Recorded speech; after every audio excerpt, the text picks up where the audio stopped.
Recording in progress.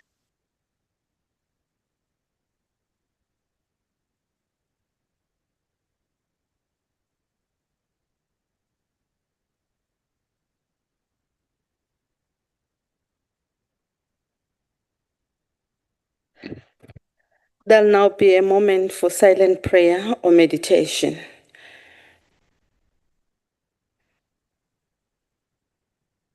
Please be seated. Thank you.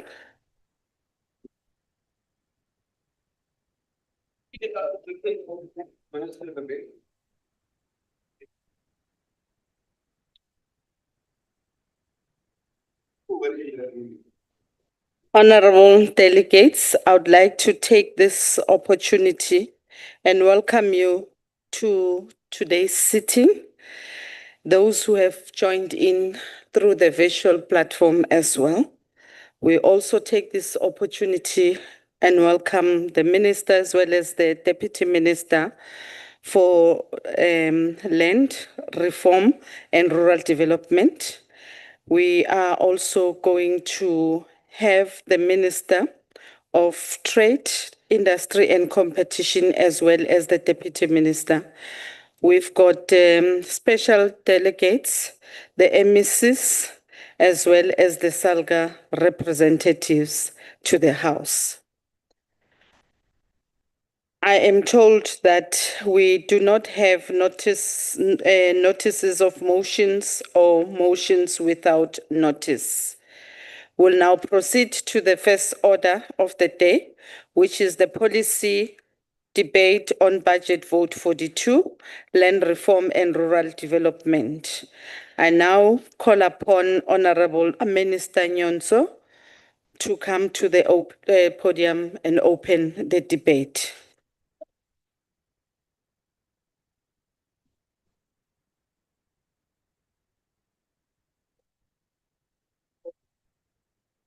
Honorable Chairperson of the NCOP, Honorable Permanent and Special Delegates to the NCOP, Honorable Premiers and MECs here present, Chairperson and members of the Select Committee on Agriculture, Land Reform and Mineral Resources, government officials, fellow South Africans.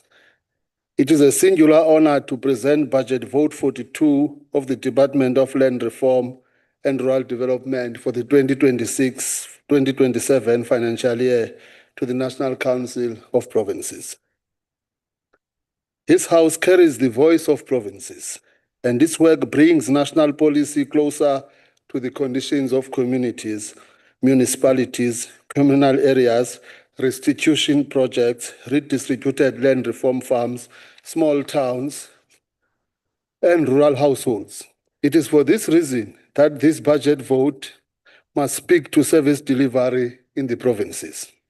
The work of our department remains directed towards the realization of constitutional objectives and discharging of the legislative and policy responsibilities entrusted to it. These include equitable access to land, restitution of land rights, tenure security, sustainable rural livelihoods, rural prosperity, land administration, and improved spatial governance across government. These responsibilities speak to the long history of dispossession, poverty, inequality, social exclusion, underdevelopment, and uneven spatial development. Land remains one of the most serious issues confronting our democracy. As I am sure all of us will agree, land is intimately linked to the national quest to promote and protect the dignity of our countrymen and women. It is also closely linked to the drive to promote sustainable livelihoods, provide safe and well-serviced living spaces, as well as the delivery of a wide range of other developmental, social, and economic interventions. Most of all, land is a key driver of efforts aimed at ensuring a better future for communities in the areas in which they live. Honorable Chairperson, it goes without saying that the success of land reform also lies in its effectiveness implementation across government. It is therefore in this context that our department continues to contribute to the work of Interministerial Committee on Land Reform and Agriculture, which is chaired by the Deputy President. This structure assists government to improve coordination, reduce duplication, strengthen oversight, and align land reform with agricultural development. The department cannot deliver this mandate alone. It must work with provincial governments, municipalities, traditional leadership institutions, public entities, communities, farmers, land reform beneficiaries, and social partners. The NCOP has an important role in this work as it can help in ensuring that service delivery is monitored effectively in the provinces, that blockages are identified early, and that commitments made by government are translated into practical results. Over the medium term, the department's budget amounts to 32.1 billion, with an allocation of 10.336 billion being set aside for the 2026-2027 financial year. This allocation must support our service delivery work across various programs in all the constitutionally and legislatively mandated functional areas already mentioned. During the reporting period, the department acquired 53,000 hectares of land and allocated more than 35 hectares to qualifying individuals and communities. In accordance with the Cabinet-approved beneficiary selection and land allocation policy, approximately 20,000 hectares were elected to women and 13,000 hectares to youth beneficiaries. While this is progress, we accept that more needs to be done. In this regard, the areas of priority that we are focusing upon moving forward include continuing to prioritize equitable access to land for women, youth, and persons with disabilities. We have also made a conscious commitment to increase such work in relation to military veterans, former political prisoners, and other qualifying beneficiaries. In strengthening tenure security, during the reporting period, approximately 7,000 hectares were allocated and transferred to more than 700 farm dwellers and labor tenants. With the support of the Special Master on Labor Tenants, 61 labor tenant matters were finalized. A further 313 of such matters were referred to court where negotiations with landowners could not be concluded successfully. Additionally, approximately 206,000 hectares of land were transferred from the state to affected communities under the Tenure Reform Program through the implementation of Transformation and Certain Rural Areas Act of 1994 of 1998. Honorable Chair and honorable members, the department's total provincial budget allocated for the 2026-2027 financial year is 6.475 billion. In terms of the provincial breakdown, KwaZulu-Natal receives 1.324 billion, Eastern Cape receives 1.189 billion, and Limpopo Province 995 million. A total of 817.2 million goes to Mpumalanga, 677.4 million to Northwest Province, 487.8 million to Western Cape, and 373.4 million goes to Gauteng Province. The Northern Cape receives 307.9 million, while the allocation for Free State is 302.6 million. In terms of program design and associated delivery mechanisms, the department seeks to ensure that these allocations will achieve the requisite positive impact in changing the lives of our people in these provinces. These allocations must therefore translate into meaningful and impactful assistance to restitution claimants, support land reform projects, and advance tenure reform. Given the critical importance of rural development, these allocations must also result in real and tangible improvements of rural infrastructure, livelihood, and place our rural areas and communities firmly on the path towards sustained prosperity. They must also provide a strong platform for supporting women and young people to gain appropriate skills and to leverage opportunities for their upliftment. The department has budgeted 630 million for the 2026-2027 financial year for the acquisition and allocation of 57,751 hectares of land for redistribution and tenure-related purposes. It will further support 60 farms through land development support program while continuing to strengthen production support and rural infrastructure interventions. An amount of approximately 388 million has been allocated for infrastructure and production support linked to these interventions. Chairperson and honorable members, as we have pointed out on a number of occasions, the governance and functionality of communal property associations remain a serious area of the department's concern and focus. In this regard, we are pleased to indicate that we have not ended with only making this observation, but we have also initiated a range of interventions that are aimed at overcoming this challenge.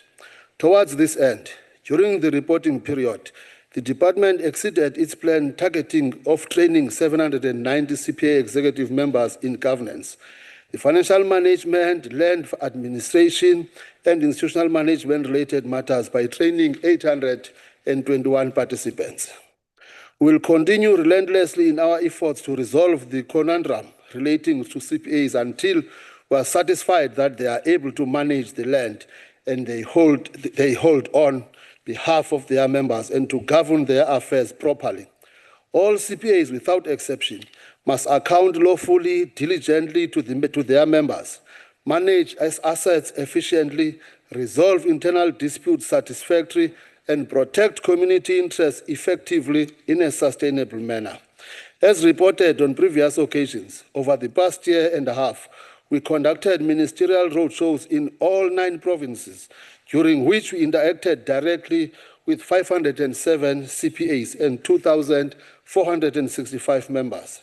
The issues that were raised during these engagements have consistently pointed to governance instability, internal disputes, weak accountability systems, business unsustainability, inadequate post-settlement support, and poor relationships between some CPAs and traditional institutions.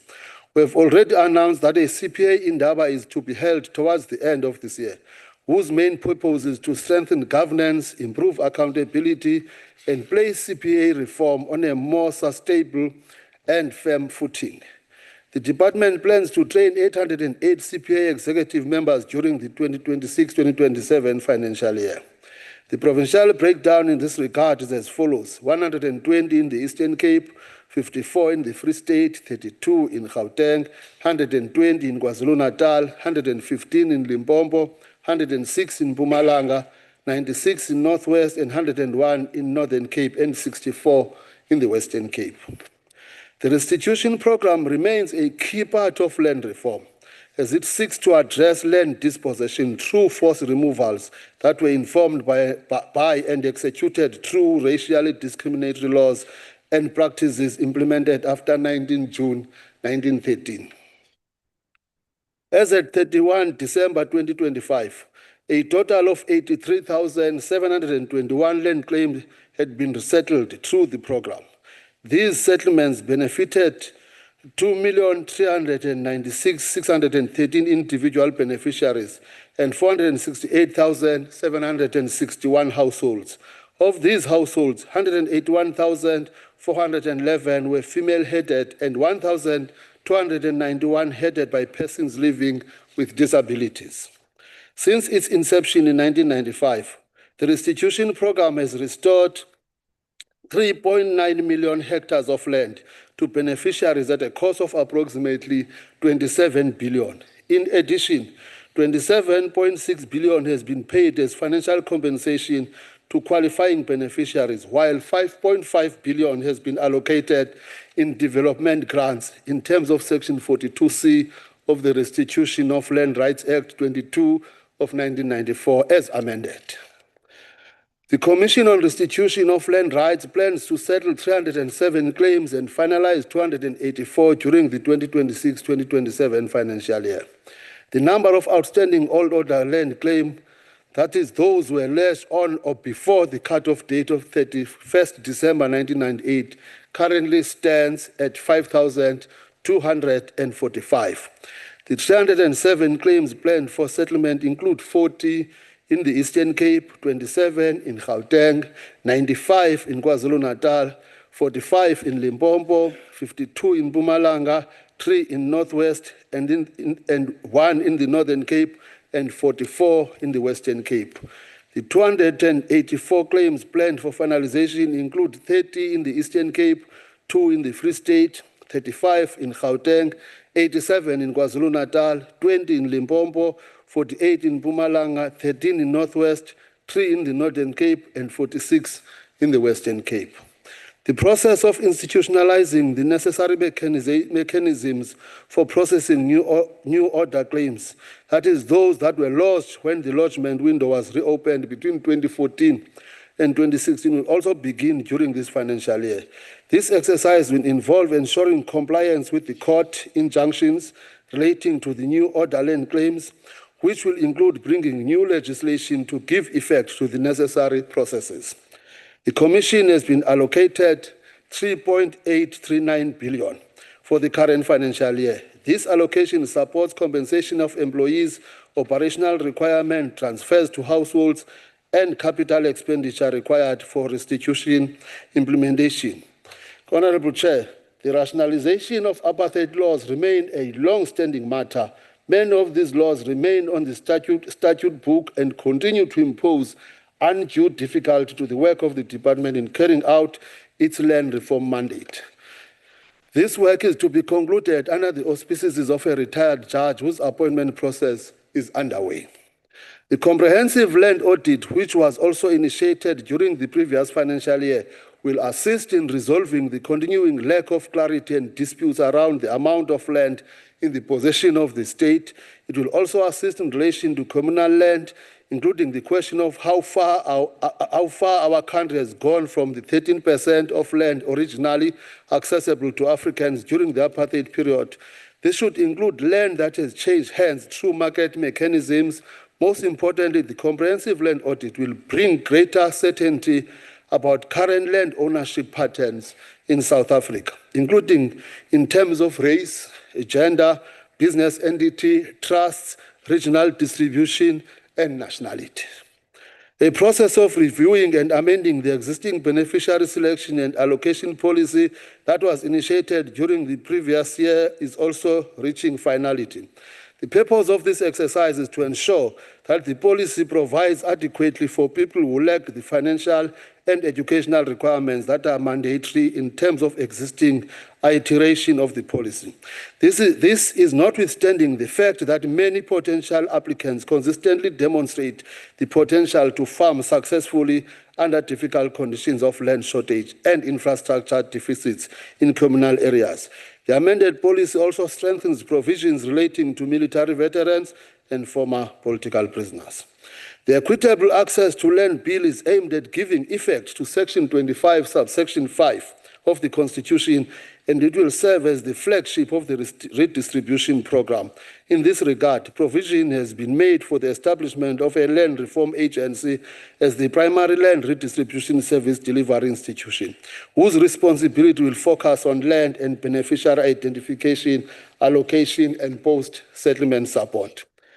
The development of communal land tenure and administration bill, whose main objective is to give effect to Section 25, subsection 6 of the Constitution, is also at an advanced stage. The bill seeks to address the constitutional requirements to ensure legally secure tenure for millions of residents of the former homelands and other communal areas. It also seeks to introduce a democratic, gender-responsive, and youth-empowering system of communal land administration in which communities and traditional leaders work together in a mutually supportive manner. It is also absolutely imperative to bring stability to the Ingonyama Trust Board and its relations with all role players, including the King and the department. This process is therefore being expedited. Chairperson, the deeds registration function continues to provide legal certainty in relation to registered rights in land and property. It supports housing, delivery, municipal administration, infrastructure investment, and broader economic activity. During the 2026-2027 financial year, the department will continue to advance the implementation of electronic deeds registration system as part of a broader effort to modernize land registration system. The National Geomatics Management Services function remains important to land administration, infrastructure development, geospatial coordination, investment certainty, and spatial planning. The department will thus continue to strengthen the cadastral survey processing and maintain the integrity of land parcel information required for orderly development and secure property registration. The spatial planning and land use management function assists spatial transformation, coordinated development, infrastructure alignment, and climate responsive planning. During the 2026-27 financial year, the department will continue to implement the National Spatial Development Framework 2050 and advance the development of the National Spatial Data Observatory. These instruments support evidence-based planning, budgeting, infrastructure investment, monitoring, and spatial coordination across government. Support to provinces and municipalities will continue through assistance relating to spatial development frameworks, wall-to-wall land use schemes, municipal bylaws, and broader land use management implementation support. The department will also continue to expand the drone remote sensing program and develop climate-responsive land use management norms and standards aligned to the Spatial Planning and Land Use Management Act 16 of 2013, otherwise known as SPLUMA, and the Climate Change Act 22 of 2024. Honorable Chair, based on these experiences on spending patterns during the previous financial year, which admittedly leave much to be desired, we have called upon the department to decisively improve spending discipline. This includes strengthening financial controls, monitoring projects against expenditure more closely, and ensuring that deployment of public resources results in visible delivery. We therefore commit to this House that the department will continue to focus on implementation, accountability, and provincial impact. We recognize the vital role of the NCOP in this regard, particularly in assisting us to ensure the land reform and rural development are measured by practical results in the provinces. My colleague, Deputy Minister Stanley Matabata, will cover functional areas of rural development more expansively, including the relevant policies, plans, and programs. Allow us to thank Deputy Minister, the Acting Director General, senior management, and all officials of the department for their continued work and commitment. Thank you very much, Honorable Chair. Thank you very much, Honorable Minister Nyonso. We are now proceeding to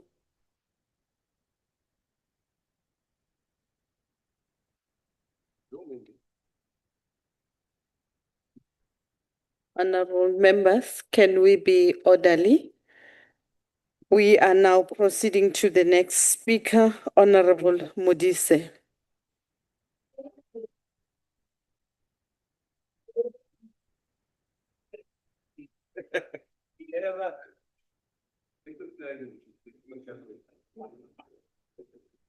Honorable Chairperson, Honorable Deputy Chairperson, Honorable Chief Whip, Honorable Minister, Honorable members of the National Council of Provinces, members of the Executive Council present online, special delegates, people of South Africa, Sanbonan.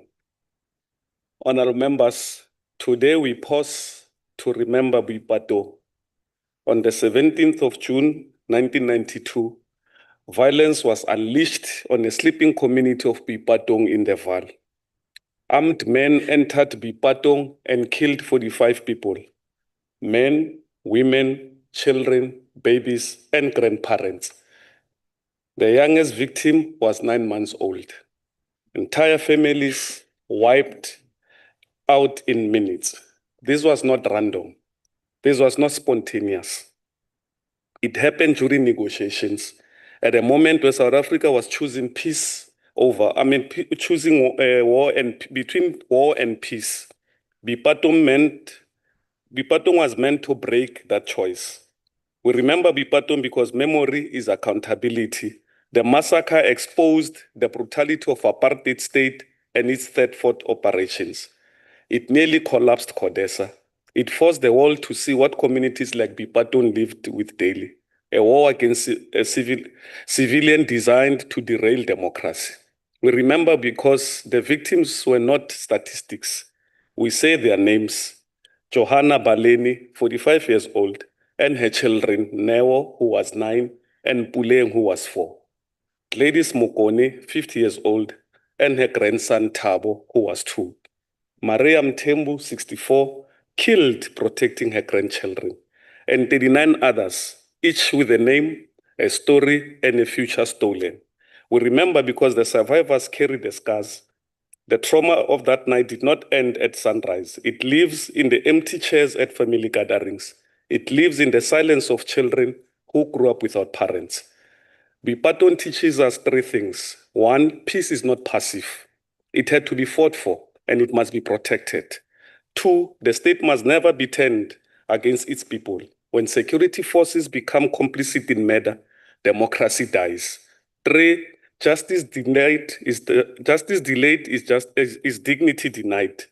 Many families of Pipatong still wait for full truth, for reparations, and for closure. Land justice, spatial justice, and economic justice. These are the unfinished work of Pipatong. To honor Pipatong is to build a South Africa that those 45 never saw. It is to defend democracy, strengthen community policing, invest in Pipatong, tell the truth to our children. Out of that horror came the renewed resolve, because 3 months later, the record of understanding was signed, and therefore, 18 months later, South Africa voted for the very first time. To the people of Bipatong, this house sees you. This house remembers you. Your loss was not in vain. The 45 who were taken, rest in peace. We hold the freedom you paid for. Hambane kahle, and we'll never forget you. Chairperson, we gather today not to rehearse the grievances, but to accelerate solutions. Land is the foundation of dignity, production, and nationhood. 30 years into democracy, the pace of land reform remained too slow for the agency of justice and too uncertain for the demands of growth. The mandate before us is clear. Expedite land reform for land justice and ensure that acquired land is productive, commercially viable, and contributes to the inclusive economic growth. What we need to do, we must support the Commission on Restitution for Land Rights to finalize outstanding claims. Delays in injustice. Each unresolved claim is a family still waiting, a community still dispossessed. We must resource the Commission fully, digitize the records, and send binding timelines per district. But settlement without productivity is a false victory. Land returned must become land worked. Post-settlement support package must be strengthened and made mandatory, not optional. This means comprehensive farm assessments before transfer, so beneficiaries know exactly what they are receiving. Compulsory mentorship and production finance for 5 years post-settlement, tied to commodity-specific support for the Department of Agriculture. Infrastructure recapitalization so that water, fencing, and equipment do not collapse on day one. Justice is not the title deed. Justice is a tractor in the field, harvest in the silo, and the income in the bank. Redistribution must move faster. It must be deliberate. We cannot transform agriculture if ownership remains concentrated. Our interventions must target equitable ownership of agriculture production, not just hectares. This requires a blended approach. One, strategic land acquisition in high potential corridors, guided by land audits. Two, beneficiary selection that prioritize women and youth, because transformation without gender and generational equity is incomplete. Women have been custodian of food security, but they are not owning land. Youth are a future in farming. Their access must be financed, trained, and secured. Graduate leads to own models for large commercial farms so that experience is built alongside ownership. Land for human settlement is also land justice. Spatial apartheid persists in every district. District 6 here in the Western Cape is our national roadmap. The District 6 redevelopment plan must be unblocked. The challenges of intergovernmental coordination between national, province, and city of Cape Town have delayed healing for too long, Honorable Farm. We need a single empowered implementing agent with a fixed budget and a fixed deadline. We owe the claimants more than reports. We owe them keys. To deepen reform, we need institutional architect fit for purpose. We support the establishment of the Land Reform and Agricultural Agency. A single agency will consolidate fragmented mandates, cut red tapes, and drive delivery with a commercial mindset. It will house technical expertise, manage land fund, and partner with commodity organizations to ensure viability. We further support the Equitable Land Access Bill. The current willing buyer, willing seller framework has proven to be too slow and too expensive. The bill gives us a regulatory framework to identify, acquire, allocate land at scale with just and equitable compensation as guided by Section 25 of the Constitution. Critically, land reform must be physically sustainable. We must explore agricultural land taxation. Idle, underutilized, or speculative land holdings undermine both justice and production. A land tax will incentivize production use, discourage land banking, and create a dedicated revenue stream to fund acquisition, post-settlement support, and infrastructure. Those who use land productive will pay less. Those who hold it for speculation will contribute to the redistribution. Communal property associations are central to rural transformation. Yet, too many CPAs have been hijacked by elites, collapsed through poor governance, or left without support. This reserves the gain of reform. We must strengthen institutional mechanism through CPA Amendment Act, ensuring proper constitution, financial controls, and dispute resolution. Provide dedicated technical support units in each province to train CPA executive on governance, production, and asset management. Protect CPAs from capture through annual audits, public beneficiary registers, and criminal sanctions for fraud.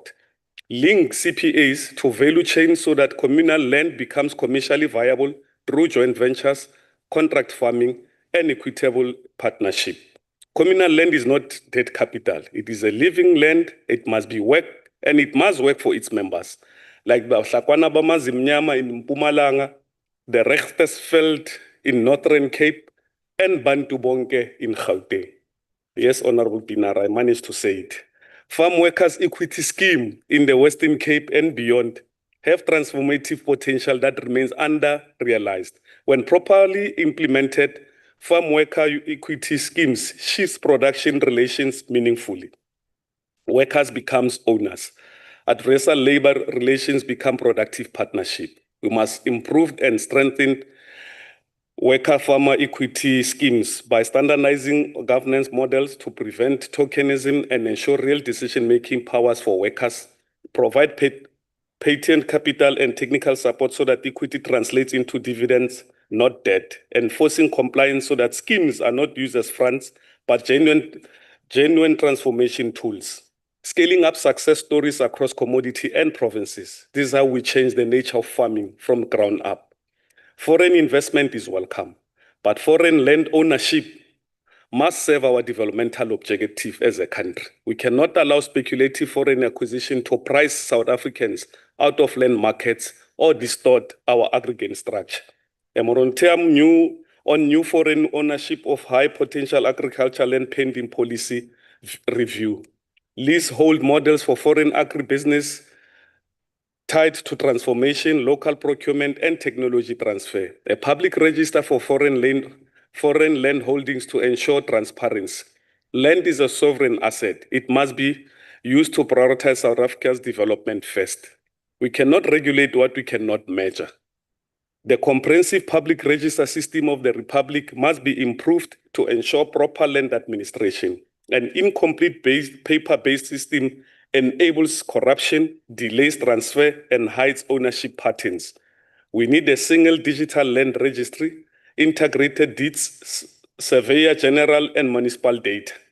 Real-time mapping of ownership, use, and claims to guide planning and policy. Public access to non-sensitive data so that civil society and researchers can hold us accountable. Data is the foundation of justice and investment. The Special Master on Labor Tenants has shown that judicial oversight works. We must fully fund and extend the implementation plan for the settlement of outstanding application. The provinces with the most claims is KwaZulu-Natal, Mpumalanga, Western Cape, and Gauteng, and they must be prioritized with dedicated teams. The Ingonyama Trust holds nearly 3 million hectares on behalf of communities. Stable governance and financial accountability are non-negotiable. We must improve regulation to align the trust with the Public Finance Management Act, ensure transparency in leasing and revenue so that communities see the benefit of their land, support beneficiaries to convert tenure where they choose without coercion. The trust must be an instrument of development, not a source of conflict. Finally, land justice is incomplete without gender justice. On communal land, women still face barriers to access and control. Customs must not contradict the Constitution and force women's rights to allocate, inherit, and transact land in their own name. Train traditional council on gender equality and land rights. Resource women-led cooperatives on communal land and inputs, training and market access. The vision of Section 25 and Section 9 of the Constitution demand nothing less. Honorable members, the mechanism are before us. The Land Reform and Agricultural Agency, the Equitable Land Access Bill, Agricultural Land Taxation and Modern Registry, and strengthen CPA and FWES. These are the vehicles. Our task is to implement with agency, protect with the integrity, and produce with purpose. Land reform is not a threat to agriculture, but a failed land reform is a definite threat. Productivity, equitable, transformed agriculture is the single biggest contributor we can make to inclusive growth. Let us expedite justice. Let us ensure viability. Let us resolve District 6, settled labor tenants, empower women and youth, and make every hectare count. The land must be returned. The land must be worked. The people must benefit. Through you, Chairperson, Honorable Minister, remember that land is dignity, and from the land, a man can engage in economic activities. I thank you, Chair.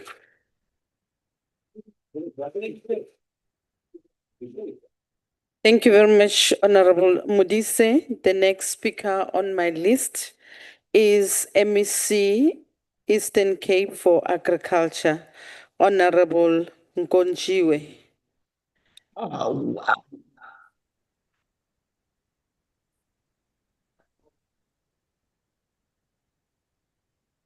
Good afternoon, Honorable Chair. Afternoon, Good afternoon, Honorable honorable Nkonjiwe. I members. just want to fix my tongue. Sorry for pronouncing incorrectly. I'm being corrected by the minister, and thank you so much, Minister. Understandable, Honorable Chair, and good morning, you. Good afternoon to you. Good afternoon to the Minister, the Deputy Minister, honorable members, permanent delegates, and MECs from different provinces. Greetings this afternoon. It is an honor to participate in this budget vote debate on behalf of the people of the provincial government of the Eastern Cape. Land reform remains central to the unfinished work of democratic transformation. For the Eastern Cape, with its predominantly rural population, extensive communal land, and persistent unemployment and poverty, the question is not only how much land is acquired, redistributed, or restored. It is also whether that land becomes productive, developmental, supports sustainable livelihoods, and strengthens rural economies. The scale of the transformation still required is reflected in the available ownership patterns. According to the 2017 land audit, based on deeds office records as at 2015, individuals owned approximately 4.61 million hectares of farms and agricultural holdings in the Eastern Cape. White individuals owned approximately 3 million hectares, or 65%, while African individuals owned approximately 250,000 hectares, which is 5%. The 2017 report remains the latest completed official national land audit. However, it did not cover every category of land holding, and its figures now require updating. We therefore welcome the National Department's commitment to undertake a comprehensive land audit that will provide greater certainty on ownership by race, gender, business entities, trusts, nationality, and region. The ownership pattern already recorded remains deeply unequal. It reinforces the urgency of land reform that expands equitable access, strengthens production, and creates sustainable economic opportunities. During the 26-27 financial year, the Eastern Cape is targeting the acquisition of approximately 4.100 hectares for the redistribution and finalization of the 30 land restitution claims, with financial compensation valued at 17.7 million. Through the Land Development Support Program, approximately 146 million is being invested across 28 farms under the stimulus package program carried over from the previous financial years. Production inputs, tools, and equipment have been procured, while infrastructure development is underway. A further 7 projects with a combined allocation of approximately 59 million are earmarked for support during this financial year. Honorable Chair and members, we are encouraged by the progress recorded during the previous financial year. A total of 3.356 hectares was allocated to women beneficiaries, advancing economic participation and household food security. The importance of this intervention is underscored by the same land audit, which recorded approximately 3.7 million hectares, or 80%, under male individual ownership in the province, compared with approximately 9% owned by women. This year marks 70 years since the historic Women's March of 1956. The struggle of those women for dignity, freedom, and equal citizenship must today find expression in women owning, managing, and productively using agricultural land. The province also trained 127 Communal Property Association Executive Committee members in governance. Strong administration and accountability are essential because internal conflict and weak governance can undermine otherwise viable land reform projects. Through the National Rural Youth Service Corps program, 99 young people received training to improve their employability and prepare them for participation in agriculture and rural development. As we mark 50 years since the 1976 youth uprisings, the most meaningful tribute to that generation is to ensure that today's young people gain access to land, skills, finance, markets, and genuine opportunities to establish enterprises and create employment. Honorable Chairperson and members, the next phase of land reform cannot be measured only by hectares acquired or claims settled. It must also be measured by the proportion of redistributed and restitution of farms that become sustainable agricultural enterprises, the jobs they create, and the extent to which productive land use revitalizes rural economies. One of the priorities of the Eastern Cape Agricultural Agenda is to support capable communal and smallholder farmers to progress towards commercial production. This requires targeted support that takes account of productive commitment, enterprise potential, and readiness to expand. Post-settlement support must therefore be integral to land reform. Beneficiaries require coordinated access to production finance, irrigation, mechanization, infrastructure, extension services, technical assistance, and markets. The Eastern Cape therefore encourages closer implementation between the national departments responsible for land reform and agriculture provincial governments, municipalities, development finance institutions, commodity organizations, and the private sector. Fragmented support too often leaves beneficiaries with land but without means to see it productively. Integrated support gives land reform a far greater chance of successes. Honorable Chair and members, one of the most persistent concerns raised during our community engagements, imbizos, and oversight visits is the prolonged finalization of land restitution claims. Many claimant families have waited for years, and some instances decades, without adequate information about the progress of their claims. Some rightful claimants pass away without receiving their restitution, compensation, or benefits of the land for which they struggled. This year marks 30 years since the adoption of the Constitution of the Republic of South Africa. The Constitution committed the democratic state to redress the consequences of dispossession and restore the rights and dignity of those unjustly deprived of land. The Eastern Cape, therefore, calls for a reliable, predictable, and transparent mechanism through which communities can track their claims. Claimants should know where a claim is in the process, what remains outstanding, which institution is responsible, and when the next decision can reasonably be expected. This would improve accountability, reduce uncertainty, and strengthen confidence in the restitution process. The final resolution of the outstanding claims must remain a national priority. Honorable Chairperson and members, tenure security is equally important for agricultural development. Many black farmers have occupied, invested in, and productively used state-listed farms for several years. They have developed farming operations, created employment, and demonstrated responsible land. Yet, the absence of secure long-term tenure or ownership remains a serious obstacle to further investment. As Provincial Department responsible for agriculture, we experience these challenges directly. Government programs, development finance institutions, and private investors may be unable to provide long-term funding where a farmer cannot demonstrate secure rights over the property. We also welcome the development of the Communal Land Tenure and Administration Bill as an opportunity to strengthen tenure security, improve land administration, and unlock responsible investment in the communal areas while recognizing legitimate customary systems and protecting community rights.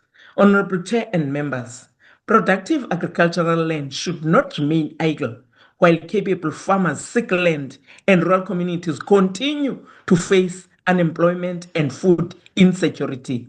We therefore encourage the accelerated release and allocation of suitable, underutilized state-owned agricultural land to qualifying black farmers, women, and young people. Where land has already been acquired but remains unallocated or underused, the causes of delay should be identified and resolved. Public agricultural land must contribute Your to time is production. up, Honorable Nkonziwe. Thank Thank you you so very much, much. Honorable Chairperson and members. Thank you very much. The next speaker on my list is Honorable Pinar.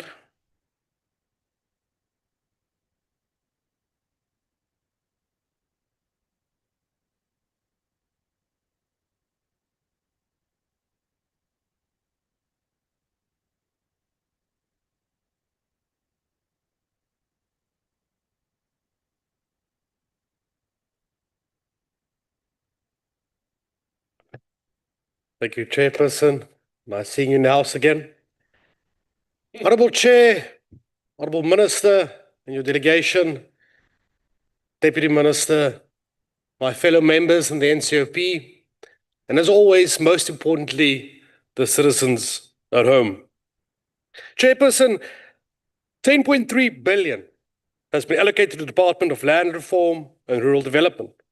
Now, Chairperson, the land and ownership thereof has and will always be a contested and sensitive issue in South Africa. No party in this House will object to land being returned to those who were dispossessed. However, this must be done in such a manner that private landowners do not fear land grabs from government. It can soon become a slippery slope. Chairperson, as we have seen in Zimbabwe, and Minister, we ask you to learn from the mistakes of others. Especially since the Expropriation Act of 2025 was signed into law, allowing for nil compensation in certain circumstances, if deemed to be in the public interest. Now, Chair, the concern must be raised. What exactly is in the public interest? The law vests the power to expropriate with the Ministers of Public Works and Infrastructure, Minister of Petroleum and Minerals, and Land Reform and Rural Development. What is of particular concern is that the Department of Land Reform and Rural Development is attempting to put on record what it defines as equitable access to land through its Equitable Access to Land Bill. And guess what measure it uses: the color of an individual's skin. Voorsitter, wetgewing gebaseer op kleur van 'n mens se vel in 'n demokrasie sal slegs verdeeldheid en polarisasie en konflik skep. Ek sal voortgaan om rasgebaseerde beleide te hamer tot die laaste dag in hierdie huis. Jy kan nie die foute van die verlede met diskriminasie en die hede regstel nie. Dit is presies wat dit is, voorsitter, diskriminasie gebaseer op ras. Chairperson, what concerns me even more is that government already owns vast amounts of land.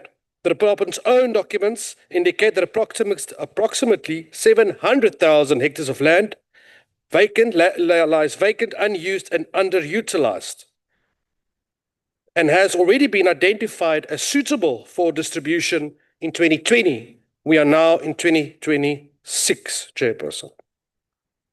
Yet, the Minister continues to spend more time threatening private landowners than explaining what has happened to the land already under government control. Why are we constantly talking about taking land when government has not yet fully utilized the land it already owns? That is the question South Africans should be asking, Chairperson. If the objective is truly empowerment and economic participation, let us start with the state land first. Give people ownership, give people title deeds, give them opportunity to build generational wealth. Because a lease agreement from government does not create wealth, Chair. Ownership creates wealth. The department's own budget further shows that the overwhelming majority of its funding is directed towards land reform and restitution programs. Yet, despite billions being allocated year after year, many beneficiaries continue to struggle because government believes handing over land is crushing the finish line. It is not. Land without support is not empowerment. Land without financing is not empowerment. Land without mentorship is not empowerment. And lastly, land without market access, colleagues, is not empowerment. It is simply setting people up for failure and then blaming somebody else when that failure occurs. Chairperson, the department also admits that it faces serious capacity constraints and is becoming increasingly dependent on consultants while critical vacancies remain unfilled. This has become a disease in government, colleagues. Whenever a department cannot do its work, it hires consultants. Whenever a project falls behind, it hires consultants. Whenever accountability is needed, guess what? Government hires consultants. The taxpayer is expected to pay twice, one for the department and one for the consultant. Start hiring the correct people, Minister. At the same time, land claimants continue waiting. The department itself acknowledges that resolving the current backlog of land claims will require approximately 56 billion rand. 56 billion rand, Chairperson. That is also almost 5 financial years worth of funding. Minister, before creating new uncertainty through legislation, perhaps government should first honor the commitments it has already made to claimants who have been waiting years for justice. Minister, you might not know this, but your job is also to protect landowners and ensure that their rights are protected. Yet every time we see you on television, we wonder in what new way you intend to threaten, intimidate, or undermine property rights in South Africa. Chairperson, it is a very simple concept. When a minister threatens landowners, they stop investing in their properties. They stop investing in South Africa. They stop investing in their communities. And this is not only true for agriculture, the same applies to mining and manufacturing. The same applies to every sector that relies on long-term investment. Markets withhold investment when there is uncertainty. Investment uncertainty prevents growth. Growth uncertainty prevents job creation. And job creation is exactly what South Africa desperately needs, Minister. I encourage you to become part of the solution and not part of the problem. Protect property rights, Minister. Accelerate title deed ownership. Prioritize state land before private land. support emerging farmers properly, and create certainty that attracts investments rather than driving it away. Chairperson, I thank you. Kia leboa. Thank you very much, Honorable Pina. The next speaker on my list is Honorable Ndlangisa Notata.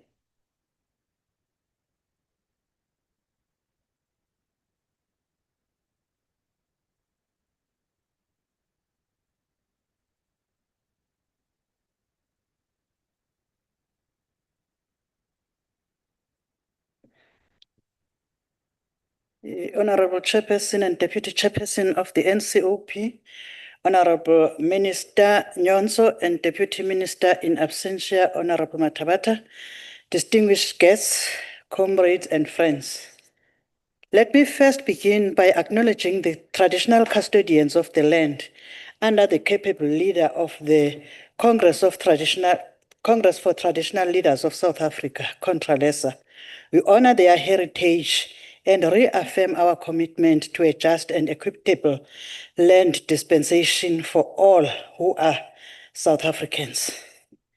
Before going any further in my debate, let me state that African National Congress support Budget 42, Budget Vote 42 as tabled by the Minister. Honorable Chairperson, we are considering this budget vote at a critical juncture in our nation's journey. We are 3 decades into democracy, yet the legacy of the 1913 Native Lands Act, that cruel instrument that confirmed the indigenous people to a mere 7% of the land, still casts long shadow over our society. The pain of dispossession is not a reminder of a past. It is a lived reality of inequality, poverty, and unemployment, especially for women in our rural communities. Therefore, honorable members, the work of this Department of Land Reforms and Rural Development is not merely administrative in nature, but rather a moral and constitutional imperative in pursuit of justice to correct the wrongs of the past. This budget vote 42 is our declaration that we will not rest until the scars of our history are healed and the promise of Section 25 of our Constitution is a reality for every South African. A woman-centered transformation agenda is even more critical in this regard. Honorable Chairperson, allow me to provide a perspective that is often missing from these debates. The perspective of a rural woman. When we talk about land reform, we are talking about the women who are the backbone of the rural economies. Statistics South Africa reports that women are the primary providers of food and care in rural households. Yet they have the least security of tenure and the least access to productive resources. That is why the ANC-led government, through this department, has placed women at the very center of our transformation agenda. We are proud that of the 486,761 households that have benefited from restitution programs since 1995, 181,411 are female-headed households. This is not a merely coincidence. It is a direct result of the policy to prioritize women, youth, and people living with disabilities. The Honorable Minister of the Department previously mentioned that approximately 20,000 hectares of land were allocated to women in the last reporting period, in line with the Cabinet-approved beneficiary selection and land allocation policy. This should be viewed as a progress. However, we need to guard against complacency. We must do more to ensure that when land is transferred to women, it is accompanied by the necessary post-settlement support. including access to credit, markets, and training, so they can farm successfully and lift their families out of poverty. A woman with secure tenure is a woman who can feed a nation and build a community. Honorable members, we are a government of the national unity, and the statement of intent that guides this GNU commits us to the Constitution and to finding pragmatic solutions to our challenges. This is the spirit in which we approach land reform. We welcome the framework provided by the medium-term development plan, which prioritizes inclusive growth, poverty reduction, and building a capable state. This department is a central pillar in achieving these goals. The medium-term development plan calls for building an inclusive, modernized, and integrated land administration. Our focus on electronic deeds registration system and the National Spatial Development Framework 2050 are our direct contributions to this modernization. These are not just technical upgrades. They are tools to ensure that land administration is efficient, transparent, and accessible to all. Honorable members, let us be frank about the financial context and the constrained budgetary realities that we are facing as a country under the current geopolitical environment. The budget for the department has seen an overall decline from 10.46 billion in 2026-25 financial year to 10.36 billion in 2026-27 in nominal terms. This is a reality that we must manage as government. While there are decreases in some areas, our commitment to land reform and restitution remain absolute. The Deputy President at one stage confirmed that government has allocated approximately 20.2 billion over medium-term expenditure framework period for the departmental core programs. We are also encouraged to note that the department is leveraged public-private financing models to supplement the budget and ensure that its work continues unhindered. However, the implementation of these programs has its inherent challenges with island of successes achieved. In reclaiming dignity through restitution, the department has placed the restitution program at the heart of its mandate. As of December 2025, the department successfully settled 83,721 land claims, restoring approximately 3.9 million hectares of land and returning dignity over 2.3 million beneficiaries. The total cost of the program, including financial compensation, is well over 55 billion, a clear testament that the unwavering commitment of the department to righting the wrongs of the past is a profound success that must be commended. The challenge, however, is the backlog of 5,245 outstanding older claims. The budget for Commission on Restitution and Land has seen a significant increase to 3.839 billion for the current financial year, allowing us to settle 307 claims and finalize 284. We do recognize the proactive steps taken by the department, including legislative work to address new order claims to ensure this process is accelerated. In terms of land redistribution, acquiring and allocating land is only half the battle. The real challenge is ensuring that the land is productive.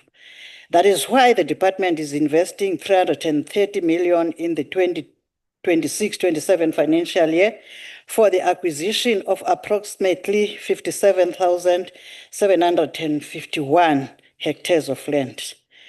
We are steadfast in our support for communal property associations, training 808 of their executive committee members in this financial year to ensure they have governance, financial, and management skills to succeed in their management of finances. Honorable Chairperson, the rural infrastructure development is an answer to rural development. High levels of unemployment through this potential for high labor absorption. The Afro-Barometer survey consistently shows that poverty and lack of economic opportunity are the top concerns for our citizens. If we are to solve this, we must turn our rural areas from sites of poverty into hubs of production. The Department of Rural Development is the Rural Development Program is our most potent weapon. By building infrastructure, we are not just creating assets, we are creating jobs. Every road built, every irrigation scheme developed, every agri-park established creates immediate employment and lays foundation for future economic activity. Honorable Chairperson, when I am about to end, our nation is at a crossroads. The challenges of land inequality and rural poverty are profound, but so is our resolve. The Department of Land Reform and Rural Development under this GNU is implementing a program that is bold, pragmatic, and focused on the people.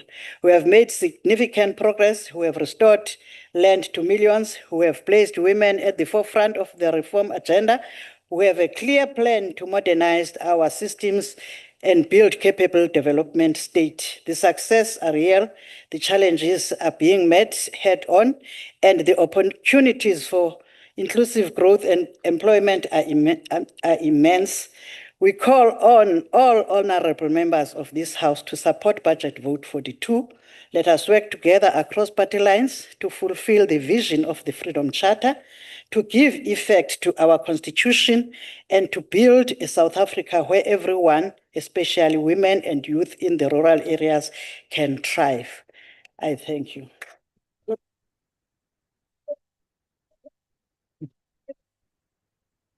Thank you very much, Honorable Nodata. The next speaker on my list is the MEC of Agriculture Rural Development from Free State. Over to you, MEC.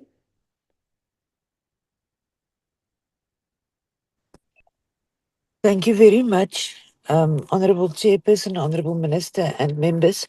We appreciate the opportunity to contribute to this budget vote debate today, and at the onset also express our support for the budget vote. Now, land reform remains a moral imperative and an economic necessity. It is about correcting historical injustice while expanding participation in the agricultural economy. We welcome the Honourable Minister's elaboration on the comprehensive land audit, as well as key enabling legislation that will result in the establishment of the Land Reform Agency, the Equitable Access to Land Bill, and the development of the Communal Land Tenure and Administration Bill. The review and amendment of the existing beneficiary selection and allocation policy for beneficiaries of the proactive land acquisition strategy, particularly with regard to the financial and educational requirements, will directly address the multitude of concerns that are raised during our engagement with farmers stuck on commonages who have been unable to acquire land due to those requirements. We will integrate raising awareness on these policy amendments in our farmers' engagements throughout the province as well. Since the restitution process began, 2,675 land claims have been settled in the Free State. Efforts to transfer land ownership have accelerated. In February this year, Honourable Minister Nyonso issued 58 title deeds to beneficiaries, including to 48 farmers who had leased state farms for more than a decade and 10 farm dwellers who received secure tenure. And we are happy to have noted that many of the beneficiaries included productive farmers that are currently on the farms that they received. The Department of Land Reform and Rural Development also facilitated an engagement with 29 communal property associations in the Free State. Structures, membership, state of development and operations of land under the control of CPAs. Our department will provide non-financial support initiatives of DALRA as it begins to comprehensively address challenges in the CPA environment.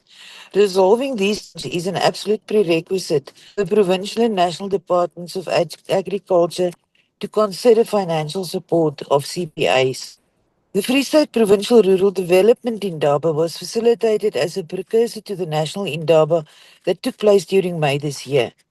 The Indaba reflected on a broad range of issues, including enhancing agricultural productivity and food security, creating non-farm employment, ensuring equitable land distribution, providing essential infrastructure and basic services, fostering sustainable community development, as well as infrastructure and maintenance, bridges and access roads, dwelling and living conditions on farms, and land tenure security.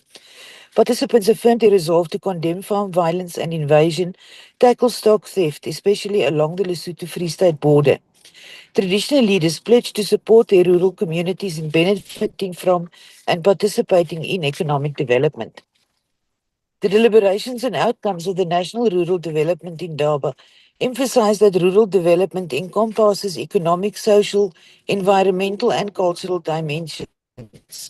The Arising Action Plan includes as key pillars the phased implementation of the Integrated Rural Development Sector Strategy, focusing on rolling out the strategy in priority district municipalities backed by empirical data collections spearheaded by the HSRC, as well as the district development model. We must guard against coordination fragmentation. The split of DALRAT into separate departments of agriculture and rural development and land reform inherently risks siloing the very functions, land plus post-settlement agricultural support, that must be delivered together. We appreciate the emphatic role that the Deputy President is playing with the Interministerial Committee to ensure that the centre holds. On economic transformation and job creation as another key pillar, we talk about the enterprise and cooperative development and promotes a shift from employment model to supporting entrepreneurship, enterprise development, and cooperatives tailored specifically for rural contexts. And quality and access to basic services are key factors to realize this objective. When it comes to agricultural support, we fully support the Honourable Deputy President's statement to the Indaba that, and I quote, "We must be frank that subsistence farming alone cannot lift rural communities out of poverty. Our task is to build a productive, competitive, and transformed agricultural sector that creates jobs, supports agro-processing and rural industrialization, integrates emerging farmers into value chains, and strengthens food security while growing the economy. In order to achieve this, we must close the post-settlement gap. This is the highest return move. With fewer than 10 to 15% of redistributed farms commercially viable and the core failure occurring after transfer, the priority must be to bundle production, finance, infrastructure, extension, and offtake agreements at the point of transfer rather than treating land delivery as the end state. We therefore welcome the department's intention to support land handovers with direct infrastructure and production support. We are yet to deliver the integrated threshold crossing package, finance plus tenure plus biosecurity plus extension plus logistics, that will free and realize growth in the trapped smallholder sector at the same time. That is the critical gap between agriculture's growth story and the sector's inclusion story that must benefit rural development. On infrastructure in investment, of course, rural infrastructure massification must be our priority. And we need a commitment to unlock targeted infrastructure development, such as connectivity, energy access, and rural roads to lay the foundation for economic productivity. A key factor to resuscitate rural economies remain the revitalization of rural rail infrastructure, both for commodities and people. On community action and skills alignment, we fully support the concept of grassroots ownership. This is the fundamental basis for any success to be achieved. We must ensure that community representatives and traditional leaders take an active driving role in local economic planning. As of 2024, it's reported that 19.7 million South Africans reside in rural areas, representing 30% of the entire population. Neither the Bill of Rights nor the Constitution differentiate between the rights, responsibilities, and quality of life expectations of our urban and rural populations. We undoubtedly have the strategies and policies. Our diagnosis is accurate. We need a relentless, integrated, and effective coordinated implementation to achieve meaningful, sustainable rural development to the benefit of all of our rural communities. I thank you. Thank you very much, Honorable Minister. We're now proceeding to Honorable Farmer.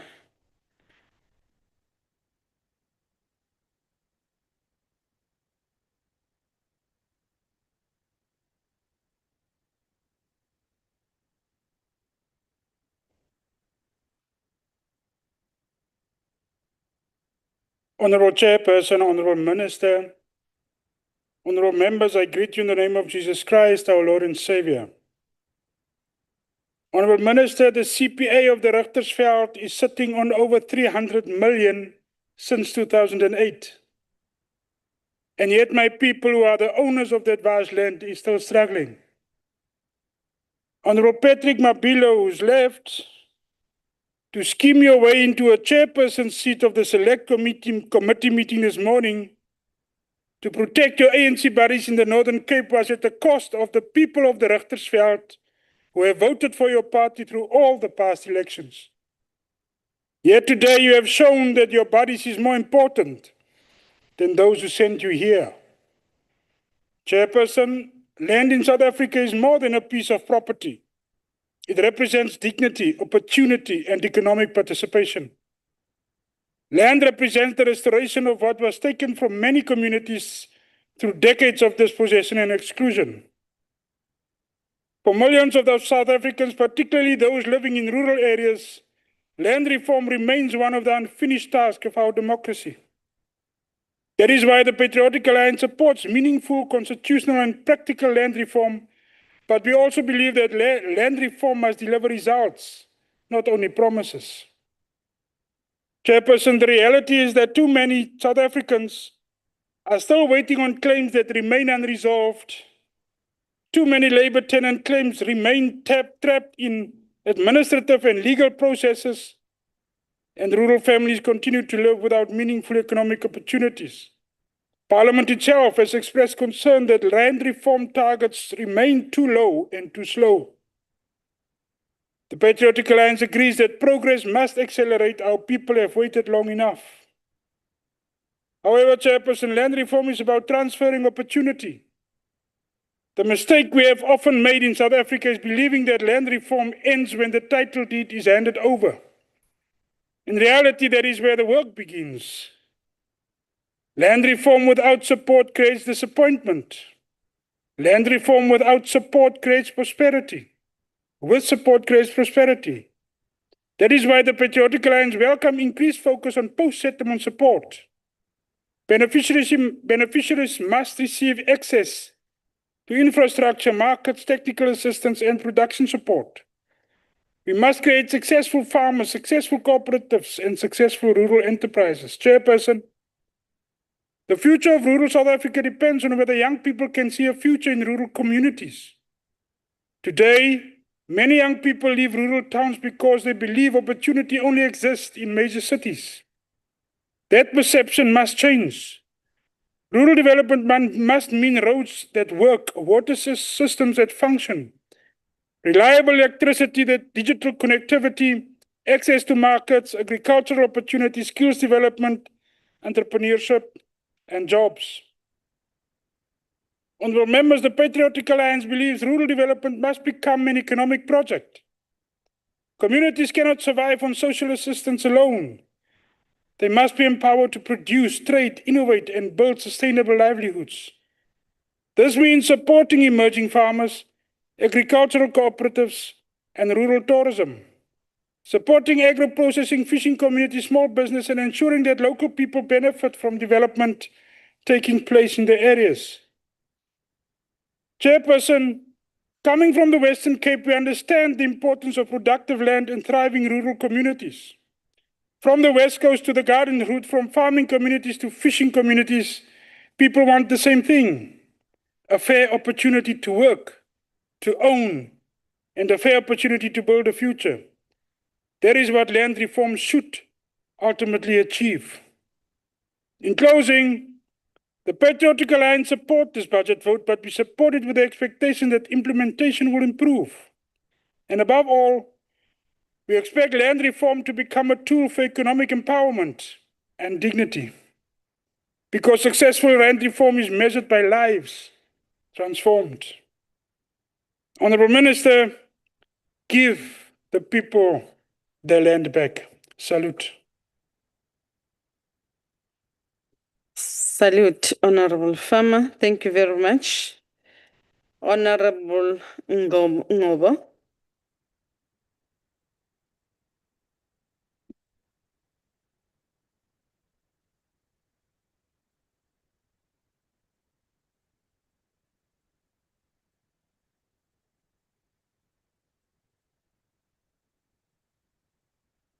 Okay, thank you. Honorable Chairperson, Honorable Minister, Honorable members of this House, the Umkhonto weSizwe Party rises today to formally reject Budget Vote 42. We do so not lightly, but because this budget reflects a deep and troubling disconnect between what is promised on paper and what is delivered in reality to the people of KwaZulu-Natal and to South African people. At the center of this debate lies a simple question, but a powerful one. Is the Ingonyama Trust Board truly serving the people whose land it administers?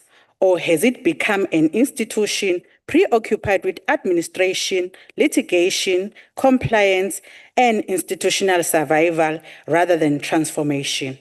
Honorable Chairperson, that question is not rhetorical. It is the reality millions of rural citizens lived by every day. The Ingonyama Trust administers approximately 2.8 million hectares of land. This land occupied by millions of people whose lives depend on secure tenure, stable governance, and meaningful development. Yet this land, instead of being a foundation for dignity and rural transformation, has increasingly become a site of administrative complexity, legal contestation, and financial opacity. This was never the intention. This land was meant to secure livelihoods, protect communities, and advocate rural development. But today, the budget tells another story. The total expenditure framework exceeds 116 million, rising to approximately 176 million when disbursements are included. But honorable members, when we examine where this money goes, we see a structure that is heavily skewed away from development and towards administration. Salaries alone consume more than 30 million. Legal fees consume over 9 million. Events and management consume 13.2 million. Communication, travel, accommodation, and meetings consumes millions more. When combined, more than 20 million is directed towards events, communication, and stakeholders management activities, not land reform. Not tenure security, not rural development. Honorable Chairperson, we must ask, how does an institution tasked with protecting land rights justify spending this level of resources on visibility, administration, and litigation while communities remain uncertain about their land rights? This is not a minor imbalance. It is a structural distortion of purpose. Even concerning is the persistent legal expenditure of over 9 million. This is not incidental spending. It reflects ongoing disputes, contested policies, and unresolved governance challenges. Instead of reducing litigations, strengthening clarity, and stabilizing land governance, the system appears locked in cycles of legal defense and institutional risk management. Honorable members, when legal fees become a permanent feature of a development institution, we must ask whether the institution is functioning as intended. The gap between expenditure and impact becomes an even clear when we examine social programs. The board proposes to support 150 students with a bursary allocation of only 576,000. That translates to approximately 3,840 per student per year. Honorable Chairperson, let us be honest. That amount cannot pay for registration fees, accommodation, transport, textbooks, or basic survival costs in today's economy. It is symbolic support, not a transformative investment. It is a presentation, not empowerment. The same applies to the planned support for traditional councils. Targets exist, but funding clarity, implementation details, and measurable outcomes are absent. We are left with plans without substance and objectives without resourcing. Perhaps the most alarming features of this budget is the 60 million in disbursement that falls outside the main expenditure framework. These funds are not linked to clear programs. They are not tied to measurable indicators. They are not integrated into performances report system. These create a parallel financial structure operating outside normal accountability mechanisms. Honorable Chairperson, we must still ask, who receives them? Who approves these funds? And what are the outcomes? And how is success measured? In a constitutional democracy, this level of financial ambiguity is unacceptable. Every rand must be accounted for. Every expenditure must be traceable. Every program must be measurable. Across both budget and performance frameworks, a pattern becomes undeniable. This is an institution increasingly structured around administration, compliance, risk management, and institutional maintenance, not around land reform, not around tenure security, not around rural development. The Auditors General own funding on the board land reform portfolio reinforces this concern, highlighting missing indicators, weak measurability, and performance framework that tracks reports instead of real-world outcomes. Honorable members, we cannot build transformation on reporting systems that do not measure transformation. The people living on Ingonyama Trust land do not need more meetings. They do not need more events. They do not need more legal expenditure. They need secure land tenure, functional land administration system, agricultural support and rural infrastructure, economic opportunity and access to market, and institution that protects their dignity. Land is not a corporate asset. Land is identity. Land is survival. Land is dignity. Honorable Chairperson, the Umkhonto Sizwe Party therefore rejects this budget in its current form. We do so because it fails the people it is meant to serve. We call for a full restructuring of the budget to prioritize land administration and tenure security. In the integration of all disbursements into transparent, measurable programs frameworks, a reduction in excessive legal, administrative, and event-related expenditure, and a decisive shift toward development outcomes that can be seen and felt in rural communities. Most importantly, we call for a return to the original purpose of the Ingonyama Trust to serve the people, not bureaucracy. The land belongs to the people. The resources belong to the people, and every institution entrusted with them must be accountable to the people. For those reasons, which we reject budget vote 42, no land, no freedom. Kwazamkhonto.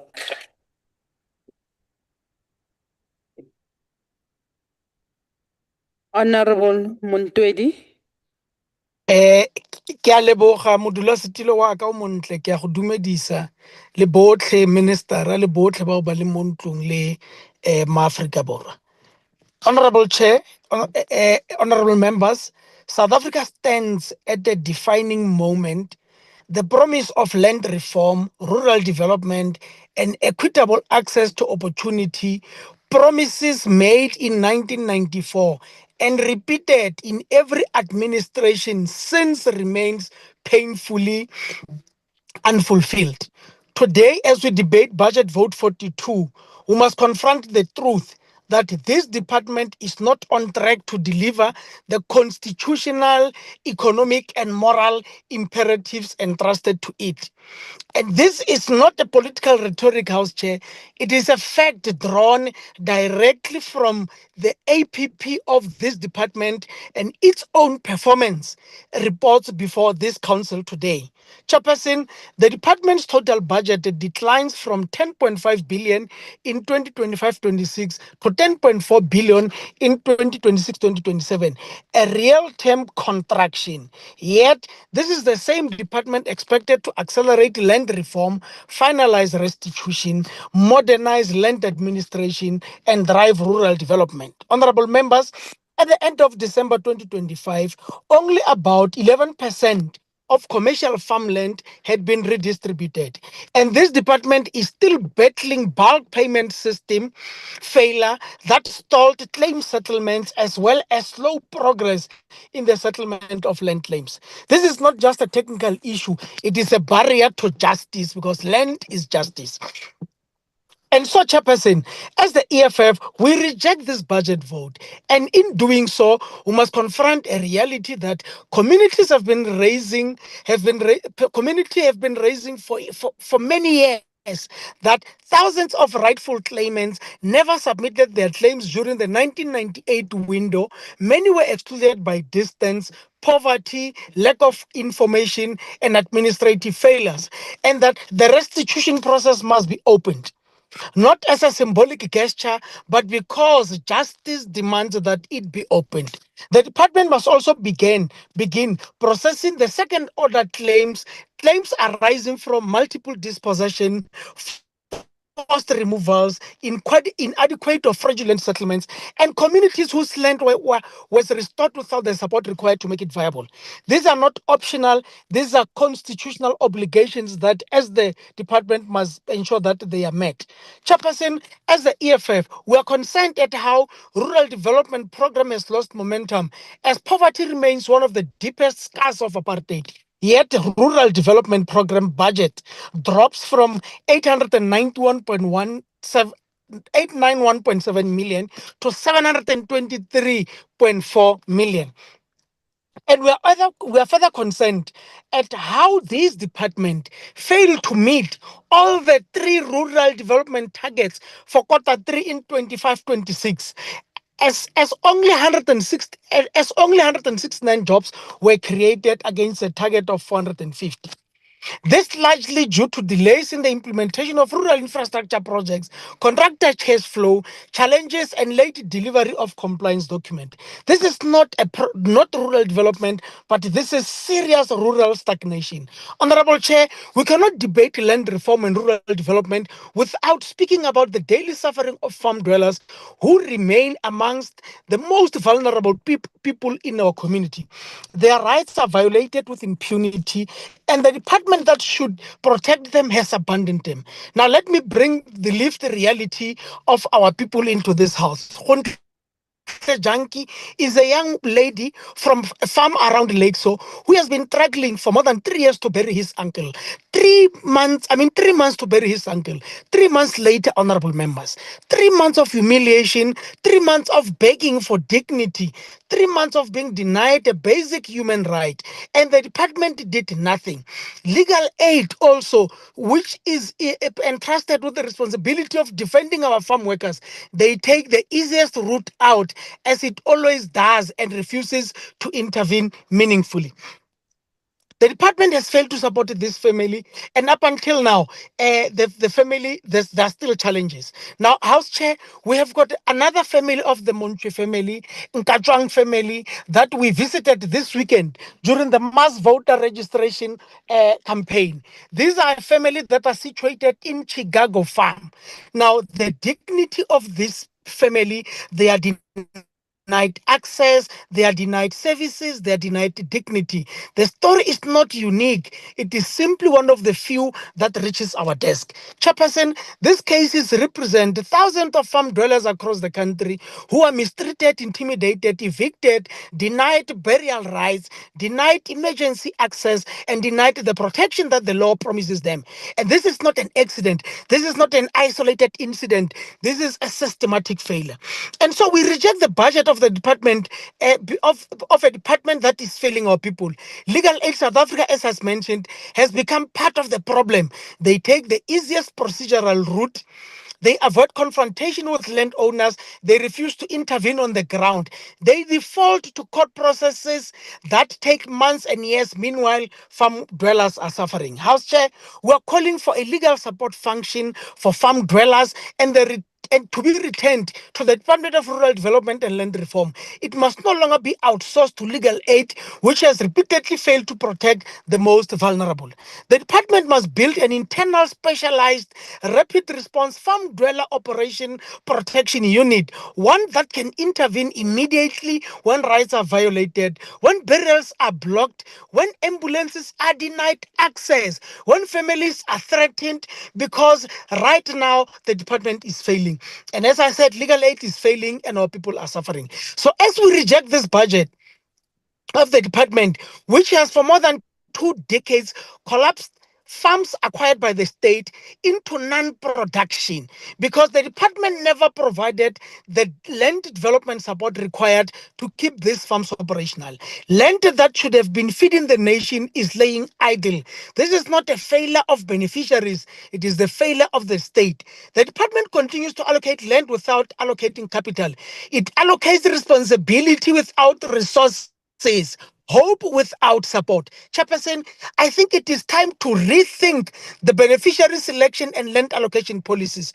Beneficiaries must be linked directly to the land bank from day one when they are allocated land. Land allocation must be paired with capital allocation.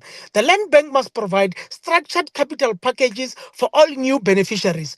If we are serious about land reform, we must be serious about productivity. If we are serious about productivity, we must be very serious about giving our people finances. The department must open land claims and process the second order claims. And as we said, it must set a restitution recovery plan with fixed deadlines. There must be a finality on cooperatives and enterprise development, an immediate release of the 500 million budget that was never used, that was meant for enterprise development. We must establish a revised beneficiary selection policy linked directly to the land bank, create a dedicated farm dweller protection unit inside the department. Honorable Chair, South Africa cannot afford another decade of slow land reform, stalled restitution, and rural stagnation. The people of Taung, Sekhukhune, OR Tambo, Umkhayakude, and every rural district are not asking for miracles. They are asking for dignity, land, infrastructure, and opportunity. This budget vote does not yet rise to that challenge. We must demand better, we must demand agency, we must demand accountability, because land reform is not a policy choice, it is a constitutional obligation. Rural development is not a program, it is a lifeline, and justice delayed is justice denied. Thank you, House Chairperson. Ke lebogetse tšhono eo re fileng yone as the EFF to make this contribution. Thank you very much. Re a leboga Ntate Montwedi. The next speaker on my list is MEC, Agriculture and Rural Development, hailing all the way from Limpopo, Honorable Kekan.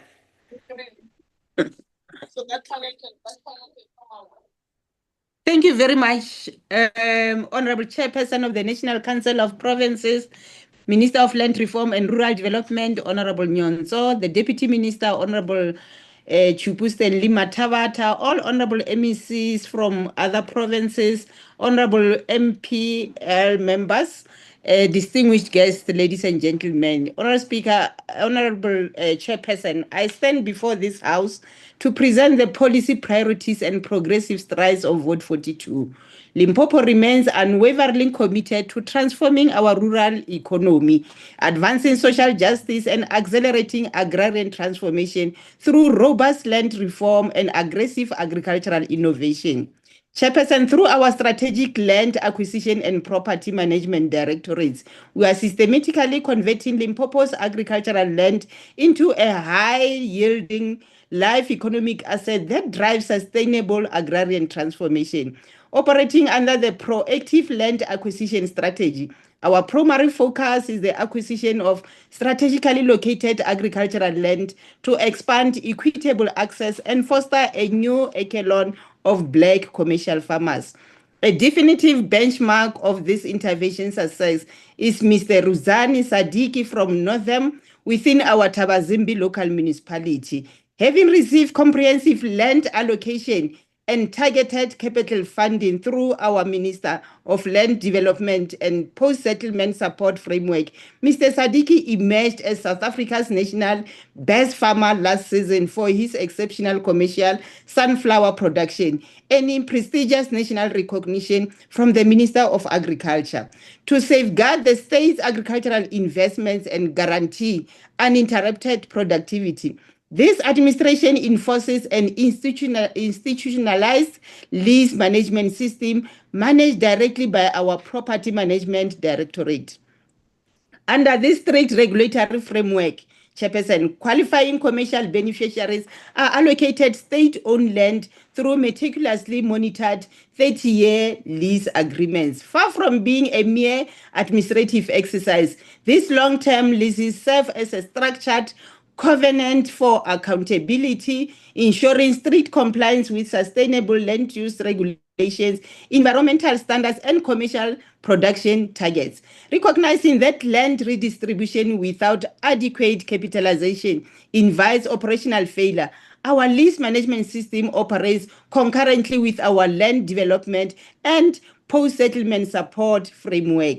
Through this integrated approach, the department ensures that agricultural champions like Mr. Sadiki are never left to navigate the volatile commercial market in isolation. We provide a continuous multi-tiered support ecosystem that includes advanced technical mentorship, financial oversight, market linkage facilitation, and significant state-driven infrastructure development. This includes the provision of critical on-farm assets such as mechanized irrigation systems, security fencing, modern storage facilities, and production inputs. By blending secure long-term tenure through robust post-settlement capital investment, we're building a resilient pool of Black agrarian industrialists who sustain provincial food security and drive rural employment across Limpopo. To give effect to Section 25, subsection 6 of the Constitution,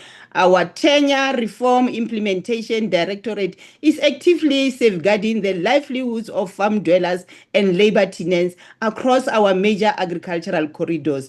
We are aggressively enforcing the Extension of Security of Tenure Act to halt unlawful farm evictions. By collaborating directly with Legal Aid South Africa, we provide state-funded legal representation to vulnerable occupiers. Furthermore, Chairperson, the TRI Directorate is actively driving governance intervention across the 202 registered communal property associations in Limpopo. We are resolving deep-rooted internal wrangling, traditional authority boundary overlaps, and executive financial misconduct, ensuring these institutions submit their mandatory annual financial statements to protect the land rights of their members.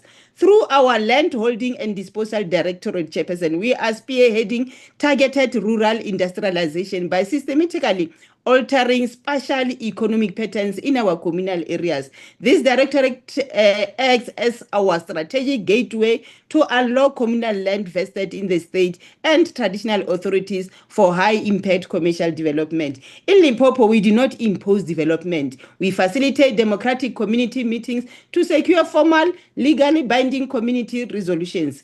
This strict adherence to the interim protection of informal land rights Act ensures that traditional councils and localized communities give informed, absolute consent before any project commences. Once the minister approves this resolution, we enter into sustainable lease agreements with private developers. Honorable Chairperson, it is clear that when we resource our rural areas, the department provides functions in securing tenures and support our farmers. Limpopo province doesn't just transform land, but transform lives. The expedition in finalizing communal land tenure and administration bill is a proposed piece of legislation being developed by the South African government to address land tenure rights in communal areas, particularly in the former homeland area where millions of rural residents live. The bill is intended to give effect to Section 25, subsection 6 of the Constitution, which requires legally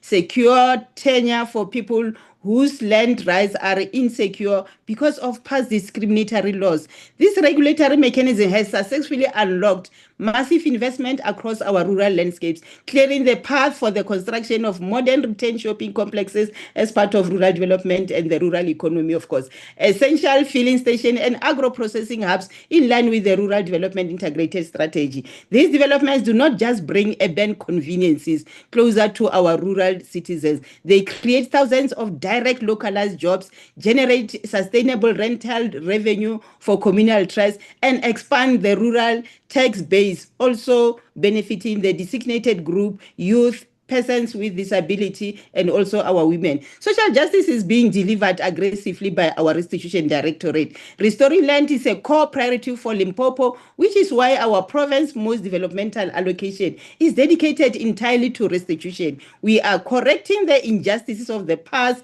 forced removals, by investing heavily in the commercial sustainability of retained land. A prime example in Limpopo is the landmark Zebedela Citrus Estate belonging to the Biakadi community. To wake this sleeping giant, Limpopo has finalized a comprehensive agricultural master plan. This intervention is actively modernizing bulk irrigation infrastructure, upgrading processing facilities, and replacing aging orchards to unlock domestic and international export market. And we were also able to attract the investors. Furthermore, through the Interministerial Committee on Land Reform, we have celebrated milestones like the official land restoration and title deed handovers to the Sibilong Communal Property Association in Tabazimbi's Waterberg district, alongside recent milestone restorations to the Rakwadi community at Goedgelen Farm. Simultaneously, our youth are being uplifted through the National Rural Youth Service Corps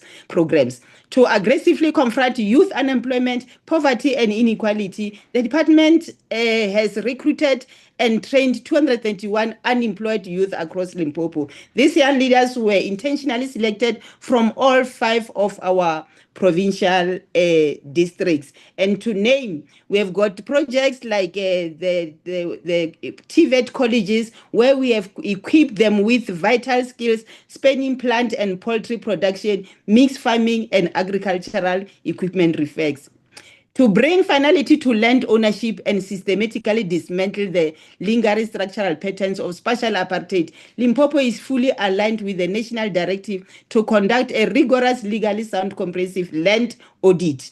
This critical planning and investigative instrument is designed to resolve long-standing title ambiguities, boundary disputes, and the persistent lack of clarity regarding state-owned, private, commercial, and communal land assets across our province. For Limpopo, this audit holds immense strategic value. It will precisely measure the movement of land ownership away from the historical 13% statutory limitation imposed on African communities during apartheid. Concurrently, we are radically opening access to agricultural entry through our overhauled and highly inclusive beneficiary selection and land allocation policy. We have deliberately removed the rigid financial and educational entry barriers that historically disqualified emerging farmers. Instead, our updated policy prioritizes individuals, particularly women, youth, and military veterans. Thank you very much, Honorable MEC Kakana. Your time has expired.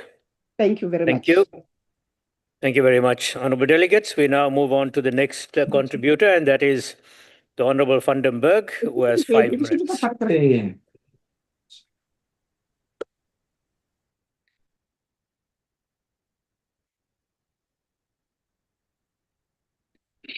Honorable Chairperson, honorable members, citizens of the country, This department carries a heavy responsibility under Section 25 of the Constitution to redress past dispossessions while still protecting property rights and promoting equitable access to land. However, we see persistent failures in fulfilling this mandate. After decades and billions spent, restitution still faces a backlog of over 5,000 old order claims due to disputes, and once all is said and done, many recipients do not even want to farm, but they prefer financial compensation. After 30 years, we have to do introspection as to the efficacy of this venture. The department blames budget cuts, high vacancy rates, weak post-settlement support, and chronic institutional incapacity. But let's face up to the facts. The government's main property model for restitution and based in socialism is communal property associations, and they are failing. CPAs are plagued by infighting, maladministration, distrust, and internal conflict, mostly about resource allocation. The Freedom Front Plus has long warned against race-based state-driven redistribution without adequate skills transfer, market access, and secure individual title deeds. This breeds failure, not prosperity. The evidence confirms it. Too many state farming projects lie unproductive. Meanwhile, commercial agriculture, mostly family-based entities, which feeds the nation and earns vital foreign exchange, faces uncertainty due to threats of expropriation. Our policy is clear. Genuine reform must respect private property rights and economic realities like motivation. Motivation to succeed comes from an individual's perceived gain from farming and mining activities through personal efforts. It's difficult to motivate yourself in a CPA where you will not reap the benefit of your labor. We advocate the rapid transfer of secure individual title deeds to beneficiaries in order to gain access to credit, invest, and build generational wealth for their own families. All this rather than trapping people in dysfunctional communal models. Expropriation without compensation undermines investor confidence, threatens food security, and violates constitutional safeguards. Sustainable reform requires partnership, not predation. It demands skills development, mentorship programs, linking emerging and established farmers, and a focus on rural economic growth that creates real jobs, not political patronage. But to achieve this, you have to let go of the ideological anger and work with the farming community around you. The Freedom Front Plus calls for protection of productive farmers while accelerating access through transparent, merit-based programs open to all races, recognition of both self-determination and community-based solutions, including Afrikaner and other cultural minorities who have deep roots in the land. Honorable members, the average rural citizen deserves better than endless claims, disputes, and broken promises. They deserve land that works, land that produces food, income, safety, and dignity. Socialist rhetoric has delivered neither redress nor development. This lesson was already learned in the 1980s. That's 50 years ago. 50 years ago, the world already knew that it's time for pragmatic, evidence-based policies that grow agricultural and mining resource sectors. South Africa cannot afford another decade of the same. Let us choose prosperity over ideology. We support a department that is willing to make it work. Thank you. Thank you very much, Honorable Vandenberg. The next contributor to this debate is Honorable Matabata, the Deputy Minister of Land Reform and Rural Development. Honorable Deputy Minister, you have 15 minutes. Thank you, Honorable Presiding Officer, Chairperson of the National Council of Provinces, Deputy Chairperson, Honorable Permanent and Special Delegates, Honorable Premiers and MECs present, Honorable Members, Minister Mzwanele Ngonzo, government officials, fellow South Africans, I greet you all. The minister has set out broader policy, legislative and budget direction of the department. I will focus my input on rural development. I will cover the practical work that must be carried out in provinces. Honorable members, rural development remains one of the most important priority areas and mandates of our department. It relates directly to the daily conditions of people living in villages, small towns, communal areas, and farming communities, including areas that many, from their vantage points, regards as far-flung. Many rural communities continue to experience high levels of unemployment and poverty. They lack the relatively developed metropolitan areas in terms of infrastructure. These rural areas require greater attention, rural access to services, local economic development, and opportunities for both young and older people. These conditions require far more than a single project. A comprehensive, integrated, coordinated, multi-sectoral approach to rural development across all spheres of the government is therefore crucial. We also need stronger partnership with traditional leaders, public entities, economic stakeholders, including both employers and labor, as well as civil society organizations, training institutions, and perhaps most critically, local communities themselves. This is why our department's work in rural development is a key part of the integrated rural development sector strategy and comprehensive rural development program. The district development model is equally important, crucial in our rural development approach. For the 2026-2027 financial year, the department will coordinate. For the 2026 financial year, the department will coordinate 60% of the integrated rural sector strategy pillars across national and provincial sector departments. The coordination will help align public investment, reduce duplication, and improve reporting.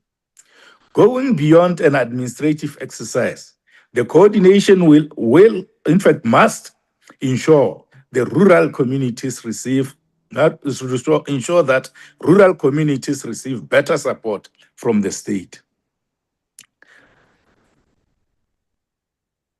Honorable members, in the 2027 financial year, the department will train 1,227 young people through the NARISEC, or National Rural Youth Services Corps program. The number includes 164 young people in the Eastern Cape, 80 in the Free State, 100 in Gauteng, and 60 in KwaZulu-Natal, 152 in Limpopo, 138 in Mpumalanga, 130 in Northwest, 228 in the Northern Cape, and 175 in the Western Cape. These young people will be supported to gain skills that can improve their access to employment and enterprise development, including cooperatives, small and micro enterprises. This will facilitate their participation in the economy. The training we provide through NARISEC offers opportunities. The department will also create 300 work opportunities through rural development initiatives. This planned work work opportunities include 40 in the Eastern Cape, 30 in the Free State, 25 in Gauteng, 55 in KZN, 25 in Limpopo, 41 in Mpumalanga, 25 Northwest, 35 Northern Cape, 24 Western Cape. Given the unemployment challenges that affect many countries in the global south, each decent work opportunity created is critical in supporting households and improving livelihoods. It is within this context and against the backdrop of resource constraints that these figures should be appreciated. We acknowledge that the numbers are modest when measured against the scale of rural unemployment. We are using them in the context just set out as a platform for stronger partnership. We will continue working with provinces, municipalities, traditional authorities, stakeholders in the economy, including commodity organizations, employers, cooperatives, and development finance institutions to expand the impact of these interventions. Chairperson and honorable members, rural infrastructure remains a key part of improving the quality of life in rural communities. For the 2026-2027 financial year, the department will complete 33 rural infrastructure projects. These projects will support access to basic services, local economic activities, and the broader development of rural communities. The department will also provide information and communication technology infrastructure to 5 rural schools under research and technology program. This is a small but important contribution to rural learning. Connectivity, equipment, and digital access are now part of the basic participation in modern education. The department will further support 5 rural district municipalities with investment in rural industrial development. This work must assist rural districts to identify opportunities for enterprise development, cooperatives, value chains, and local production. It must also assist government to focus investments where it can unlock economic activity. Chairperson, the department has identified several challenges that affect implementation. These include capacity constraint, weak coordination across spheres, funding pressures, delays in procurement, and infrastructure delivery risks. We are determined to address these challenges. They cannot become permanent reasons or features for slow delivery. The department will therefore continue to strengthen intergovernmental coordination through joint planning, structured reporting, and clearer roles across spheres of government. We will also continue to improve project monitoring so that delays, cost increases, and poor workmanship are identified early. The NCOP has an important role to play in this regard. It can help ensure that rural development projects are monitored in provinces, that municipalities are brought into planning processes, and that communities see the results of government commitment. Rural development is about more than just infrastructure. It is about restoring confidence in rural places. It is about young people seeing a future where they live. It is about communities having access to services, skills, and productive opportunities. It is about building local economies that can support households and reduce the pressure of migration caused by poverty and lack of opportunity. Chairperson, I wish now and then, at this juncture, to thank Minister Mzanele Ngonzo for his leadership and the acting Director General and senior management and officials of the department. But before I close, Chairperson, I must respond to this issue of both verbalism and the misuse of concepts for the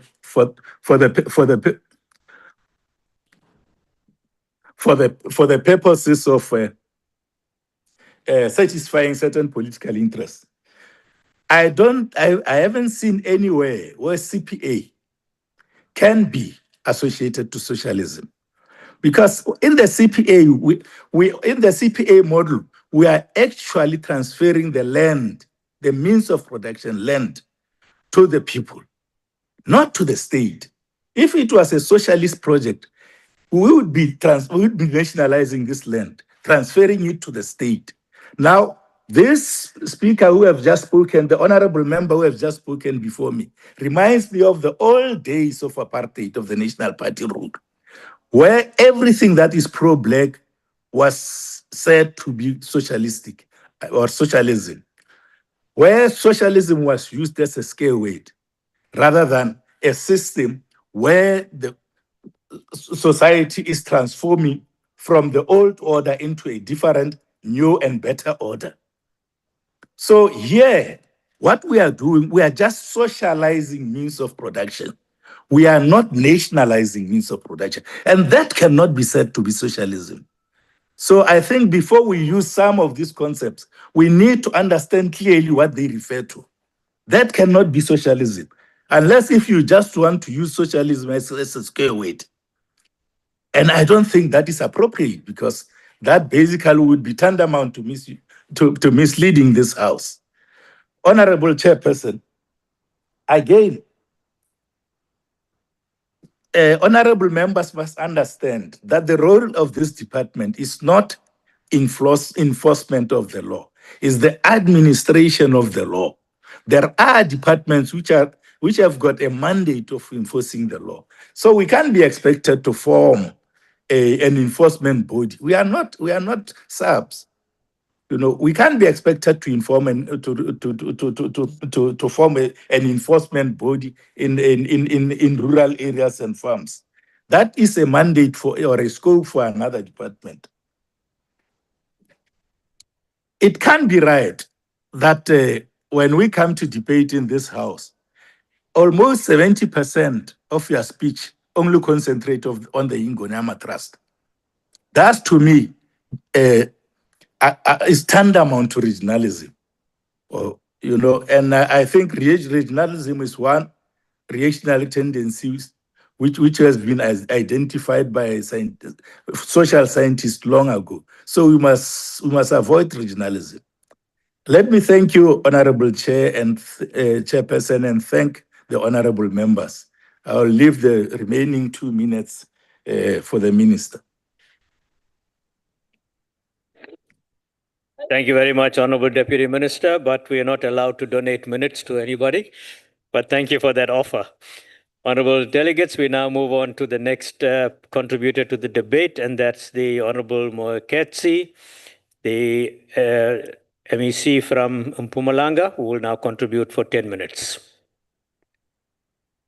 Thank you, Honorable Chairperson, Honorable Minister, Honorable members, distinguished guests, ladies and gentlemen, receive my profound greetings. Honorable Chairperson, a few moments in South Africa's history capture the shock of land dispossession. Sorry, Honorable Member, can you please hold on? We have a point of order. On what rule are you standing? Thank you, Chair. I'm noting that there's a man on the side of the Speaker, and we don't need to be having some other people accompanying us as we speak. All right, thank you for bringing it to our attention. Honorable Moeketsi, there's somebody in your picture. Can you please reframe it so that we don't see the person that is next to you?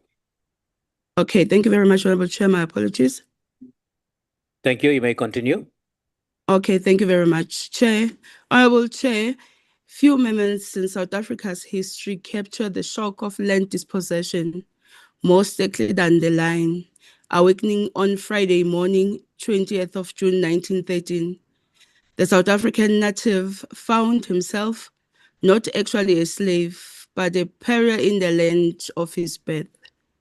As recorded in Native Life in South Africa by founding Secretary General of the ANC, Sol Plaatje, reflecting the devastating immediate consequences of the Native Land Act of 1913.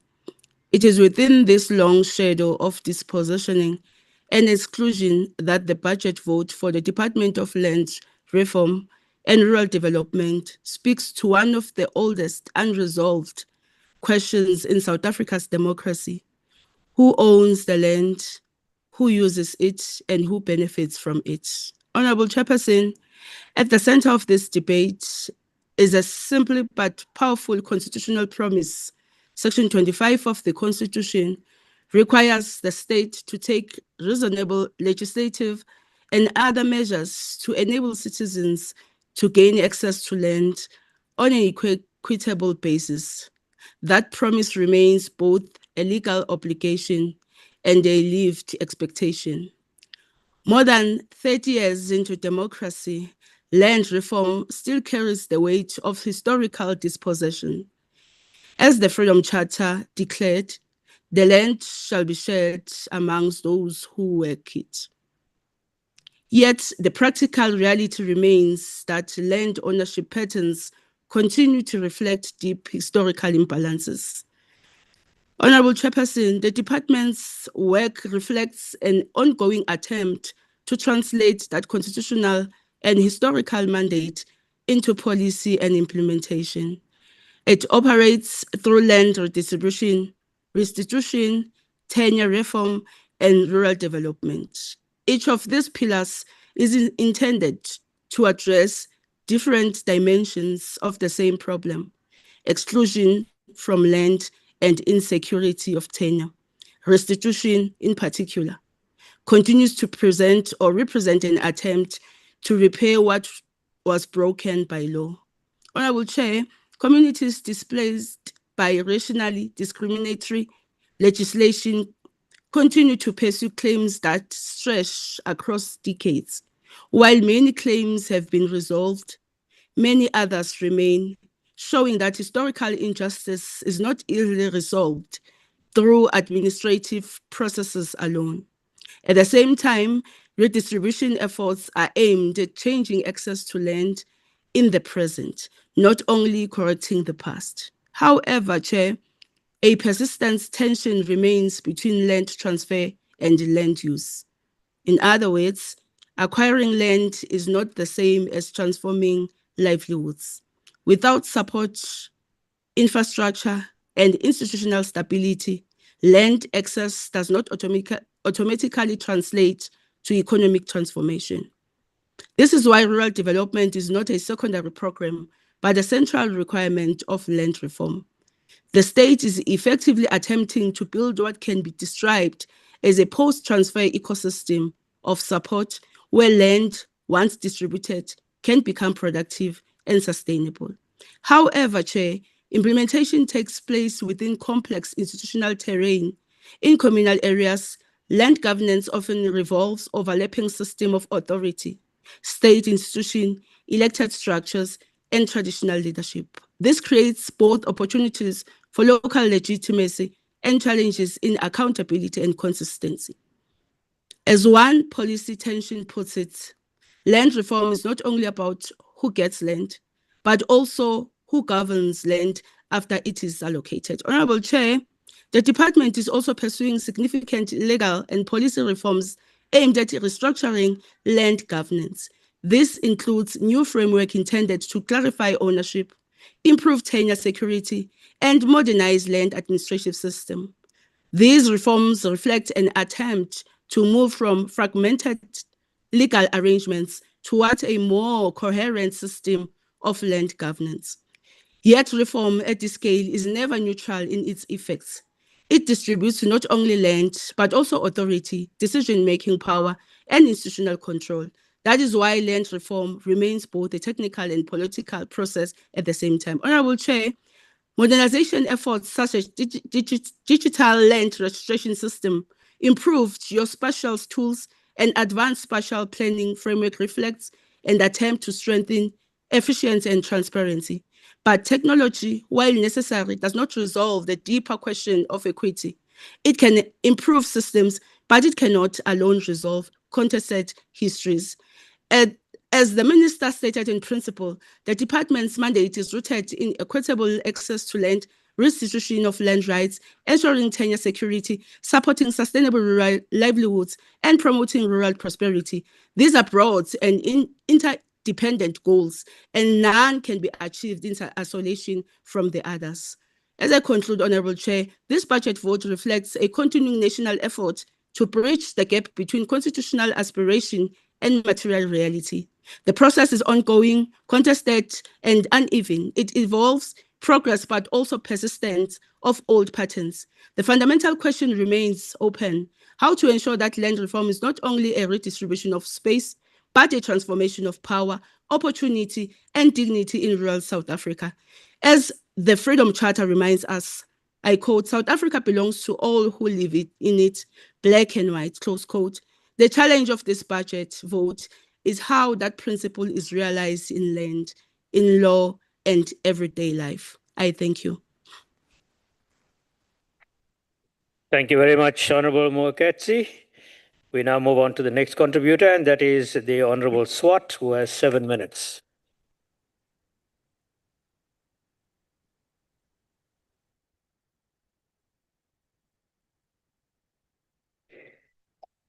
Honourable Chairperson, Honourable Minister and Deputy Minister, Honourable Members, fellow South Africans, good afternoon.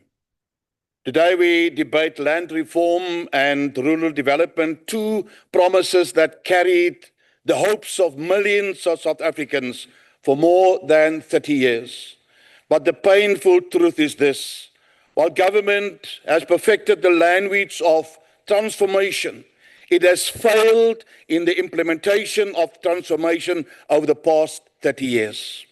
The APP of this Department of Land Reform and Rural Development is filled with impressive strategies, policies, frameworks, interventions, and targets. On paper, it sounds revolutionary, but sorry, our people do not live on paper. They live in rural towns, on broken farms, in collapsing municipalities, and in the communities where poverty has become generational. So we must stop with this pie in the sky promises to poor people. Honourable Chairperson, the department itself admits in the APP that many land reform farms became unproductive because of poor support, weak monitoring systems, lack of accountability, and misuse of funds. This is the real crisis created by your party, Minister. Government buy farms for employment, for empowerment, transfer them to emerging farmers, take photographs for media statements, and then disappears. No proper mentorship, no access to finance, no market access, no infrastructure support, no accountability, and then the president and government are surprised when those farms collapse.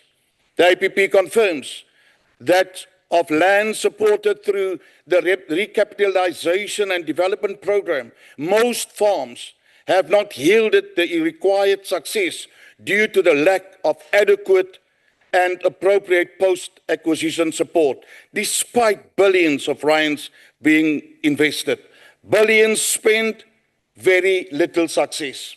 The department itself further admits that the program suffered from poor selection and support providers, misuse of funds, weak monitoring, and inefficient systems. So, Honourable Chairperson, South Africans must ask, how many opportunities were destroyed over the past 30 years through corruption, cadre deployment, and political interference?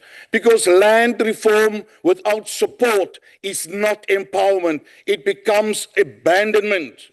And while government speaks out, inclusive rural economies, the reality in rural towns is economic collapse.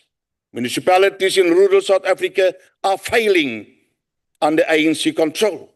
Roads are broken, water systems collapse, sewage runs through communities, investors stay away, young people leave because there are no opportunities. The APP itself admits nearly 60% of rural population lives below the poverty line. After 3 decades of democracy, that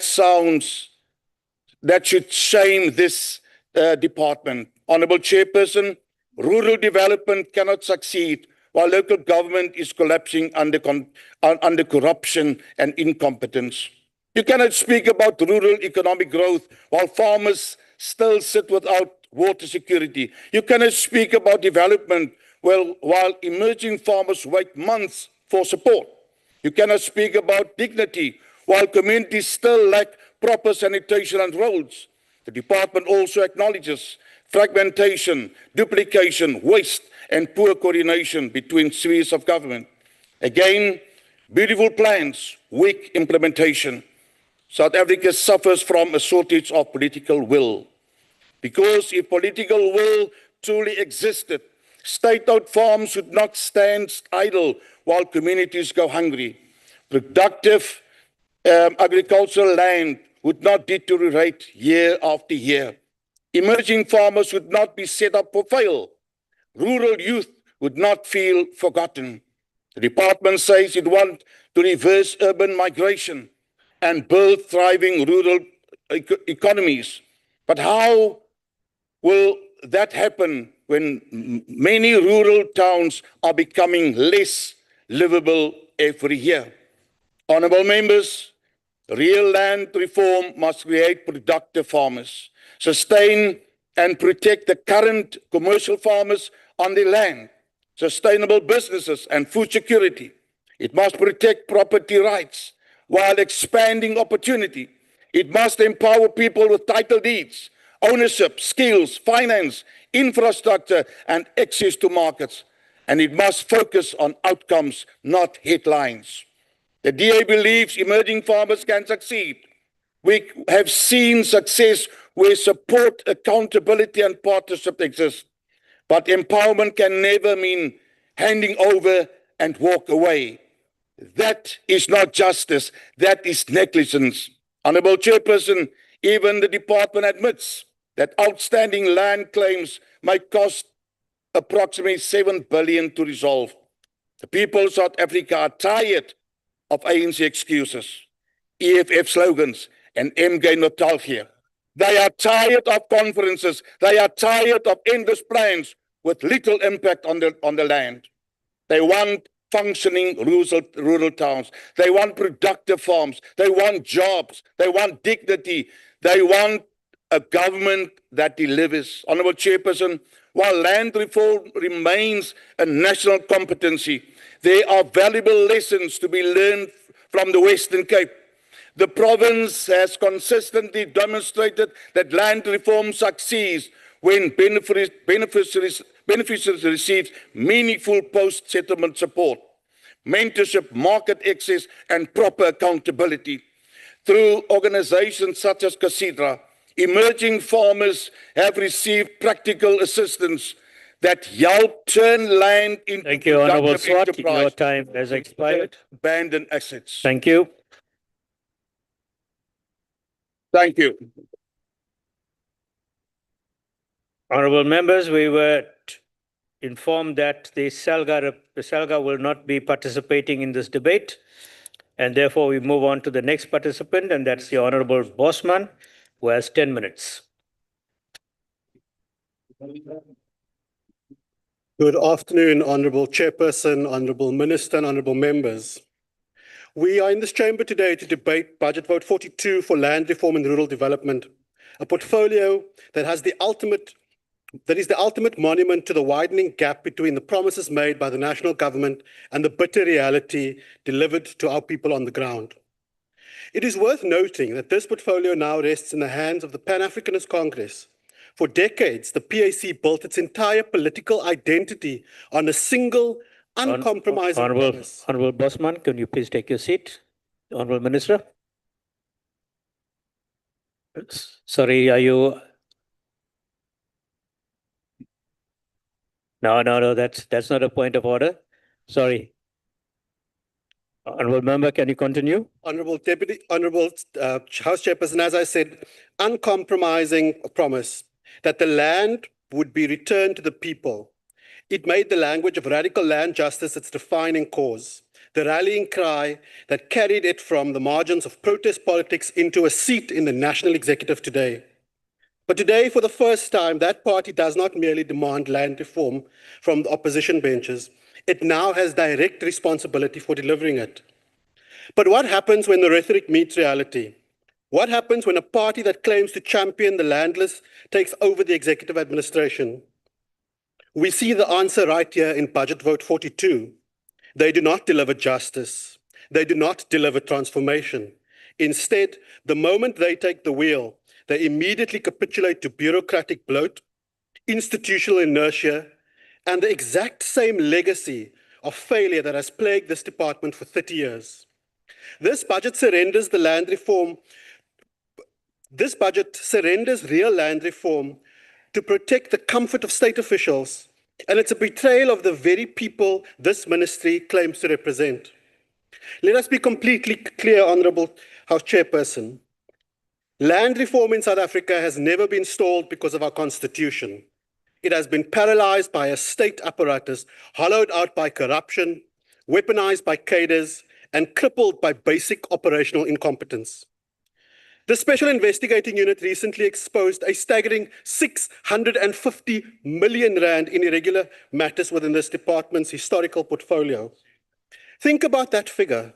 While millions of landless South Africans are told to wait, while emerging farmers beg for basic assistance, 650 million was allowed to bleed out through the cracks of maladministration and greed. This is a profound moral failure that dumps a massive unfunded mandate and severe social risks directly onto provinces and onto the people of the Western Cape. Nowhere is this national failure of agency more visible, more heartbreaking, or more deeply insulting than in the heart of Cape Town, in the community of District 6. For 3 decades, the national government has used District 6 as a political football. For 3 decades, elderly claimants, men and women who were forcibly dragged from their homes under the Brutal Group Areas Act, have been handed nothing by this department but forms, delays, and excuses. Finalizing these urban restitution claims does not require radical new legislation like the proposed Equitable Access to Land Bill. It requires basic, competent project management.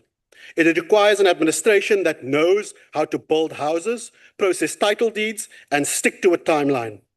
Instead, the National Department has treated District 6 with a level of apathy that borders on cruelty.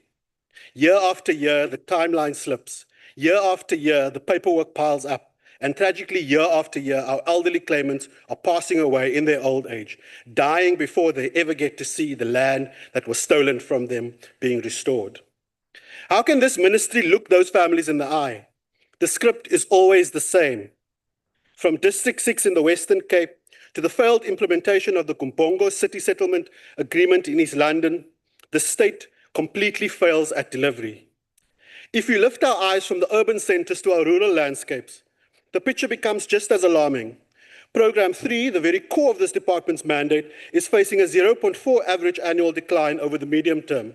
In real terms, money is moving away from land reform while the administrative red tape increases. And where is that money going? Well, let's look at Program 1. This budget allocates a staggering 693.9 million purely to office accommodation for the 26-27 financial year. Nearly 700 million rands so that bureaucrats can sit in luxury offices in Pretoria, while the targets for completed rural infrastructure projects are slashed from 174 down to just 33. The department is cutting dams, cutting access roads, cutting fencing, and cutting irrigation. They are destroying the tools that turn a piece of soil into a productive asset, all to ensure their own office buildings are well funded. This administrative failure is causing a crisis of security in the Western Cape. Right now, there are 8,000 unresolved labor tenant cases hanging over this country. In places like Nantes from farms in Paarl, the department's inability to finalize claims and secure legal tenure is putting both farm dwellers and agricultural stability at massive risk. When the state leaves people in legal limbo like this for more than a decade, it invites social instability, it creates conditions for conflict and economic decay. In the Western Cape, land prices are among the highest in the country. when the national department shrinks its land acquisition budget to less than 0.5% of the national fiscal framework, while leaving the Office of the Valuer General completely unstable and without a permanent head, it effectively kills sustainable redistribution in high-value agricultural zones. The Western Cape does not want to inherit the national department's chaos. We want to see real, productive, just land reform that builds wealth instead of managing poverty. And we have the blueprint to show how it's done. First, we must embrace modernization. This budget highlights the rollout of the electronic deeds registration system. As a province with incredibly high property transaction volumes, the Western Cape represents the perfect breeding and testing ground for this system. We demand that this digital rollout be flawless, fully transparent, and completely insulated from the bureaucratic corruption that has rotted the department's manual system. Modernize the administration and you fast-track the security of property rights for everyone. Second, we need to fix the massive failure of post-settlement support. Giving a beneficiary a piece of land without water, without equipment, and without market access is not liberation. This budget allocates 1.6 billion for rural infrastructure, including 15 agri-parks. The Western Cape demands its equitable share of these projects. But more importantly, we demand that these agri-parks are integrated directly into the Western Cape's existing, high-performing provincial agricultural value chain. Let us provide the technical support, market linkages, and real-world training that the state has proven completely incapable of delivering. Honourable members, the new ministry stands at a definitive crossroads.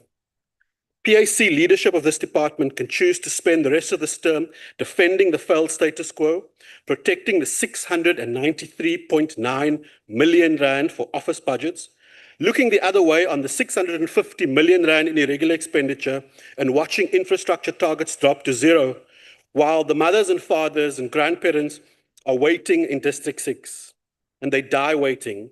If they do that, they prove that the historical land rhetoric was nothing more than an empty political gimmick. The DA will not give a blank check to a budget that prioritizes luxury offices over land ownership and paperwork over real human progress. We will hold this department to account every single day, not for the slogans they shout, but for the outcomes they fail to deliver. I thank you. Thank you very much, Honourable Bosman. The next contributor to the debate is Honourable Billy for 6 minutes.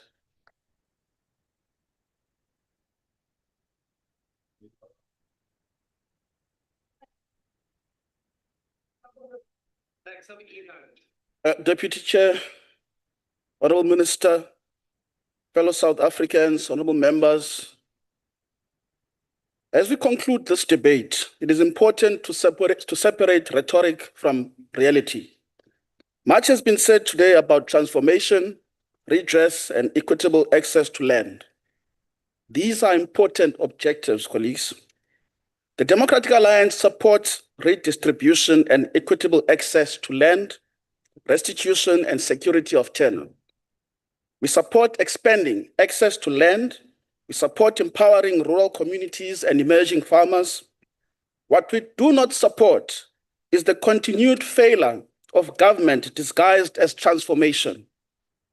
My colleague, Honourable Pinar, correctly pointed out that government has already identified approximately 700,000 hectares of vacant, unused, and underutilized state land suitable for redistribution.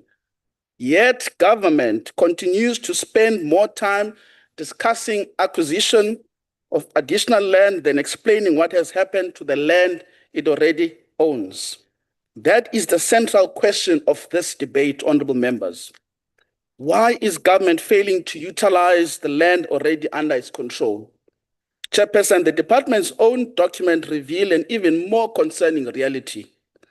We are told that land reform is a priority, yet the department admits that more than 1,100 farms and projects under state ownerships have not received the support they require. Many require billions of rand in development assistance before they can become productive. The department further acknowledges that approximately 20,510 applications were lodged, with nearly 9,000 still outstanding. The department tells us that a staggering 56 billion rand is required merely to address the backlog in land claims. These are not DA figures. These are the department's own admission. Honorable members, the ANC, the MK Party, the EFF, and now the Pan-African Congress of Azania may stand up today and accuse the DA of opposing land reform. Nothing could be further from the truth. We oppose failed land reform. We oppose land reform that transfers land out of abandoned beneficiaries. We oppose land reforms that create dependency instead of ownership. We oppose land reform that measures hectares transferred but never measures whether families became successful farmers, whether jobs were created, whether communities prospered, or whether beneficiaries built wealth. Chairperson, Parliament's own analysis found that approximately 72% of the department's budget is linked to indicators that largely measure activities than outcomes. The department measures how many people were trained. It does not adequately measure how many found employment. The department measures how many hectares were allocated. It does not adequately measure whether that land remains productive. The department measures how many projects were launched. It does not adequately measure whether those projects change real lives. That is the difference between spending money and achieving results. The ANC and its offsprings will undoubtedly tell us that expropriation is the answer. No. But the evidence before us says otherwise, honorable members. As I've always said in this House, like many other problems we have, South Africa's biggest land reform challenge today is not the absence of legislation, Honorable Mananiso. Listen, it is implementation of failure. It is capacity constraints. It is unresolved claims. It is underutilized state land. It is inadequate post-settlement support. These are the obstacles standing between South Africans and successful land reform. Chairperson, the DA believes that true empowerment comes from ownership. Ownership creates dignity. Ownership creates security. Ownership creates investment. Ownership creates generational wealth. A government lease can be withdrawn. A title deed can be passed to your children. That is why we continue to advocate for title deeds and secure property rights for all South Africans, especially the poor. The real injustice in South Africa is not that too many people own property. The real injustice is that millions do not. Our task should be therefore to expand ownership, not weaken it. To create more successful farmers, not more failed projects. To create more investment, not more uncertainty. Chairperson, South Africa does not need another decade of promises. It needs delivery. It needs restitution completed. It needs state land released. It needs farmers supported. It needs title deeds issued. It needs rural communities revived. And above all, it needs a government that measures success not by how much money it spends, but how many lives it changes. Chairperson, for these reasons, while we support meaningful land reform and redress, we remain deeply concerned that this budget does not adequately address the fundamental failures that continue to undermine this initiative. Thank you. Thank you very much, Honorable Billy. We now move to the next contributor, and that is the Honorable Dlamini for 13 minutes.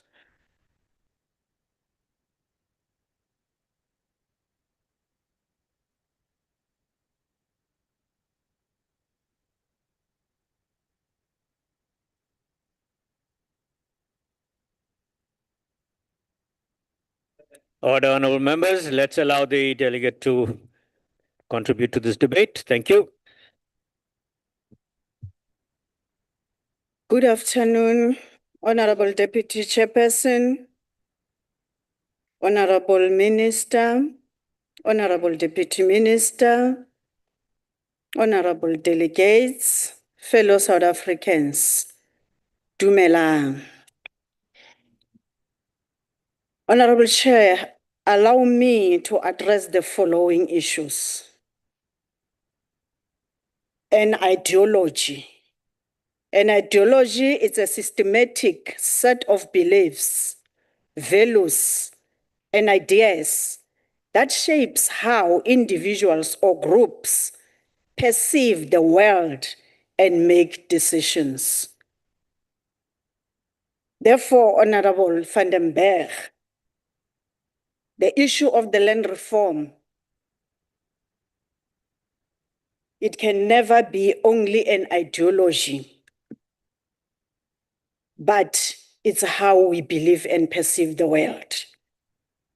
So as Orania is part of ideology of those who believe in forming Orania. Honorable Swart, the people of this country have suffered not only the past 30 years, they have suffered more than 100 years ago. When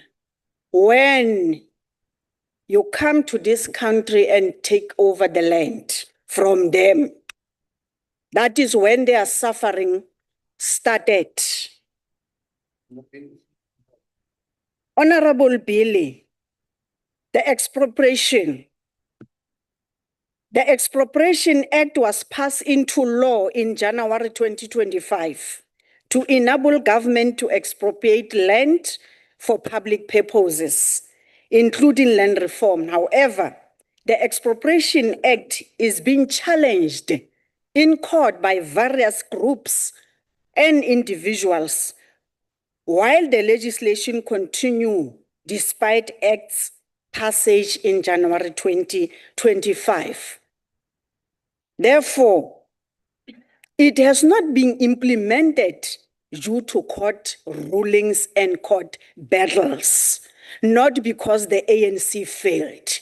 Let us tell the people of South Africa the truth, that some of you here, individually or collectively, or your brothers out there and sisters, are prohibiting the land reform implementations because the department spent a lot of money that you have indicated here as a loss or failures or wasteful expenditure in defending government on land reforms when you challenge them in the court of laws. Let us tell the people of South Africa the truth. Honorable Pina, whilst you are outside, because you have made it, Honorable Deputy Chair, Honorable Pina has made it a norm that all the time when I come here and speak, he's going outside. But you will hear me whilst he's outside. Honorable Pina, the color of the skin was also used in 1913 when the land was taken from black people. The color of the skin was used when those native laws were put in place to take the land from Order, honorable members. Order. Let us hear the delegate.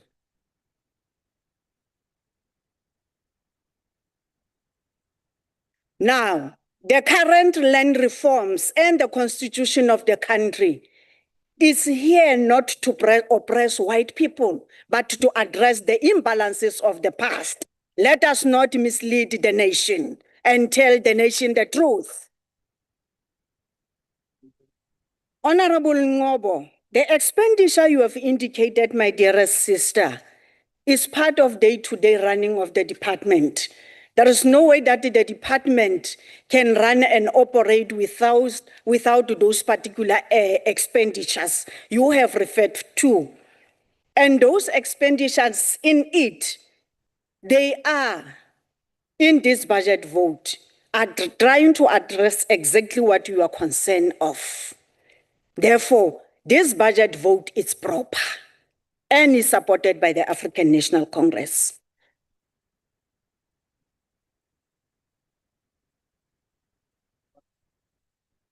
Honorable Bosman, most often delegates from Western Cape, they come here and tell South Africans that when things are going well in the Western Cape, is the provincial government of Western Cape.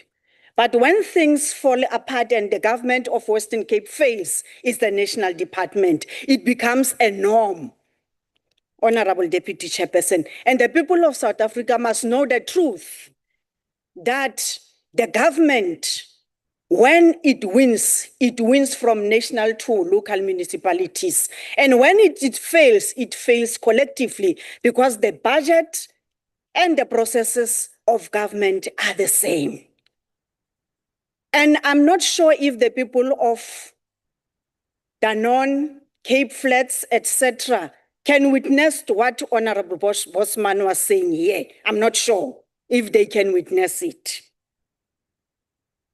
Honorable Deputy Chair, the ANC support budget vote 42 because there is an urgent need to implement land reform and rural development programs. In the 2025-26 financial year, the department planned to have the following legislation approved: Land Survey Amendment Bill 2025, Equitable Access to Land Bill 2025, Communal Land Bill of 2025. Honorable Chair, furthermore, the ANC support the department's budget to address and implement the following key areas and programs and/or interventions: supporting the Commission of Restitution of Land Rights, outstanding claims across different provinces, especially KwaZulu-Natal, Limpopo, Mpumalanga, and other provinces, as earlier on mentioned by Honorable Modise, the chair of the Select Committee, which still have the highest number of outstanding claims. We support the budget to improvement of the research capacity of the Commission of Restitution of Land Rights outstanding claims, and also to mitigate the delays related to these disputes and land values, and also to enhance compliance with LAMOSA judgment to pave the way of the processing of new claim, to provide support for the institutional architectures of the Office of the Valuer General, to provide credible and incontestable land valuation to support the transformative objectives of land reform. Honorable Deputy Chairperson, land redistribution is central to the prospects of inclusive economic growth. Therefore, the agricultural land holding account is crucial to the process of land acquisition. The policy shift from the willing seller, willing buyer principle to the principle of justice and equity has not yet been realized due to the dominance of market rationally and legislation that stall progress in land distribution, not what honorable members came here and present as the truth. The truth is that they are part of holding back any process through litigations and courts, battles for the government to implement the land reforms. This situation needs to be overcome as a matter of urgency. Honorable Deputy Chairperson, the establishment of governance and financial management of the Ingonyama Trust Board is urgent, equally including expediting the dispute before the court. The ITB needs to strengthen its anti-fraud Honorable Minister mechanism and recover all misappropriated funds and assets. We, as the ANC Honorable Deputy Chair, we would like to thank and acknowledge the good work of all the provinces that they are doing in terms of implementing the land reform programs in their various provinces. It indeed shows that as the country, we are going somewhere, Honorable Deputy Chairperson. As we continue to invoke the 1955 Freedom Charter, we promise that, and I quote, all the land will be redivided amongst those who work in it to banish the famine and land hunger. Further, declared that food shall be plentiful and no one shall go hungry. And others are busy holding us back in court battles. And the state is spending a lot of money defending itself against the people who are standing here portraying to be representing the black people and the poor. There is no such that the DA is representing the blacks and the poor. There is no such.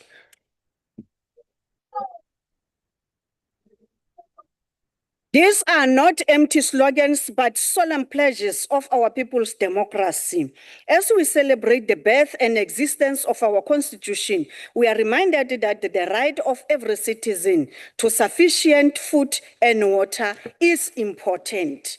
Therefore, Chair, the African National Congress support this budget vote, and we encourage the Minister and the Deputy Minister and the entire department to continue implementing as a matter of urgency all programs and priorities as set out in your APP of 2026. We are going to, as the ANC, to rally behind you, to continue doing difference in terms of land reforms, and ultimately we get our people to get the land. We know that some of them, when standing here, they are speaking from the point of privilege. They have farms, they have properties, they have everything. So they are defending and protecting their space, not the people of South Africa. Whilst most of the people of South Africa are still suffering, and these private owners, they are the ones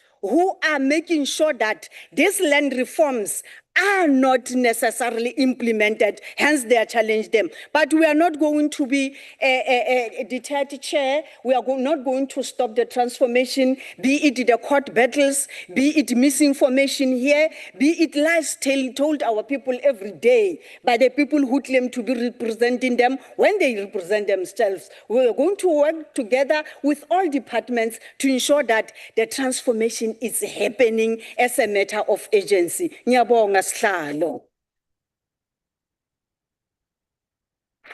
Siyabonga. Honorable Dlamini, thank you very much. And honorable delegates, now to respond and to close this debate, I call upon the Honorable Minister for 5 minutes.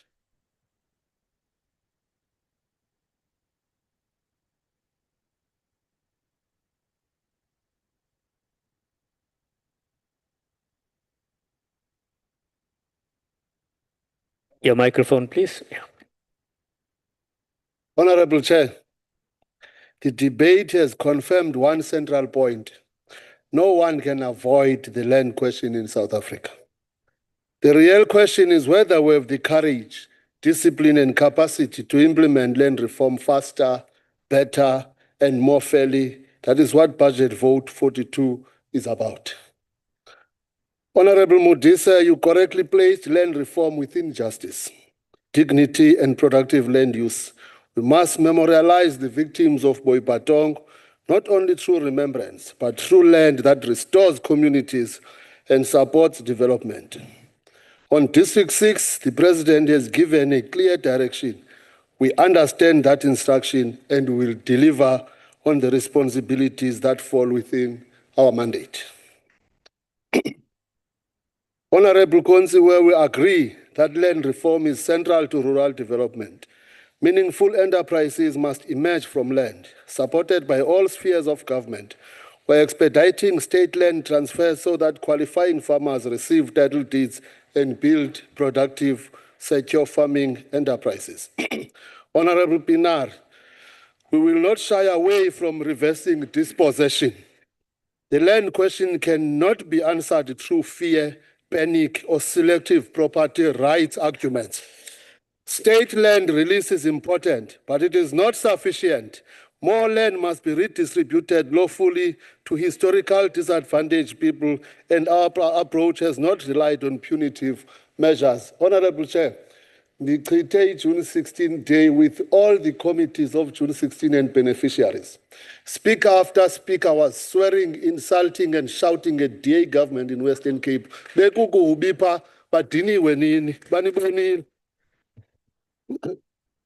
Honorable Ndlangi Sanodata, thank you for placing women, youth, and rural communities at the center of this debate. Land reform must give practical effect to Section 25 in full. Rural infrastructure construction and maintenance cannot be underestimated. Roads, water, fencing, and productive assets improve livelihoods. Honorable Rockman, the Free State has shown that we can empower farmers through title deeds. Your contribution to the National Rural Development in Daba made us proud. We look forward to presenting the full report and implementing plan. Honorable Farmer, I take your point that land reform must build successful rural enterprises, not merely transfer land. Land reform is the backbone of rural enterprise development. Your expectation that targets must increase in the years ahead is fair. We are strengthening the capacity, systems, and partnerships required to do more. Honorable Ngobo, the issue raised on the Ngonyama transport is also our concern. Land must benefit the rightful land-holding communities through the commissioned investigation. We'll strengthen governance, accountability, and the flow of benefits to communities. Land administration must serve people, not institutions. Honorable Mutwedi dispelled the notion that land reform is failing. Post-settlement support makes a real difference in the success of resettled landowners. Also appreciate the work done in Zebediela, whose recovery will help counter negative perception of land reform. Honorable Van der Beek, we have adopted a mixed approach to communal and family ownership among plus farmers. The figures show a balanced distribution of hectares across these models. The claim that individual ownership is inherently better is not supported by the facts on the ground. Honorable Mweke, we appreciate Mpumalanga's support for Budget Vote 42. Honorable Swart, land reform cannot be reduced to good speeches, photographs, and paperwork. On that, there is no disagreement. It must produce functional farms, jobs, skills, markets, and dignity. More successful agricultural economies are subsidized in one form or the other. Honorable Bosman, District 6 is not a slogan to us. It is a national responsibility, and the President has given clear direction. We accept that delays have caused pain and will not hide behind paperwork. But before fingers are pointed only at this department, the City of Cape Town must also account how much has it contributed to this project. Thank you, Honourable Minister. Approval processes affected implementation timelines. It bears now your time has expired, Honourable Minister. Thank you. Not political noise. Honorable Billy. Honourable Minister, your time has expired. I'm sorry. Thank you.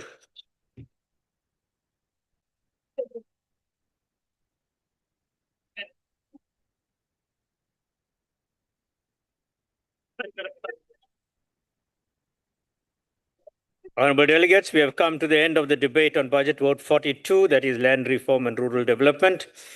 I'd like to thank the Minister, the Deputy Minister, and all honourable delegates for participating in this debate today.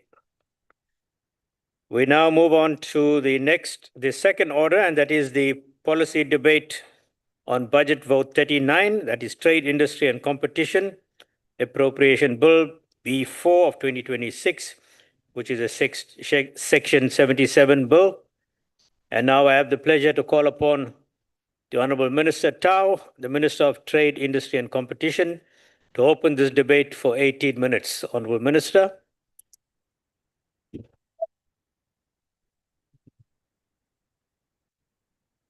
We welcome you to the NCOP.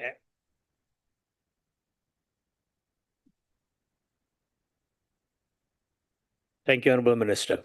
Thank you very much, the Deputy Chairperson, Chairperson of the Select Committee, Honourable Members, Deputy Ministers, MECs and members of the provincial legislatures here present, distinguished guests, ladies and gentlemen. Since the establishment of the 7th administration, we have been hard at work as a nation and as a continent. It is these 2 years that solidified our foundation of planning so that South Africa becomes the provider of a dynamic ecosystem where innovation thrives, industries diversify, and global partnerships flourish. The adoption of the Industrial Development Strategy charts the direction of our growth path. South Africa is reindustrialization through diversification, decarbonization, and digitalization. Firstly, our diversification strategy, illustrated through a butterfly, demonstrates our ability to expand South Africa's productive base beyond traditional intensive activities by deepening value addition, fostering new industrial sectors, strengthening agro-processing services, regional value chains, and diversifying export destinations.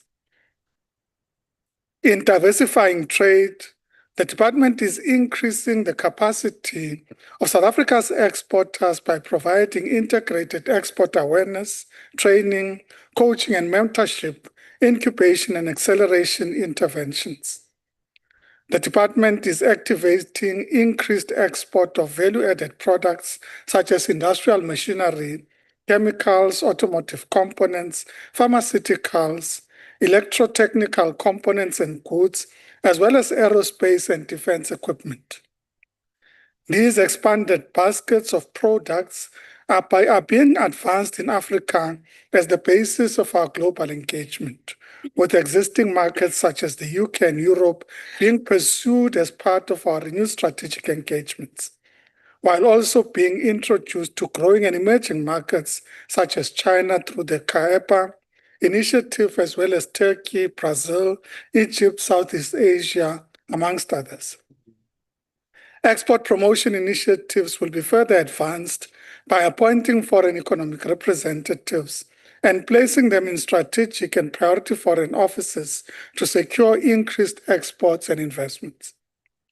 The department will develop a nationally anchored non-tariff barrier platform and deliver increased trade finance and investment instruments, including through the implementation of the Afri-Exim Bank country program following South Africa's accession to the bank.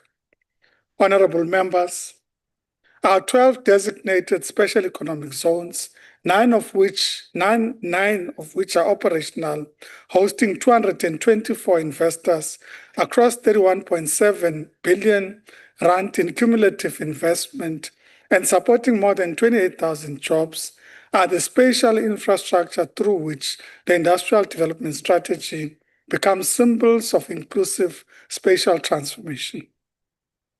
South Africa's pharmaceutical and vaccine manufacturing capacity is anchored by Aspen Pharmaceuticals in the Eastern Cape and BioVac in the Western Cape. These two are an expression of a deliberate sovereign industrial strategy.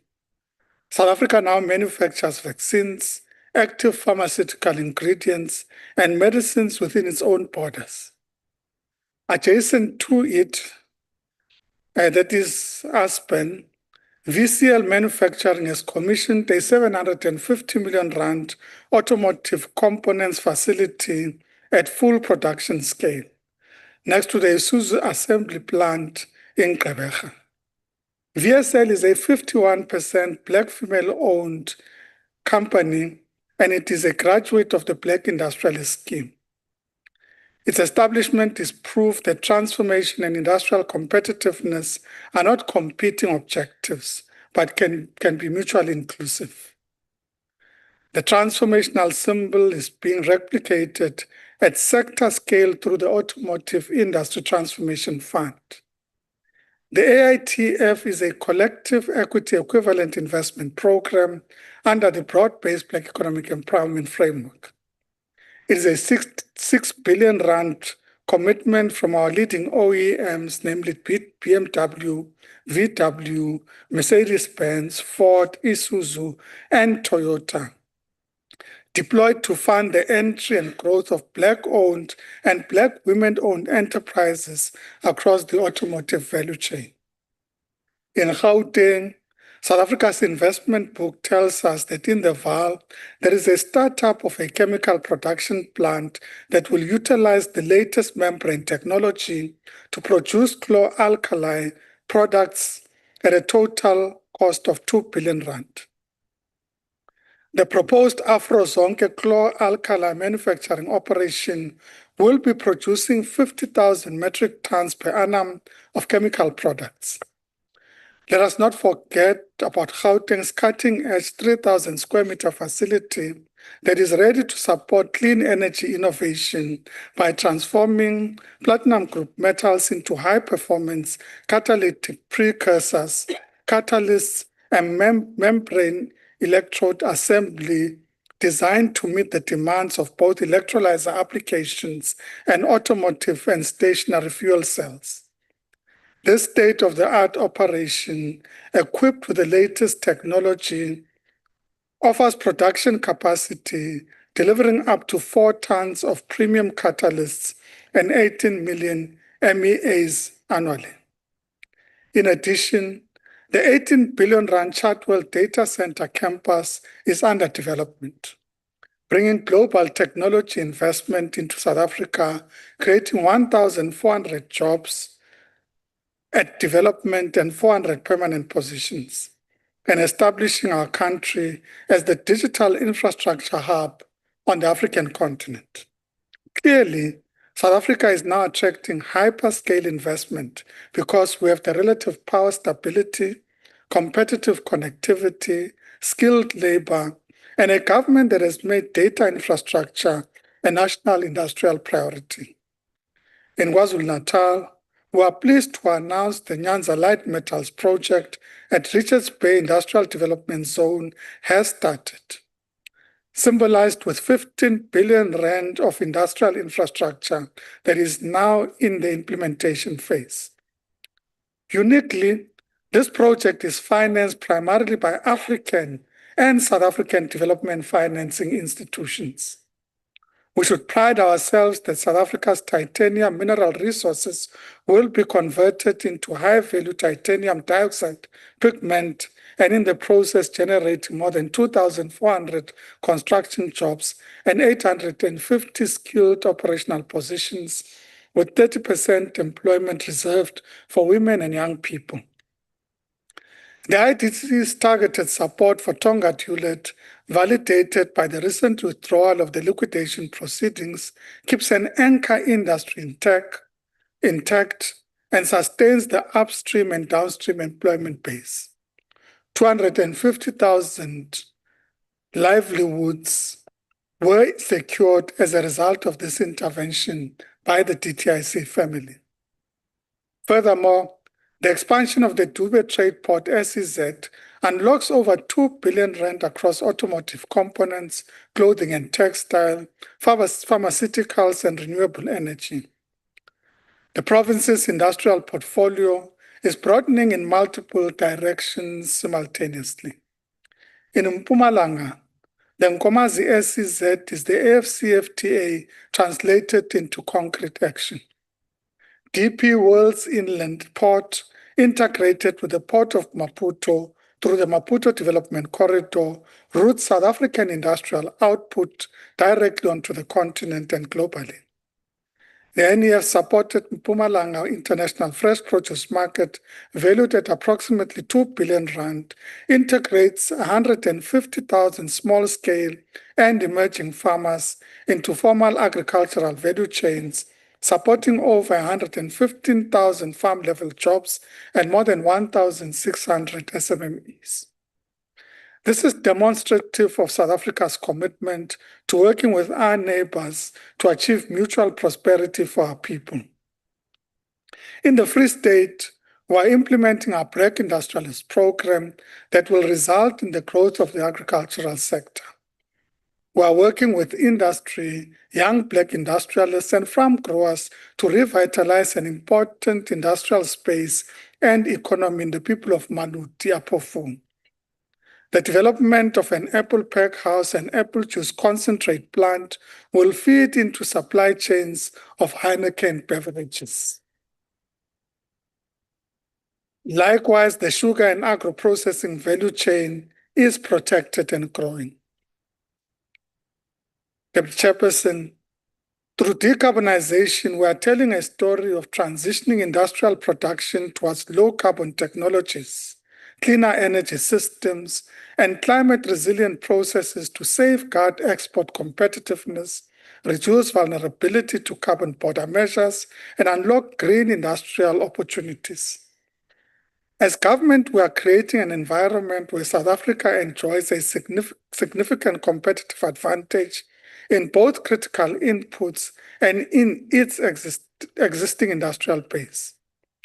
Some of the world's highest levels of solar radiation over vast tracts of land, combined with strong regional wind resources, coincide with the mineral endowments that align directly to the objectives of the just energy transition.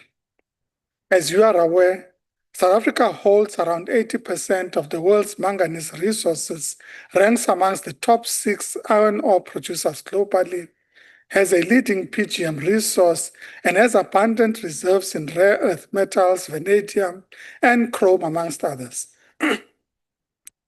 These same renewable energy assets, low cost, reliable, and carbon neutral, are increasingly sought by global hyperscalers and technology companies seeking green powered locations for data center and digital infrastructure investment.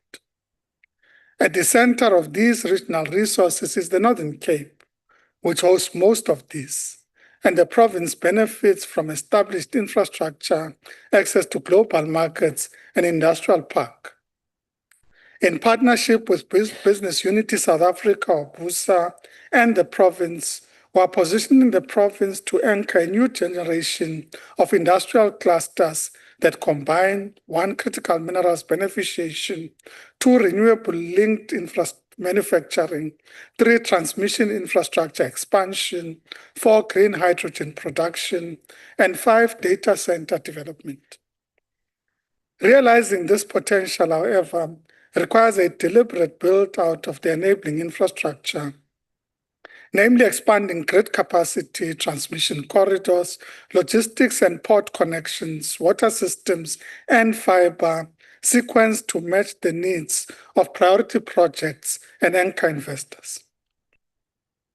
Honorable members, lastly, the digitalization symbolizes our efforts to embed digital technologies across industries to raise productivity, enable innovation, improve scale and coordination, and position South Africa competitively in digital services and knowledge-intensive activities.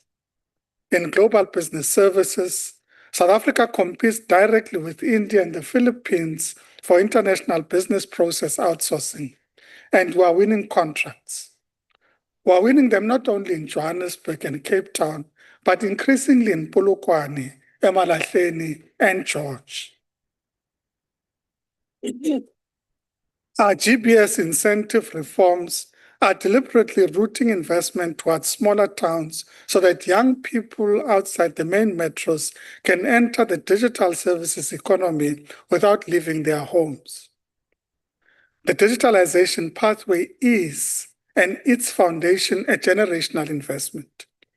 The data infrastructure being built today, the business process operations sector being scaled, the digital infrastructure capabilities being embedded across our digital and industrial base.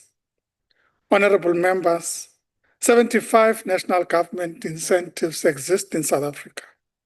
These incentives tell a story of South Africa's structural reforms and infrastructure investment plan, which demonstrates our ability to create investment opportunities aimed at expanding the infrastructure base of the country to spur economic growth and industrialization. A story of a country that is advancing its national development plan targets of achieving 30% of gross fixed capital formation to GDP by 2030 by positioning South Africa as a key preferred African investment destination. A story of a government helping companies to grow and in turn create jobs. Beyond supporting businesses with growth capital, private equity firms actively help companies develop good governance, innovate, and access new markets. A story of a country that offers a variety of incentives. We have corporate income tax incentives, building allowance incentives, employment tax incentive, customs and excise incentives, and value-added tax incentives. The department continues to place youth employment and skills development at the center of its industrial agenda. Through the Youth Employment Services Program, 8,347 young people were trained during this financial year, while a further 51 interns under the age of 35 will commence placements within the DTIC from the 1st of July. In addition, the National Empowerment Fund, in partnership with Bank SETA and WRS SETA, provided training and work-integrated learning opportunities for 502 young beneficiaries across the country. Building on these achievements, annual performance plan targets the creation of more than 100,000 employment opportunities through a range of interventions, including 6,000 opportunities through SEZs, 1,275 through export promotion initiatives, 5,000 through global business services, and 7,000 linked to incentive disbursements. Furthermore, the Small Enterprises Funds planned 1.5 billion rand in disbursements during 26-27 is expected to support approximately 50,000 jobs, whilst the year's program is targeting a further 55,000 employment opportunities. The Social Employment Fund, a symbol of youth development, in the 25-26 financial year, reached 94,480 participants. 68% of them are young people. The SEF reflects some important about how we understand the relationship between industrial policy and social policy.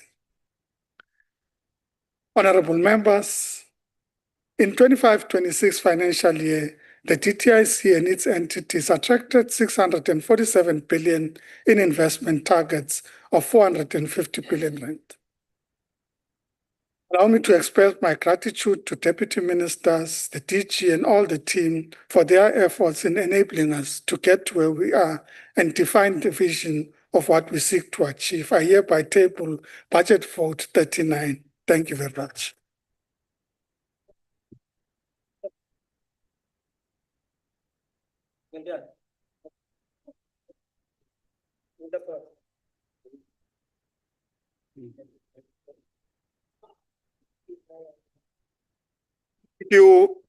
Thank you, Honorable Minister, for articulating the programs of your department. It is highly appreciated. The next speaker on the podium is Honorable Boshoff, the Chairperson of the Select Committee on Economic and Trade.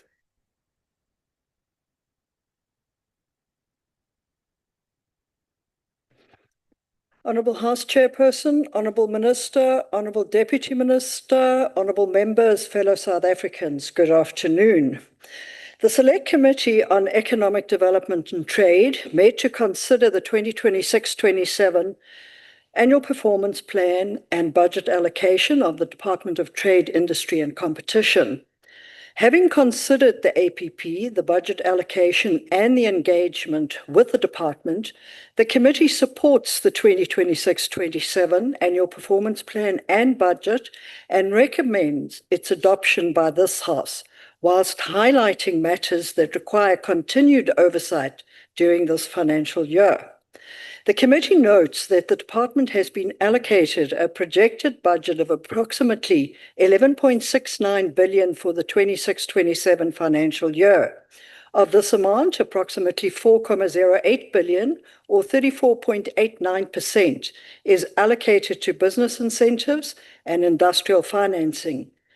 A further 2.31 billion is allocated to external programs. Approximately 1.8 billion supports the department's entities, and 1.16 billion is directed towards infrastructure investment incentives.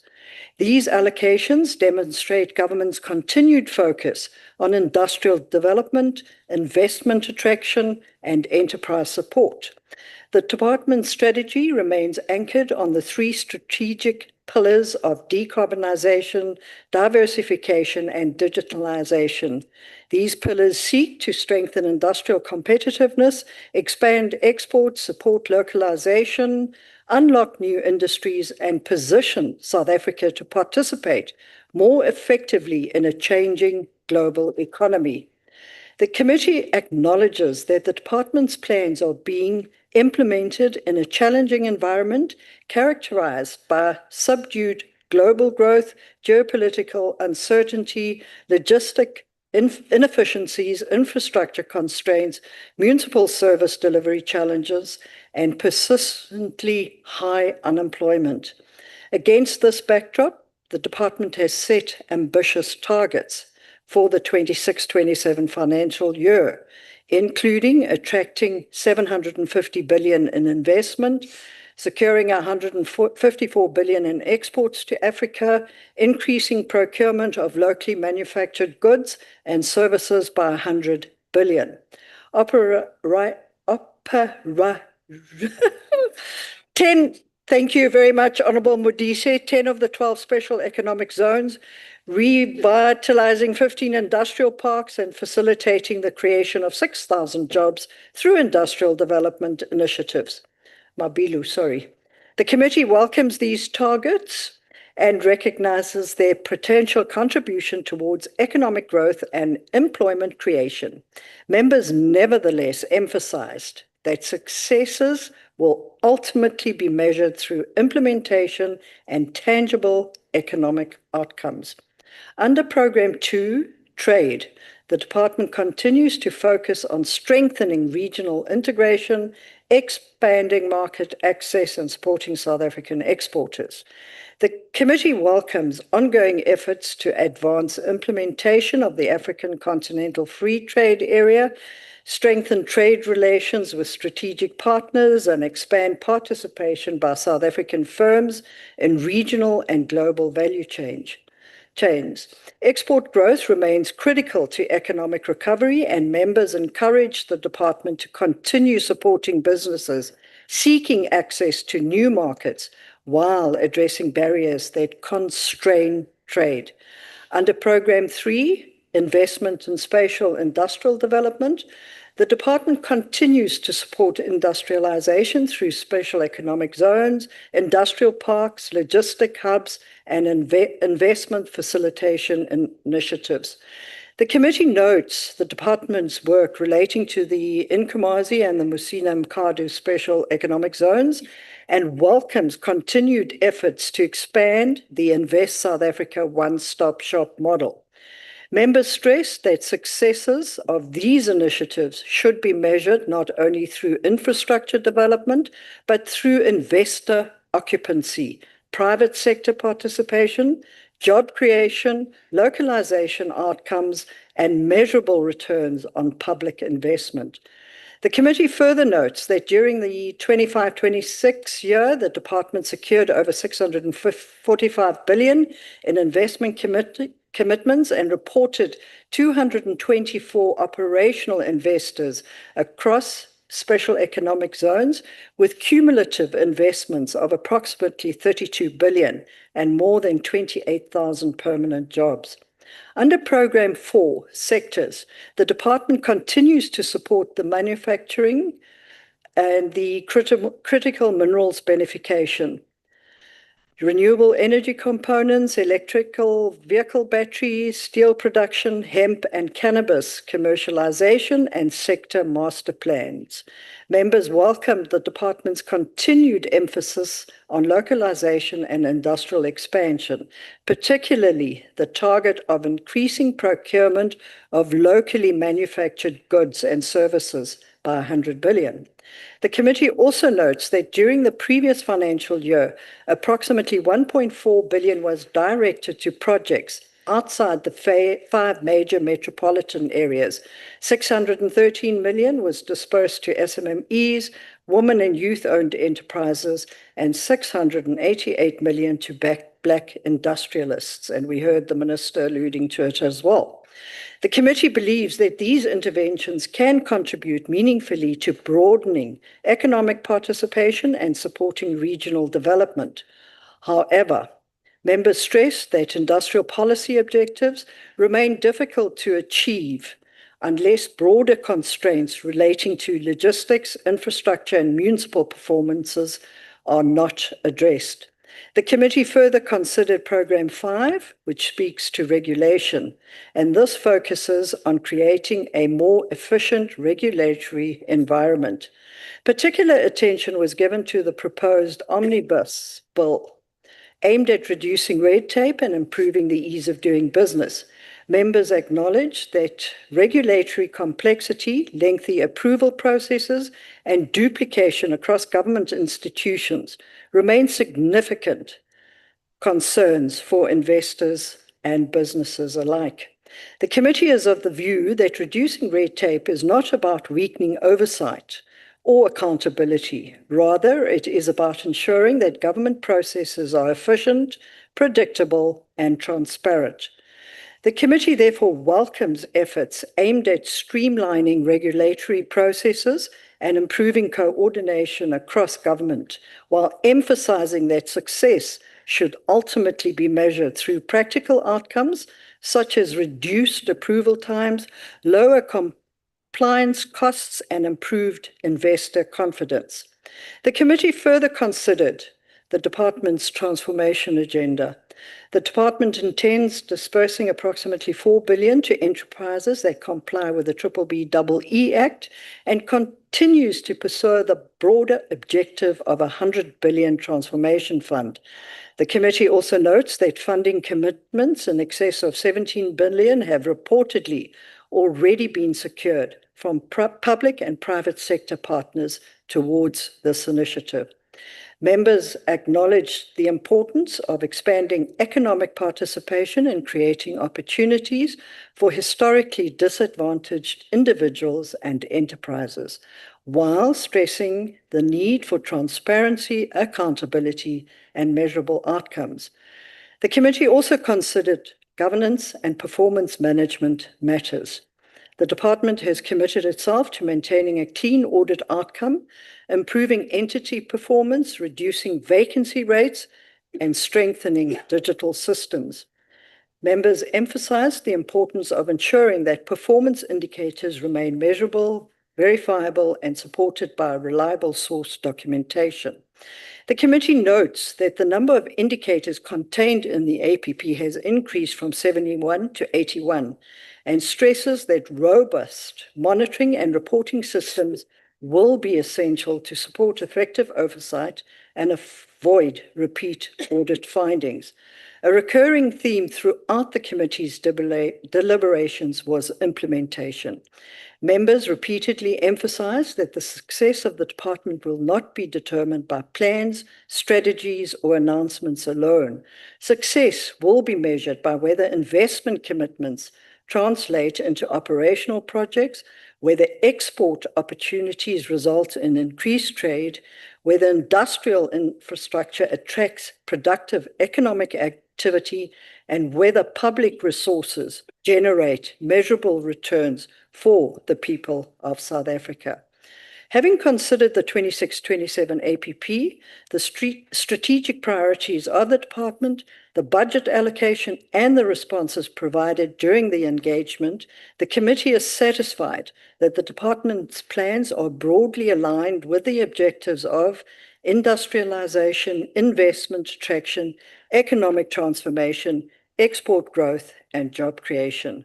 The committee will continue to exercise robust oversight to ensure that targets are achieved, resources are utilized effectively, and that the department delivers on its mandate to promote industrialization, investment, competitiveness, economic growth, and job creation.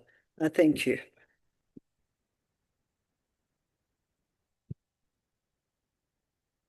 Thank you, Honorable Boshoff, for articulating the good work done by your select committee.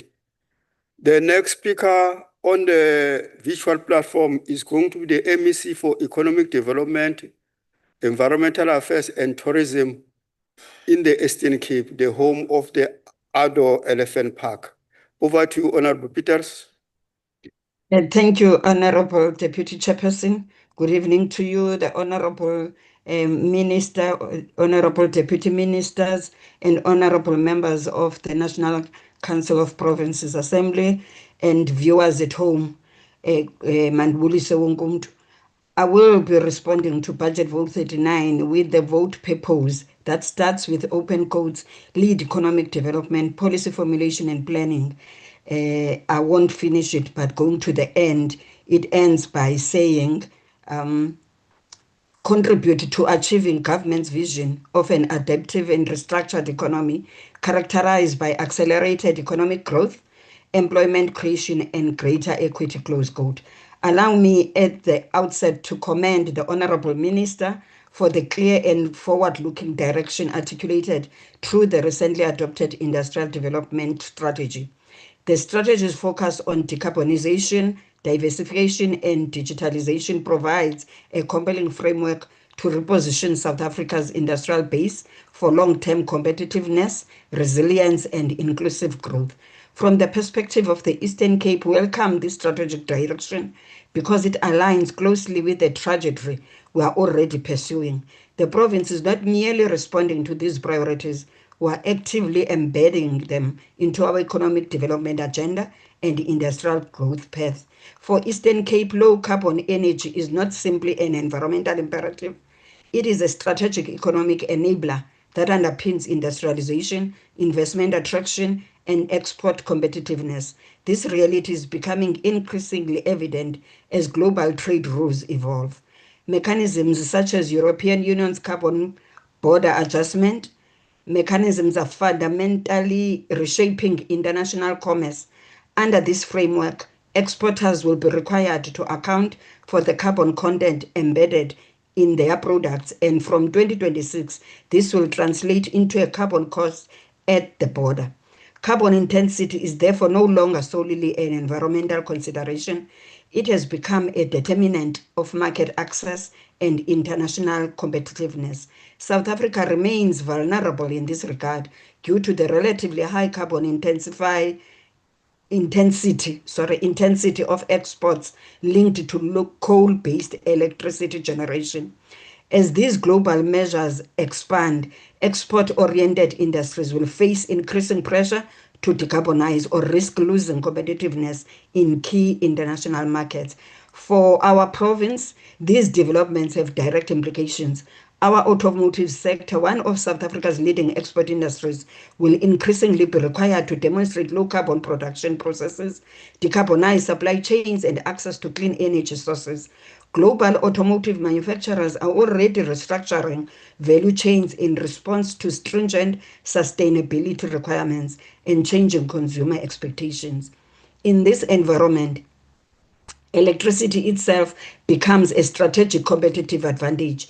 The carbon intensity of the power used in production directly influences the carbon footprint of exported products and consequently their ability to compete in global markets. Honorable Deputy Chairperson, this is where the Eastern Cape is uniquely positioned not only to respond but to lead.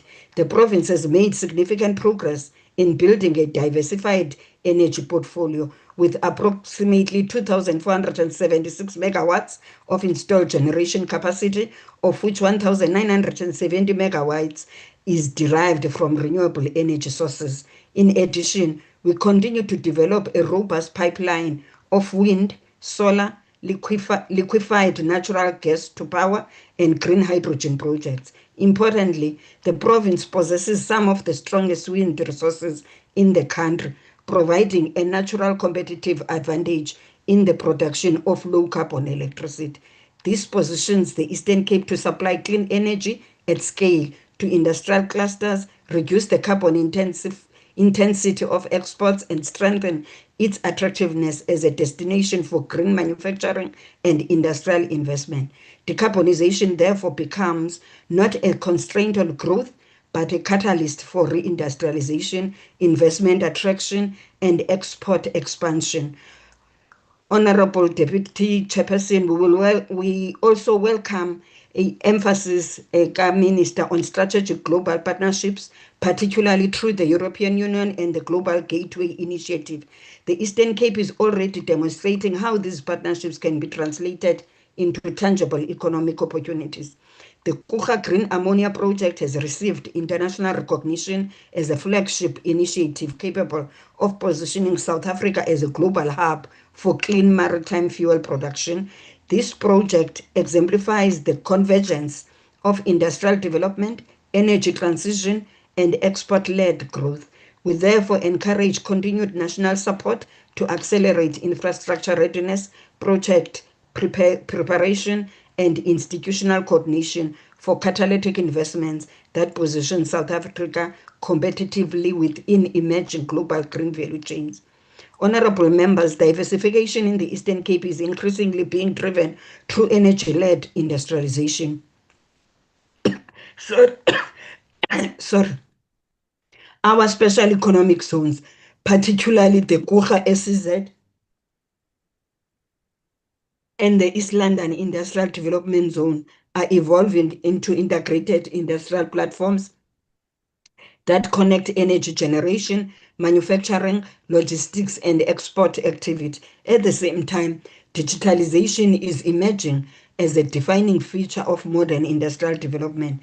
We are witnessing growing momentum in attracting large-scale data center investments into our special economic zones. These facilities require secure, reliable, and increasingly low-carbon electricity, demonstrating the growing interdependence between the digital economy and the energy transition. In support of this vision, the Eastern Cape government has launched a 330 million digital infrastructure program aimed at strengthening data management systems, connectivity, and ICT infrastructure. This investment signals a decisive commitment to positioning our province as a participant in the rapidly expanding digital economy. While we pursue these opportunities, we remain firmly committed to ensuring that industrialization is inclusive. The investments associated with the energy transition must create opportunities for MSMEs, local suppliers, youth, women, and communities across the province. Accordingly, our focus remains on localization, enterprise development, supplier integration, and skills development to ensure broad-based participation in emerging industries and value chains. Our response to the industrial development strategy is therefore one of partnership. We remain committed to working closely with national government to ensure that the strategy translates into measurable economic outcomes. We see significant opportunities for collaboration in energy transmission infrastructure, industrial incentives, localization frameworks, investment facilitation, and the coordination of international partnerships. The Eastern Cape's commitment to industrial growth is already yielding measurable results. Provincial exports increased from 41.6 billion in 2015 to 78.6 billion in 2025, representing growth of approximately 70% over the period. Over the same period, and driven by the increasing importance of the African continent as a trading partner, the value of Eastern Cape exports to Africa grew from 5.3 billion to 10.1 billion.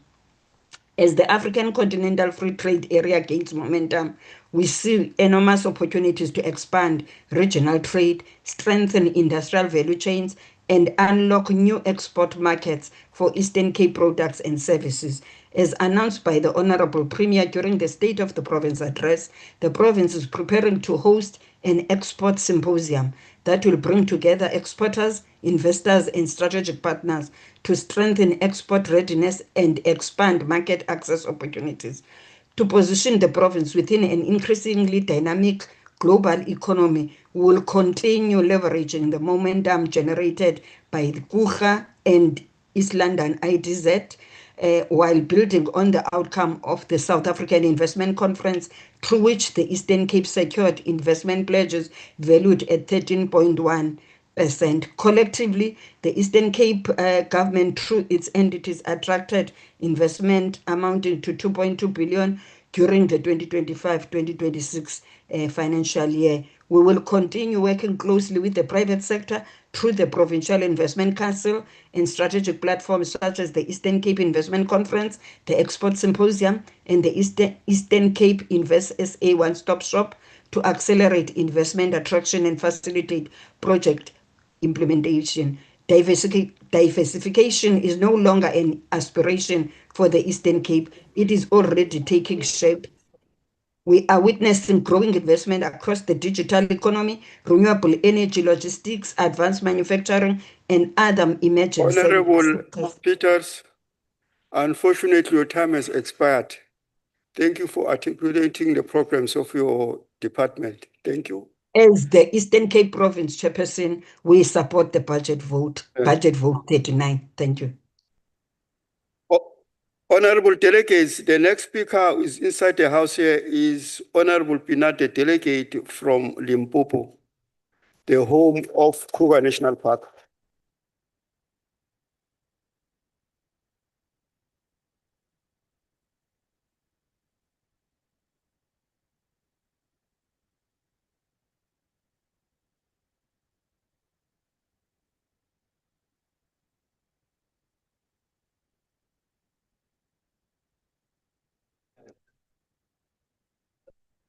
Good evening, Chairperson. Good evening, Minister, Deputy Minister. Great seeing you here as well. Fellow members of Parliament, and as always, citizens at home. It is with great expectation that we debate the budget of the Department of Trade, Industry and Competition. This department sits at the forefront of economic growth and job creation. It is uniquely positioned to create a fertile soil in which the private sector can flourish and employ the millions of South Africans who sit at home day after day looking for an opportunity to empower themselves, particularly our unemployed youth. The Democratic Alliance is clear. Government should be like the summer rains that brings to life the seeds already planted in the ground. Its role is to create the conditions for growth, but if the department is poorly led by ideology, it can easily become the poison in the water. En dit vat net een druppel gif om die water te kom en contamineer. En hier is daar 'n bitter baie gif in hierdie vertrek. Nee. DTIC is one of the few departments whose decisions ripple across almost every sector of the economy. This is why, Minister Tau, we will hold you to the standards set by the Government of National Unity and its key principles. Economic growth, investment, and job creation. There's an order from Honorable Farmer on what Parliamentary for a member to refer to other members as gif. Sorry, can you repeat yourself? Is it parliamentary for a member to refer to other members as being poison? No. No, it is not done. It is not done. But I didn't hear that. I cannot make a ruling now. I'll look for the Hansard and then look what was actually said. Over to Honorable Pinar. Thank you, Chairperson. Today, the Minister comes before this House seeking the approval for a budget of 11.69 billion rand. And before we vote, we must ask a simple question. How has his department spent the taxpayers' money? Because, Minister, let me remind you, this is not your money. It belongs to the hardworking South Africans who get up every morning and pay their taxes and expect government to use those funds wisely, as our duty as Parliament is to hold you to account. Let me start with the Transformation Fund, a fund that has already repeatedly been delayed because government still cannot explain where the money will come from, what existing programs will be cut, or how it will avoid becoming yet another vehicle to enrich the connected cadres. Chairperson, the Minister's own department already allocates over 2.2 billion towards transformation and competition programs, yet unemployment remains above 30%. South Africans do not need another fund, they need jobs. Chairperson, clearly this is an election year and the ANC hopes that grand announcements and expensive funds will somehow revive a party that received only 39% of the vote in the last election.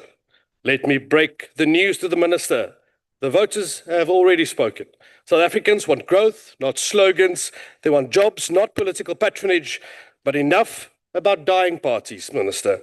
There are three issues, critical issues, that require your serious attention. Firstly, the growing abuse of South Africa's automotive incentive and tariff regime. Chairperson, as a proud neoliberal, I believe in free markets. Competition can only benefit the consumer. It drives down prices and improves quality. But the rules must apply equally to everyone, capitalist and communist alike. For decades, the manufacturers from Germany, Japan, elsewhere invested billions of rands in South Africa production facilities because government promised a stable and fair regulatory environment. Yet, we now increasingly see a number of vehicles imported in semi-knockdown form, with minimal local value addition, while still benefiting from incentives designed to support genuinely local manufacturing. Minister, I urge you to investigate these arrangements thoroughly. If companies are exploiting loopholes while others are investing honestly in South African jobs, then government must act. And I will urge you to start investigating at Guga. And I think you know what I'm referring to there. The second issue is our collapsing industrial parks. Chairperson, these industrial hubs once provided thousands of skilled jobs and acted as engines of local economic growth. Today, many of them are abandoned, vandalized, or simply falling apart. Minister, SEZ's industrial parks and logistic hubs continue to receive massive funding from your department, while provinces and municipalities are failing to maintain them and revitalize these assets. More meetings will not solve this problem. More workshops will not solve this problem. What is required is your intervention, accountability, and consequences. I call on you to act and intervene immediately, Minister, before there is nothing left. The third issue, Minister, I want to discuss with you is your proposed omnibus bill aimed at reducing red tape. Chairperson, in our previous Select Committee meeting, the Minister did indicate that he intends to work hand in hand with the private sector to ensure that this legislation genuinely improves the ease of doing business and the department will not sit back and think they know better. We welcome that commitment, Minister. But Minister, whatever you do, please do not take advice from the Minister of the Department of Small Business and her disastrous doomed business licensing bill. Please, Minister. Minister, we will support policies that promote growth, investment, and job creation. We will work with you where progress is being made, but we will also hold you accountable whenever ideology is placed ahead of economic reality. And I urge you to also consider the call from Honourable Ryder in the small business debate to review the public interest score formula, which was last updated in 2012. Because at the end of the day, South Africans are not interested in how many meetings were held or how many strategies were launched. They want opportunities to work, members. I thank you, Chair. Thank you, Honorable Pinar. Honorable delegates, the next speaker is Honorable Mudise from Gauteng.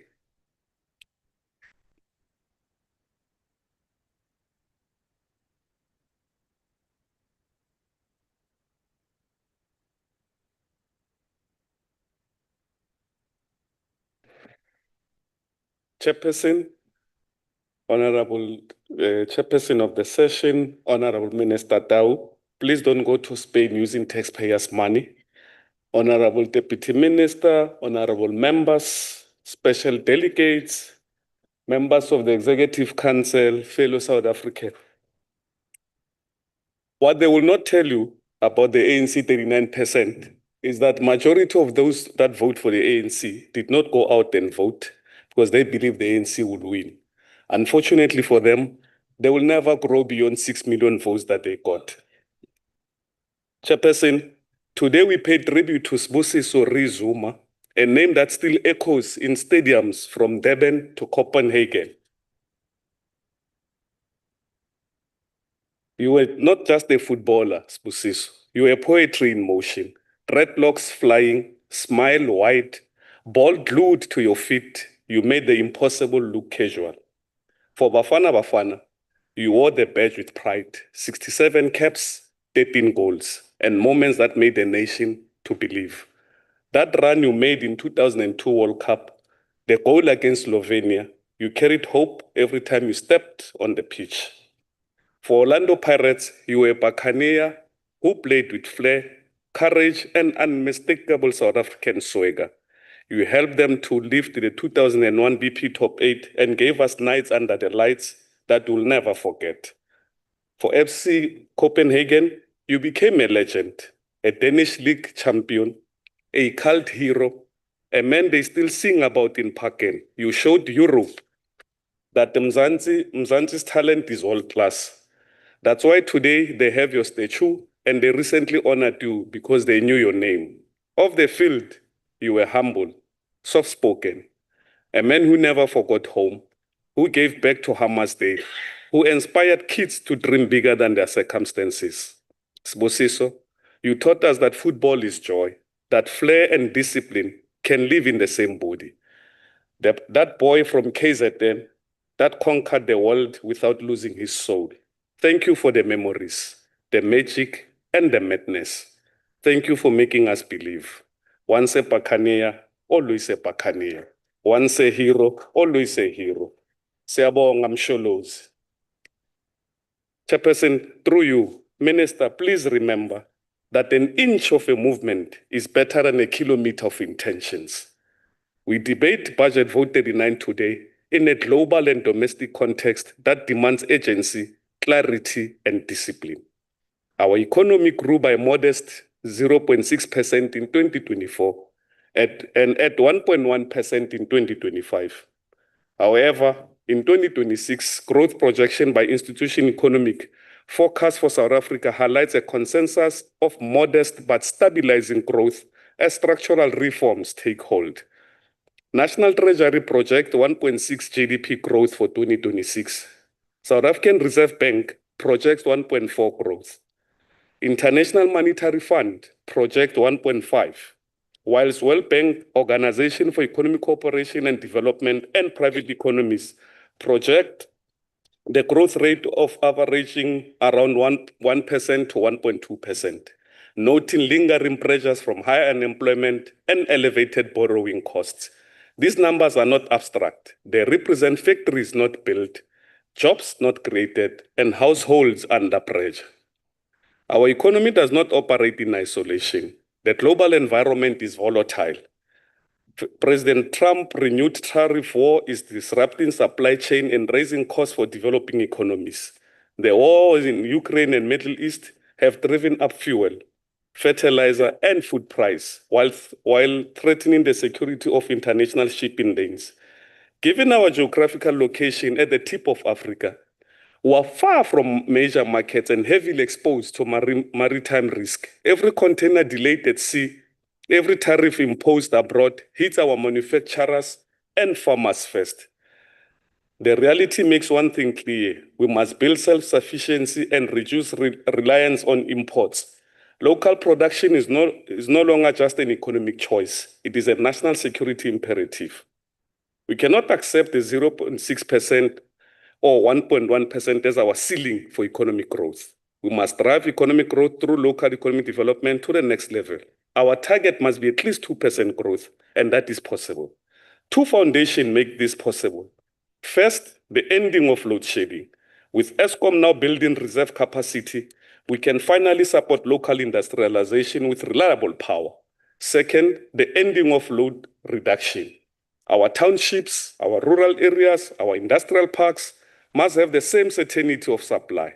Energy stability is the oxygen of manufacturing.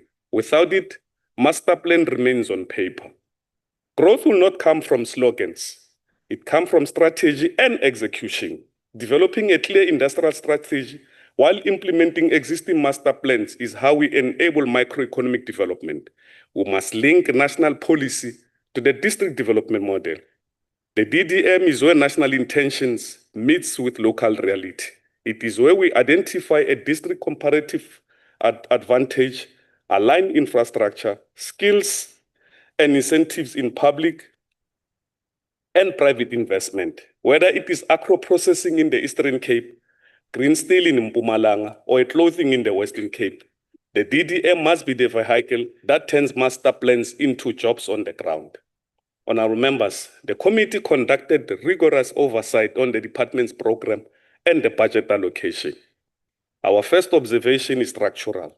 The bulk of this budget vote is not spent directly by the department. It is transferred to its entities. This means the department's real lever for delivery lies in how it well governs, monitor, and holds those entities accountable.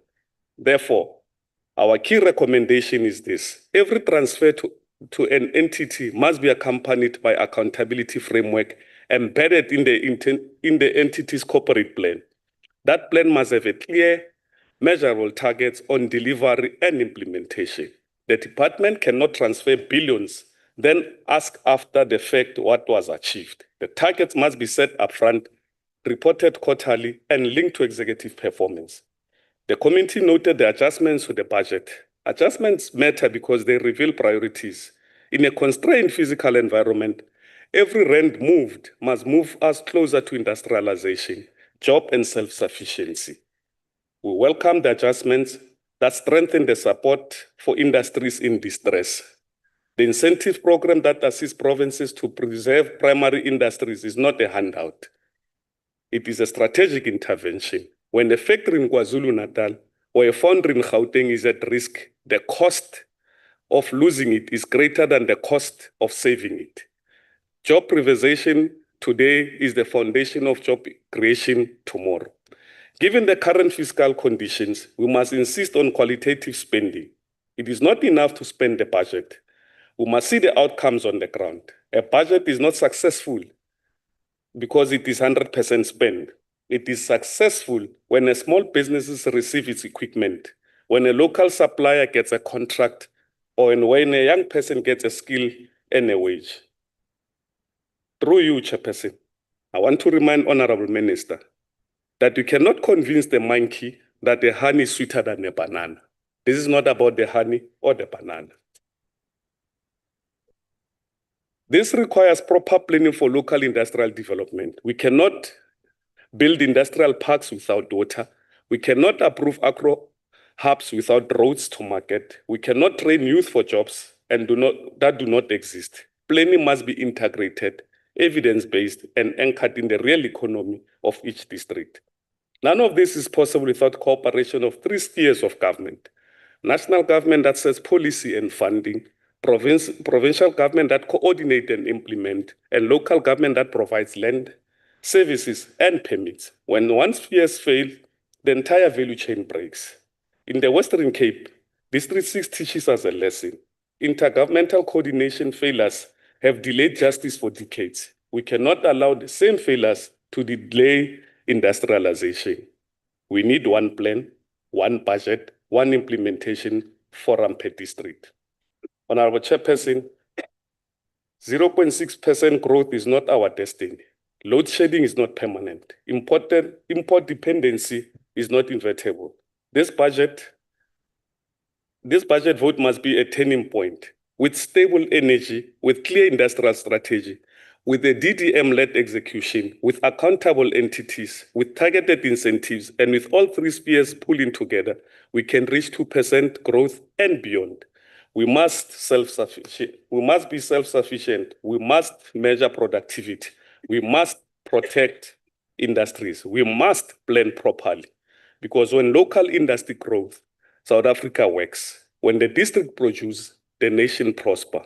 Chairperson, Chair Guvera reminds us that when the truth demands a voice, those who stay quiet becomes part of the crime. So we, the mighty and glorious African National Congress, joins the Select Committee on Economic Development, led by Honorable Boshoff, in supporting this budget vote. I thank you. Thank you, Honorable Ndise.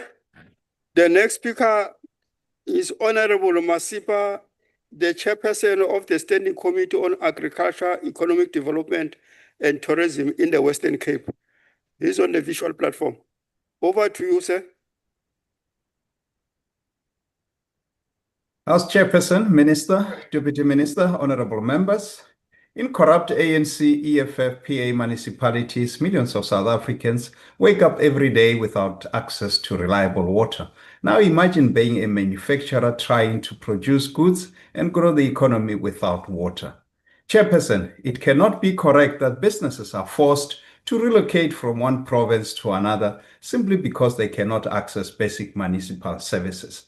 Businesses are leaving corrupt ANC, EFF, PA municipalities that cannot provide basic services. According to national assessments, dozens of ANC-led municipalities are in financial distress, while many water systems are classified as dysfunctional. Every failing municipality becomes an anti-investment zone. A day without water is another day investment is driven elsewhere. The question before us today is simple. How seriously is the DTIC taking this transversal role in removing the red tapes that prevent businesses from investing and creating jobs? The department seeks to be a catalyst for economic transformation and a competitive environment for investment and trade. Those are commendable words, but alone they do not create jobs. What businesses need is a functioning state, not a corrupt state. They need reliable water, reliable electricity, efficient ports, and responsive municipalities. Chairperson, the department cannot simply produce policy after policy while municipalities and other departments undermine economic growth through poor service delivery. Yesterday, I read about a company that operated for 25 days without water before making the decision to relocate to the Western Cape. Their reason was simple. They were fed up with corrupt ANC-led municipalities. Where was the DTIC? Where's the intervention when businesses are being choked by failing local government and agency when jobs are being lost because municipalities cannot create environment to deliver the basics? Chairperson, furthermore, this vote aims to foster an adaptive economy that accelerates growth, creates jobs, and promotes equity. Minister, we cannot achieve greater equity without economic growth. South Africa's economy has averaged less than 1% annual growth over the past decade. Treasury forecasts growth of approximately 1.5% over medium term, while economists consistently indicate that growth rates of 5% or more are required to meaningfully reduce unemployment and poverty and equality. The truth is, no growth, no jobs, no equity. Economic growth is not the enemy of transformation. It is the foundation of transformation, Honorable Minister. Today, South Africa's official unemployment rate remains above 30%, with more than 60% of young people are unemployed. For millions of young people, the greatest inequality is not income inequalities. It is the inequality between having a job and having no job. Chairperson, the Western Cape's Growth for Jobs strategy demonstrates what is possible when government focuses relentlessly on growth and employment. The strategy is built on a simple principle. Economic growth is not the responsibility of one department alone. It requires a whole of government approach and a whole of society approach. Businesses create jobs. Government creates the conditions for jobs. Labor contributes productivity. Working together, the Western Cape has achieved the lowest unemployment rate in South Africa at approximately 19% compared with the national average rate of 30%. These outcomes were not achieved through slogans. They were achieved through partnership, accountability, and relentless focus on economic growth.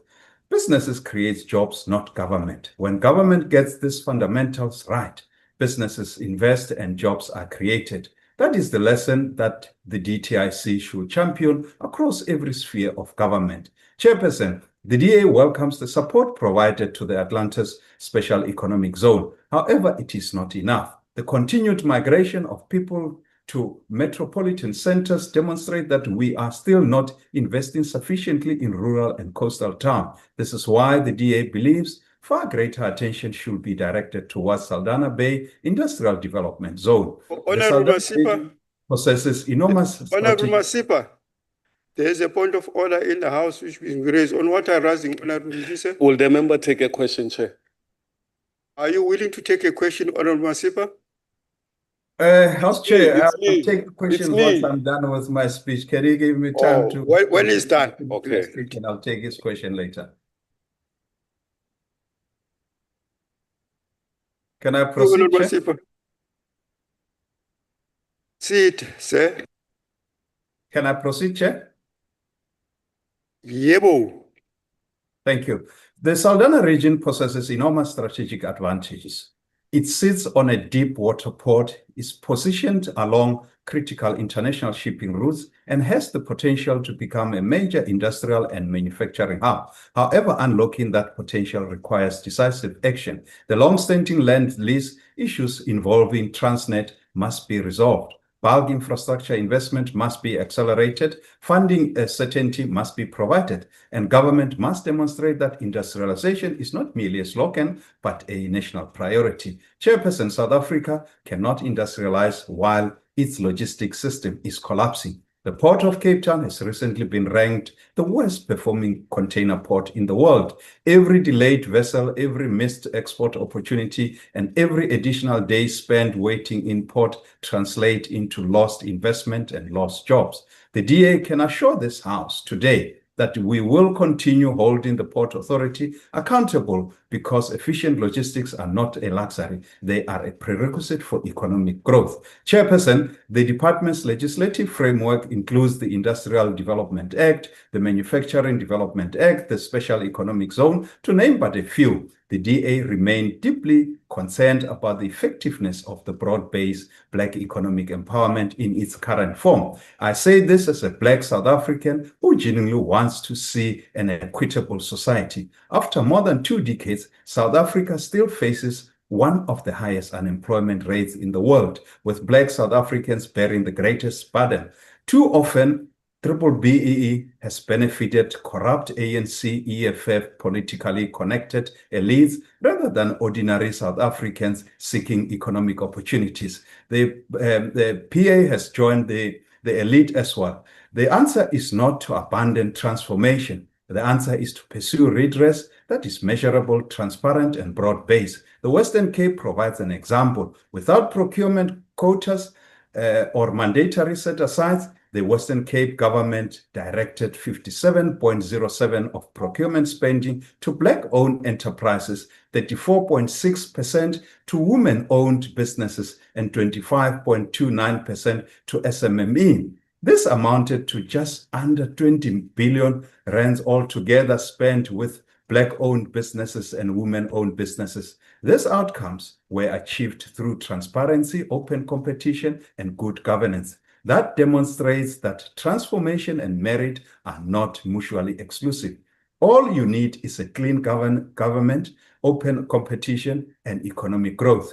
Chairperson, South Africa requires an investment levels above 25% of GDP to sustain economic growth of above 5% or more. Yet investment levels remain significantly below that threshold. This investment gap represents factories not built, businesses not expanded, and jobs not created. The DTIC must therefore become a government's chief advocate for investment and competitiveness. It must cut red tapes across all government that deter investment. As I conclude, we cannot ignore the geopolitical climate, from the Russia-Ukraine conflict to tensions in the Middle East to growing tariff dispute and trade protectionism. Geopolitics is shaping international trade and investment flow. The World Trade Organization has warned of slower global trade growth amid increasing uncertainty in international markets. These developments have direct implications for South African exporters, manufacturers, farmers, and workers. The DTIC must therefore play a stronger role in defending South Africa's economic interests. It must be the voice that promotes trade and industrialization, because social grants alone cannot build a prosperous nation.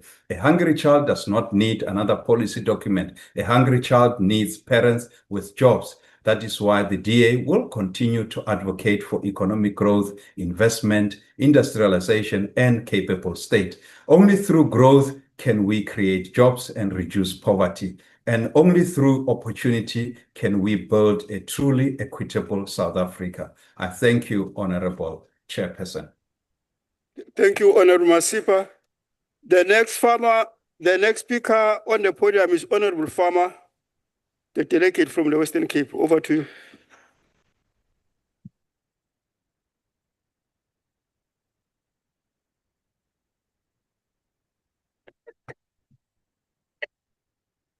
Thank you, Chairperson. It's strange that... Just hold it there, Honorable Farmer. Honorable Pinar, you spoke about the poison when we were here. I think that it is unparliamentary to refer to the other members as have. No, it is because he's following up from what you said when we were here. That's why I was looking for the Hansard so that I can get precise, but it's unparliamentary. Let us refrain from doing that, please. Over to Honorable Farm. Chairperson, it's strange that the Premier of the Western Cape, Alan Winde, is still crying about losing Knysna, his hometown. Now every time he must refer to the current government of Knysna, ANC, EFF, and PA, the coalition, as being corrupt. The Honorable Masipa was just referring to how beautiful Saldanha is. Yet he is not mentioning the investigation that's currently ongoing in Saldanha for irregularities that's going on under DA government. So it's strange that they are very selective with the truth when they speak to the people. Honorable Chairperson, the Patriotic Alliance supports the objective of growing the economy through industrialization, investment, attraction, and economic transformation. We welcome the department's focus on manufacturing, localization, industrial development, and job creation. However, Chairperson, we must move beyond economic growth on paper. The real question is whether ordinary South Africans can feel that growth in their daily lives. South Africa remains one of the most unequal societies in the world. Many communities continue to experience unemployment, poverty, and exclusion despite decades of economic policy interventions. For too long, growth has translated into enough jobs, investment has not translated into enough opportunities, and economic participation has remained concentrated in too few hands. Chairperson, the Patriotic Alliance believes South Africa must become a nation that produces more and imports less. We cannot continue exporting raw materials and importing finished products while unemployment continues to rise, and we cannot continue exporting opportunities and importing poverty. Local beneficiation must become a national priority. Our minerals must create factories, and factories must create jobs, and those jobs must create thriving communities. That is how we build a sustainable economy. Honorable members, we welcome continued support for manufacturing industries, industrial parks, and special economic zones, but we must ensure that these initiatives do not become islands of prosperity surrounded by oceans of poverty. Communities surrounding special economic zones must see the benefits. Young people living near industrial developments must find employment. Small businesses must be integrated into supply chains. Local contractors must have opportunities to participate, and economic growth must be inclusive. Chairperson, the department itself has acknowledged the challenges facing our economy. Government therefore has a responsibility to ensure that infrastructure supports economic growth rather than obstructing it. Honourable members, the Patriotic Alliance is particularly concerned about township and rural economies. Too often, economic development discussions focus on large corporations while ignoring small entrepreneurs operating in our economies or in our communities. The small shop owner, especially if opportunities arise from undocumented small business owners who will return home, the local manufacturer, young entrepreneurs, and family businesses are enterprises who create jobs where people live. Government support must reach them. Economic transformation must be visible on the Cape Flats, West Coast, Garden Route, in the Northern Cape, and in rural communities throughout South Africa. Chairperson, in closing, the Patriotic Alliance supports this budget vote because South Africa urgently needs economic growth. But we also call for stronger implementation, greater accountability, and measurable outcomes. Let this budget help build an economy that works for all our people. an economy that creates opportunity, an economy that restores dignity, and an economy that gives hope to every South African who is still waiting for their chance to succeed. In Jesus' name, amen. Thank you, Honorable Farmer, for your input. Honorable delegates, the next speaker is Honorable LP Muhlongo from KZN. Oh.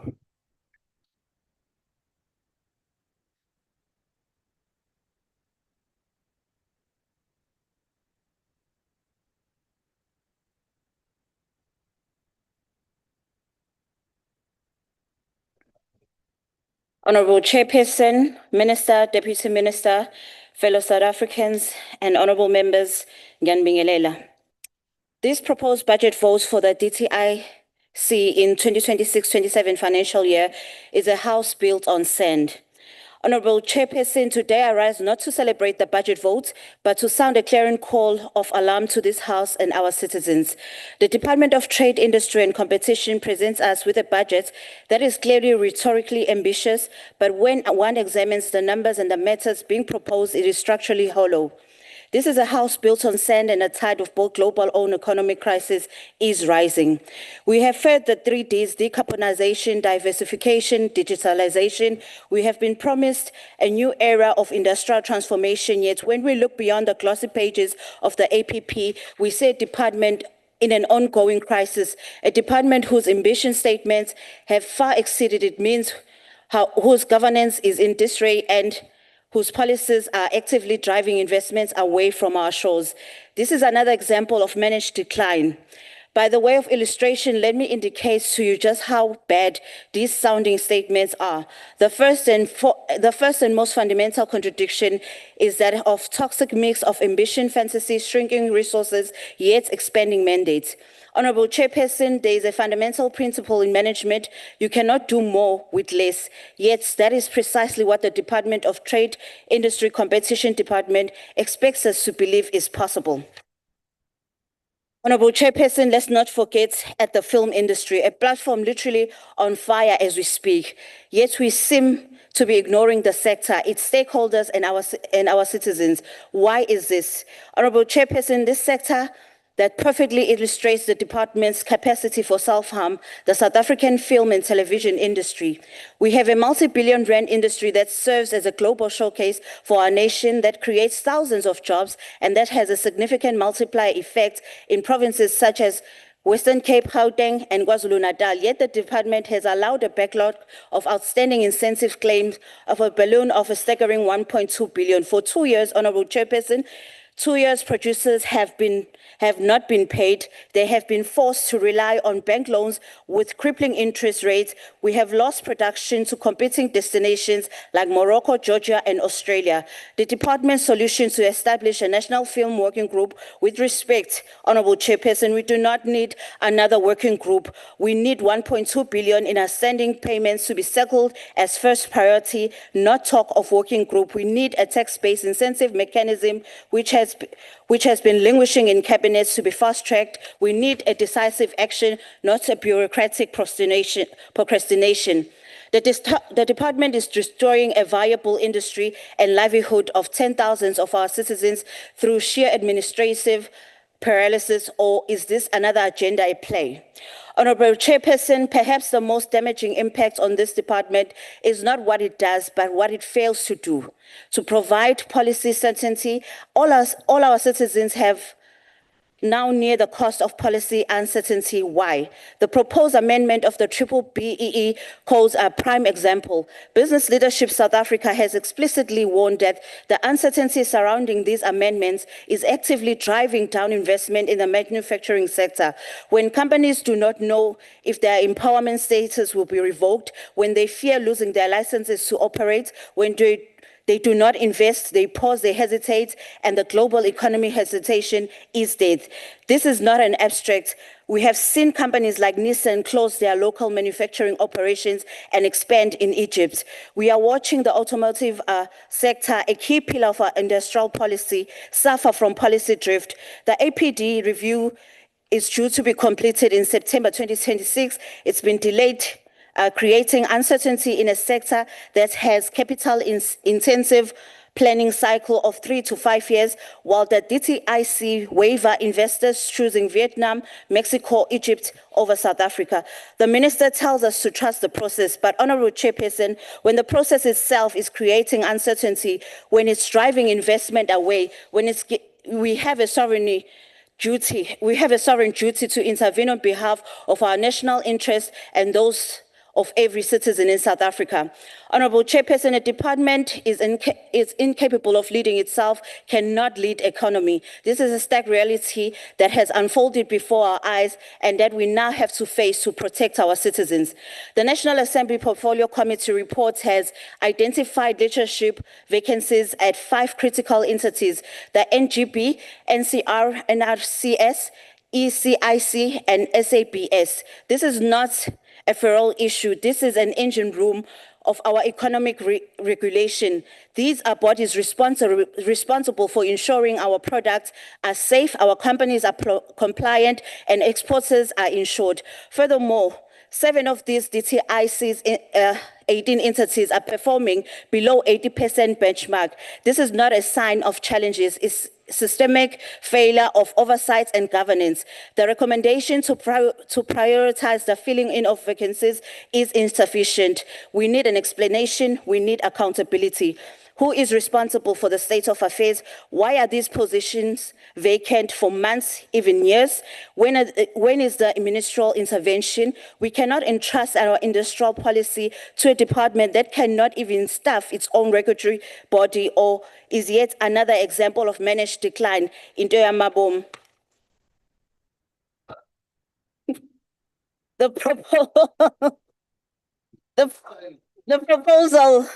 proposal of 35% geographic targets for the province outside Gauteng and KZN is a good start, but it's not enough. We need to fundamentally redesign the incentive system to make it accessible to emerging Black industrialists in rural areas who lack the capital to front-fund expensive production runs. Honorable Chairperson, we must act because this department is selling us a vision of prosperous, industrialized, transformed South Africa.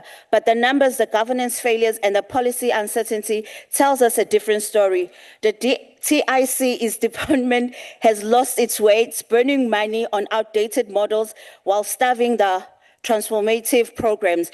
It is driving investments away with uncertainty while neglecting to pay the industries that are still here. This is not a time for rhetoric, it is time for action. We call this House to demand immediate public plan for settling the film incentive backlog, for the minister to resolve the leadership vacancies in the 5 critical entities. We call for a full independent value money audit of the incentive architecture.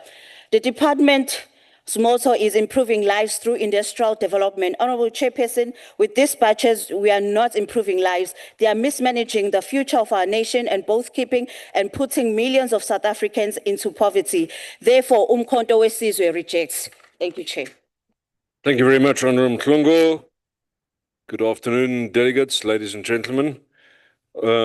We now continue with the debate. We'll go back online for the economic freedom fighters' inputs, which will be given by the Honourable Kennedy. Honourable Kennedy, you have 14 minutes. Thank you, Honourable Sitting Chair. Honourable members of the NCOP in the House and virtual platform, fellow South African Thobela. The economic freedom fighters does not support this budget vote for the Department of Trade, Industry, Competition for 2026-27. The EFF does not support the budget of a department that is tasked with leading South Africa's industrial policy, promoting competitive markets, expanding global trade, and ensuring economic transformation, yet is characterized by underperforming industrial zones, collapsed local enterprises, and a disconnect between national policy and provincial realities. Chairperson, this department is failing to transform the material conditions of society and is overly focused on importing instead of boosting domestic manufacturing and export. So much so that this minister seems to be disconnected from the realities of South Africa's unemployment crisis and lacks the futuristic vision needed to industrialize our economy. This annual performance plan presented before us today, therefore, faces critical gaps that risk department failures. This includes baseline allocation, spatial inequality in funding, and poor intergovernmental coordination. Chairperson, under the leadership of this minister, provinces such as the Western Cape are left vulnerable to shifting global trade dynamics. The Department of Trade, Industry and Competition's inability to fully optimize the Atlantis SEZ for green technology investment, combined with persistent backlogs in export development incentives, has left local producers in that province frustrated by the department's slow-moving bureaucracy. And in the Eastern Cape, for an example, Kuha SEZ has struggled to attract the volume of sustainable labor-intensive industries needed to offset staggering regional unemployment. And the department has failed to support and fund downstream automotive suppliers there, which has resulted in job losses and factory closures in Nelson Mandela Bay Metro.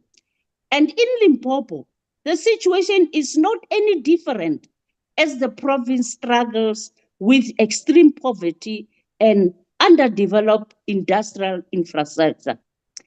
And the department efforts to establish the Fitakomutubatse SEZ to promote mineral beneficiation are hampered by local governance failures, severe water and electricity shortages, and a lack of proper provincial alignment with national policy targets.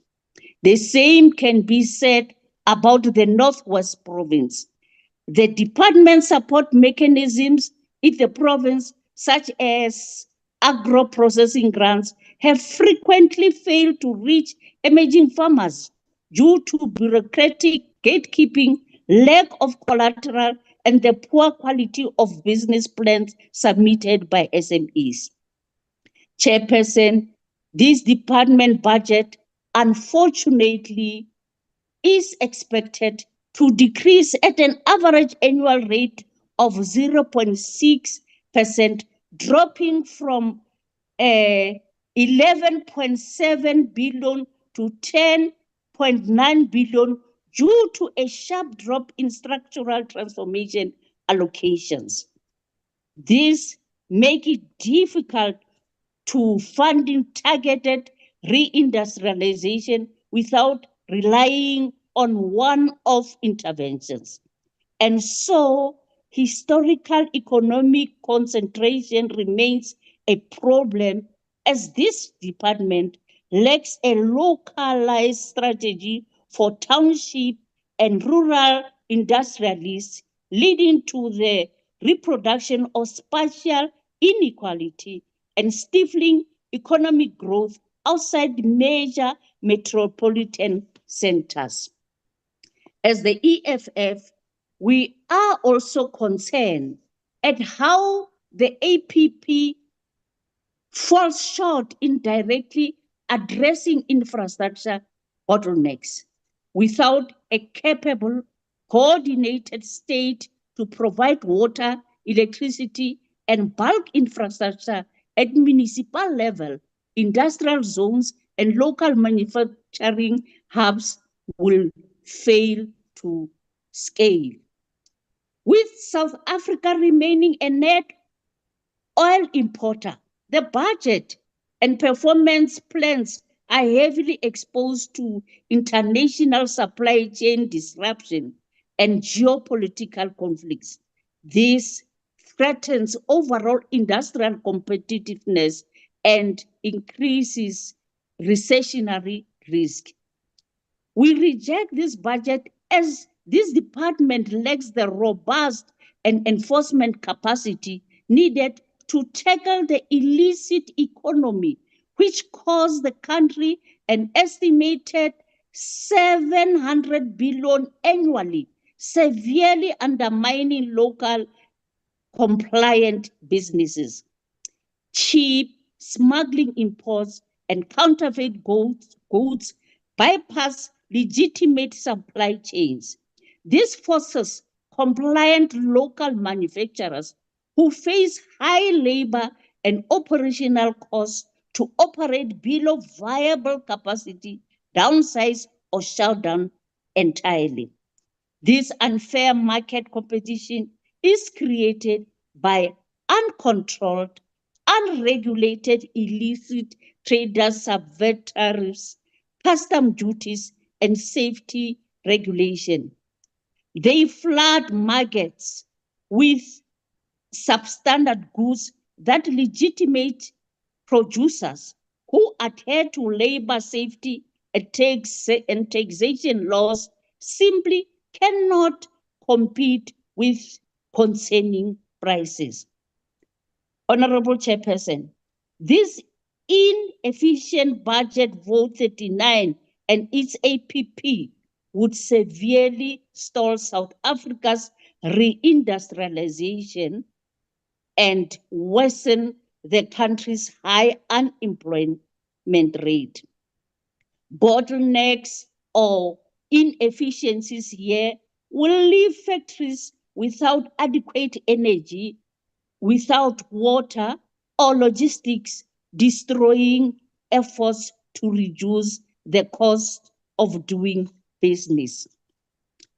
This discourages the development of industrial corridors that the economic recovery plan relies on. A poorly executed transformation strategies lead to continued market concentration by large monopolies, stifling the growth of Black-owned enterprises and emerging SMEs. This keeps the majority of population economically marginalized, suppressing broader household consumption and economic growth. South Africa is still desperately in need to reindustrialize, to create jobs and improve the material condition of society. South Africa fails to produce what it usually consumes daily, resulting in the mass importation of basic goods rather than manufacturing them domestically. The continued export, Chairperson, of raw agricultural and mineral resources is highly disadvantageous to the South Africans, as we only to buy it back as high value finished goods from other nations at a premium. The EFF therefore demands aggressive beneficiation and localization policies, as this department leadership lacks the necessary forward-thinking mentality and lacks a vision of prioritizing aggressive industrialization. We are also of the view that the Department of Trade, Industry and Competition must dismantle the highly concentrated, wide-dominated market structure that stifles the competition. The Department of Trade, Industry and Competition should mandate aggressive worker ownership and community trust in major industries to ensure wealth stays within South Africa, instead of outsourcing industrial development to private companies. The department must ensure that the state takes a direct hand in funding, owning, and running vital industrial hubs. It must strictly stop the export of raw, unrefined critical minerals, as these are national assets that should be processed domestically to build a high-tech, circular, and green economy. A better Department of Trade, Industry and Competition should aggressively build capacity of South African industries to supply value-added goods and services to the broader African continent rather than relying on external Western market. As the EFF, we demand costed and enforceable mechanisms with the department to protect workers and stop the wastage of public funds on collapsed ceremonial industrial projects. This limited budget, Chair, restricts South Africa's ability to drive industrialization and job creation, whilst the reduced funding for the transformation and competition program hampers efforts to break up monopolies. We therefore disagree with this limited budget. I thank you. Thank you very much, Honourable Kennedy. Let's move on with the debate. We stay online, but we go now to Limpopo. The MEC for Economic Development, Environment and Tourism is the Honourable Matibe, who has 10 minutes. Thank you very much, House Chairperson, to the Chief Whip of the NCOP, the Chairperson of the Select Committee and members of the Select Committee, the Honourable Minister and your Deputy Minister, special and permanent delegates to the NCOP, fellow MECs, good day. Limpopo's economy is showing resilience despite the battling headwinds like severe recent floods and historical infrastructure backlog.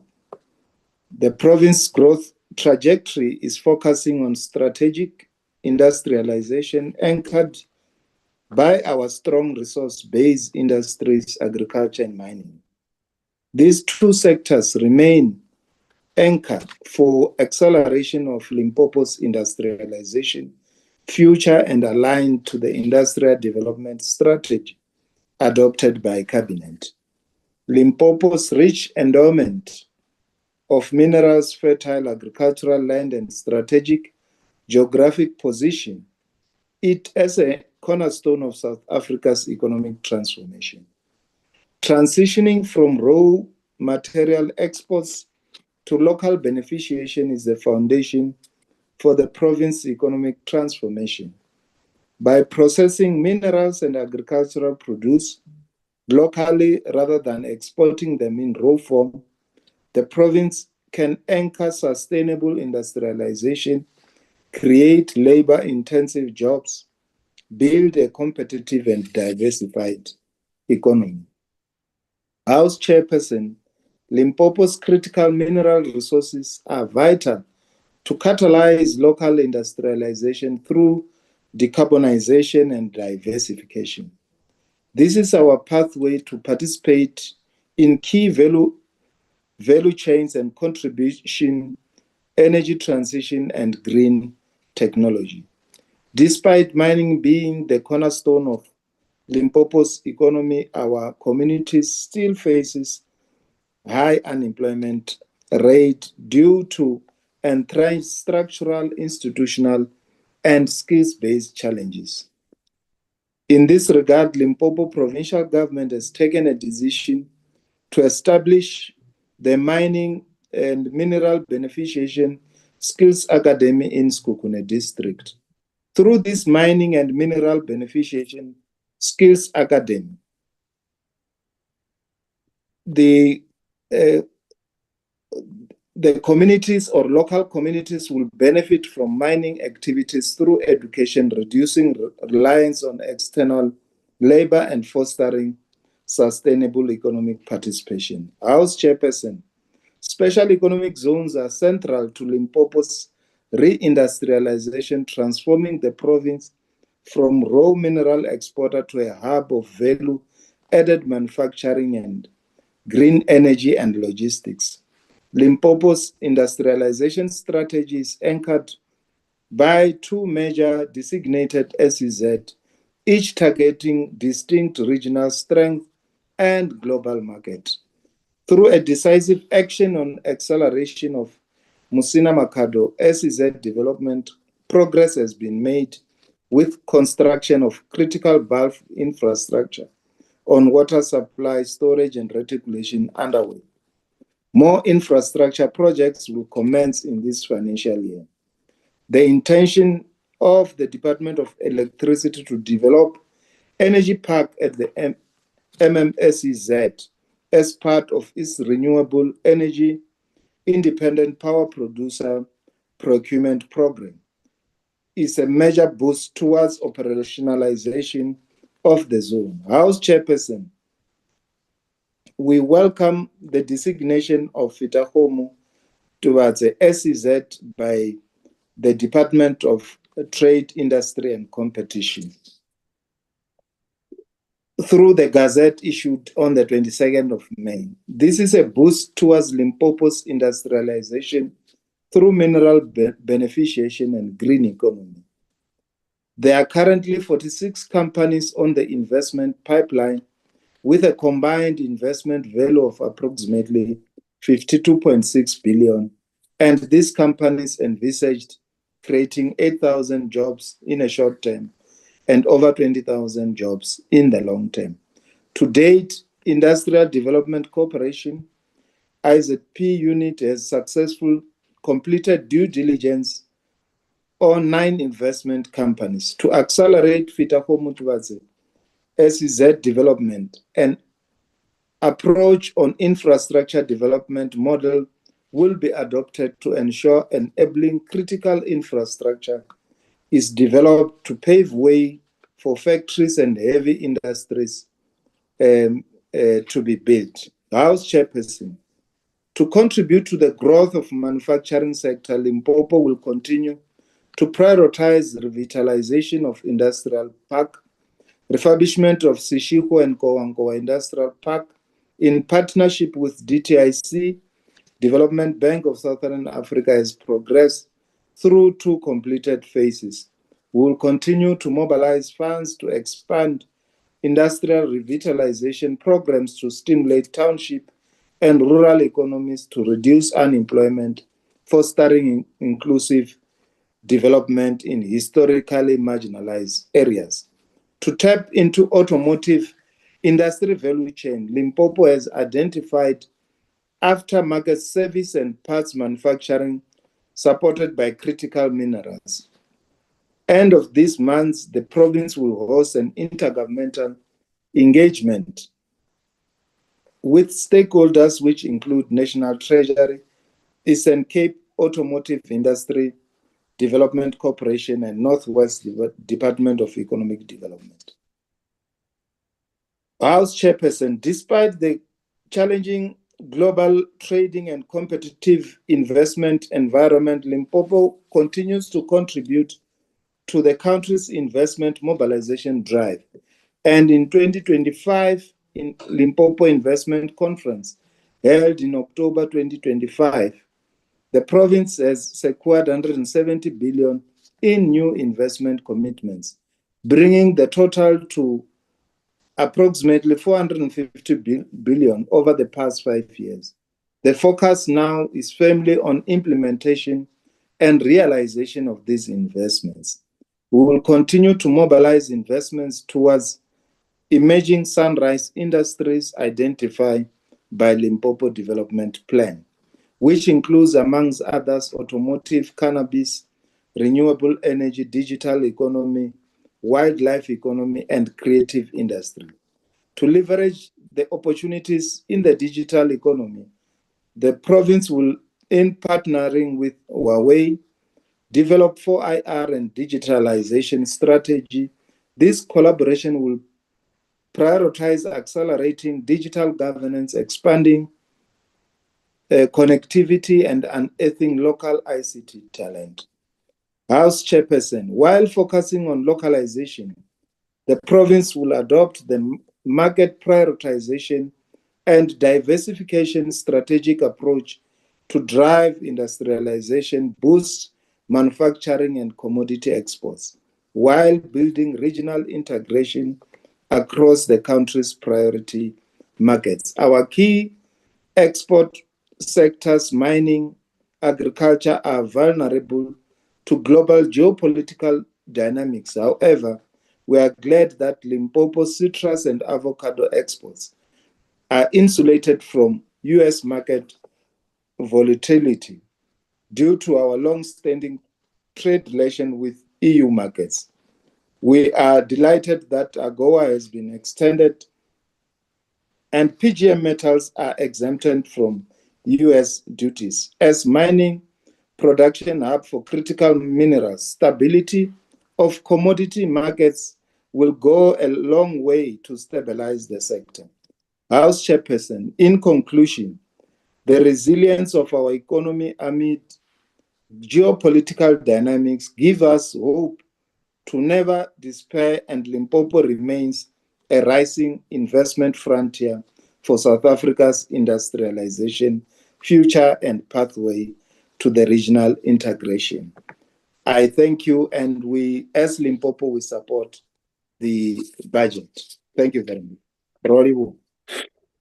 Thank you very much indeed, MEC. We are back in the House now, and the next debater is the Honourable Sitole, who has 12 minutes. Honourable Sitole.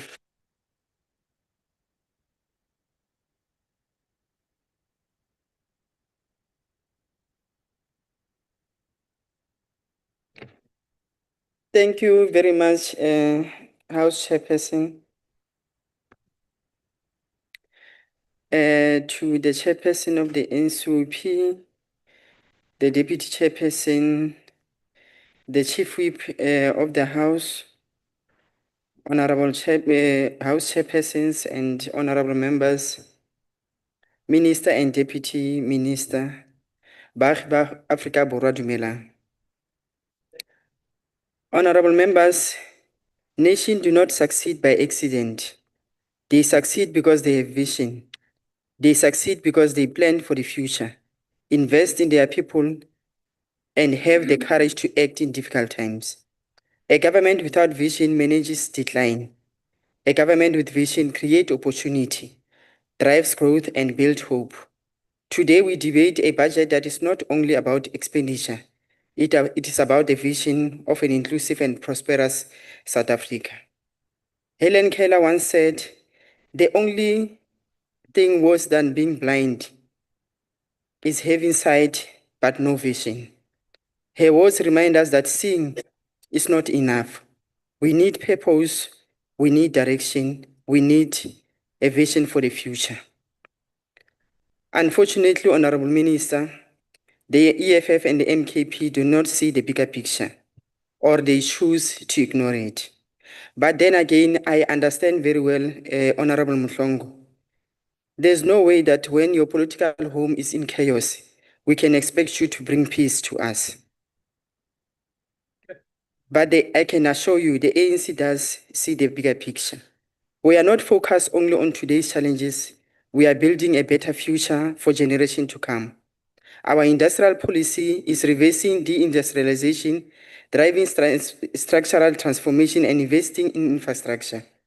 We are not just talking about policy, we are implementing it. We are creating jobs, we are growing the economy, we are building a more inclusive South Africa. As Manga, Siakuba, we are moving South Africa forward. Honorable members, this vision is being pursued in difficult global environment. We face rising geopolitical tension, increasing tariffs, and growing economic uncertainty. At home, we continue to confront energy constraints and unacceptably high unemployment. Yet, despite these challenges, our economy has shown remarkable resilience. It is the vision and the policy of the ANC that have helped us weather these storms and achieve important breakthrough. I listened with disbelief when some honorable members of this House speak about industrialization in the past tense. They speak as though industrialization is behind us. It is not. We are witnessing its revival. Honorable Pinar said that he does not want slogans. Maybe he has a selective memory because the DA Grain is busy singing right, left, and center. Now my question, who is busy with the slogans? The vision of the DTIC has translated into action through implementation of sector master plan. Strategic agreement in industries such as poultry and automotive have driven localization and unlocked major private sector investment. In the automotive sector alone, more than 13 billion has been invested to expand vehicle manufacturing. The clothing, textile, footwear, and leather sector continues to create opportunities. Investment in local production have increased domestic market share, protected thousands of jobs, and opened doors for women-owned enterprises. More than 6.7 billion in public and private investment has been directed towards local manufacturing, import substitution, and job creation. The automotive industry remains one of South Africa's greatest success stories. It is a major source of foreign exchange earning and a cornerstone of advanced manufacturing. Through the automotive investment scheme, government has attracted billions of rands in private investment, expand components, manufacturing, and strengthen assembly capacity. The transition to new energy vehicle presents even greater opportunity. Local manufacturing and assembly of electric vehicle will inject a new life into the sector. In recent years, South Africa has secured more than 50 billion in automotive investment commitment through plant upgrade, supply expansion, and preparation for the next generation of vehicles. The department is also actively engaging manufacturers from China and other countries to use South Africa's manufacturing and assembly hub. This will further expand the sector, deepens localization, and create more jobs for our people. I have said it before and I will say it again. Asmanga Siyakuba. We are not standing still. We are not turning back. We are moving forward. We are building our industries base. We are attracting investment. We are creating jobs. We are positioning South Africa as a competitive manufacturing hub. That is the vision of the ANC. That is the work of the government. And that is the future we are building for all South Africans. Honorable House Chairperson, the protection of industries in distress is critical to sustaining jobs and creating conditions for future growth. Industries face many challenges from global market pressure to rising inputs. A responsible government cannot stand by and watch strategic sector collapses. That is why the ANC-led government is acting. We are not merely talking about protection. We are implementing sector-specific intervention and providing targeted support to industries such as steel, sugar, and ferrochrome. Through master plans, regulatory support, and funding from institutions such as IDC, we are helping those industries modernize, remain competitive, and protect jobs. This is what a caring government does. It sees an opportunity where others sees decline. It recognizes potential even in times of distress and acts to protect it. That is the vision, that is leadership, that is the work of the ANC-led government. Honorable members, apartheid government deliberately used special planning to exclude the majority of our people from economic opportunities. Black South Africans were pushed into distant township, far from center of employment, investment and economic activities. The intention was very clear, to keep the majority of the margins of the economy. The ANC said never again. We believe that every South African deserves an opportunity to participate meaningfully in the economy. That is why the DTIC has mapped economic opportunity across dozens of townships to better understand local economies and identify their specific needs. The department is also investing in the revitalization of the state-owned industrial parks located in the townships. These upgrades strengthen local manufacturing, attract investment, and reduce dependency on an external supply chain. Support goes beyond funding. Businesses receive assistance with development, mentorship, governance, and market access. This ensures that entrepreneurs are not only established but are also equipped to grow and succeed.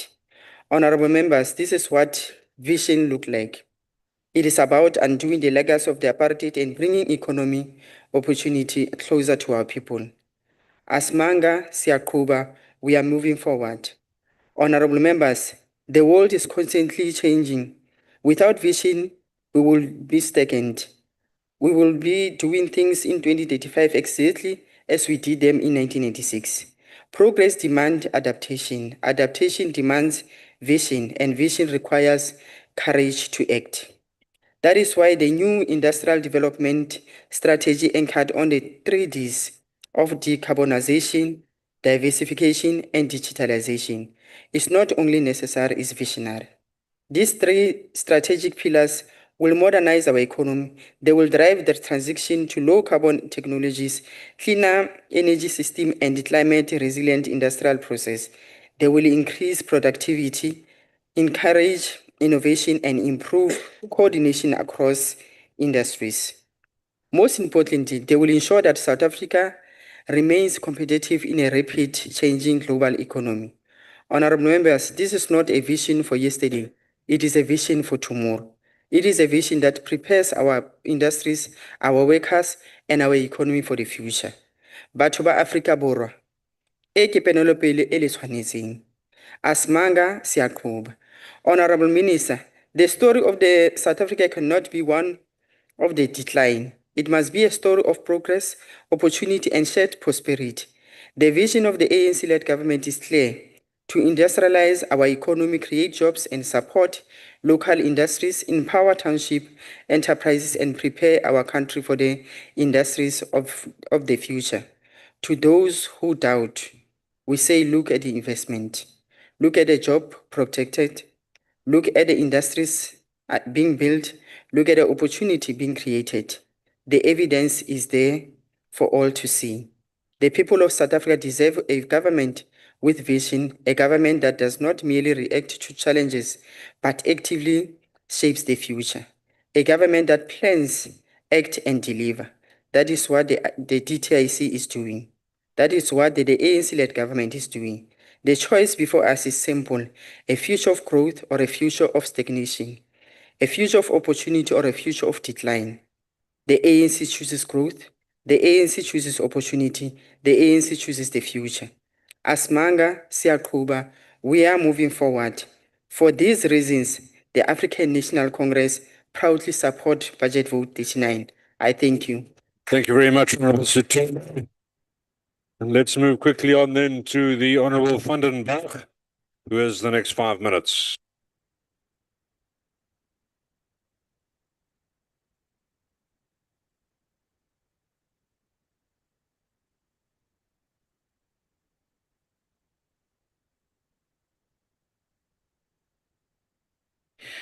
Honorable Speaker, Honorable Minister, members of the House, citizens, a year ago, a dark cloud of uncertainty and global turmoil started forming globally and also over South Africa. Then the storm started.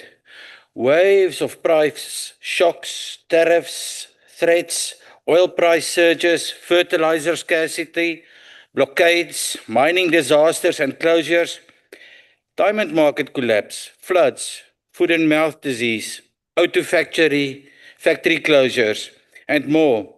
These all had the ability to drown us.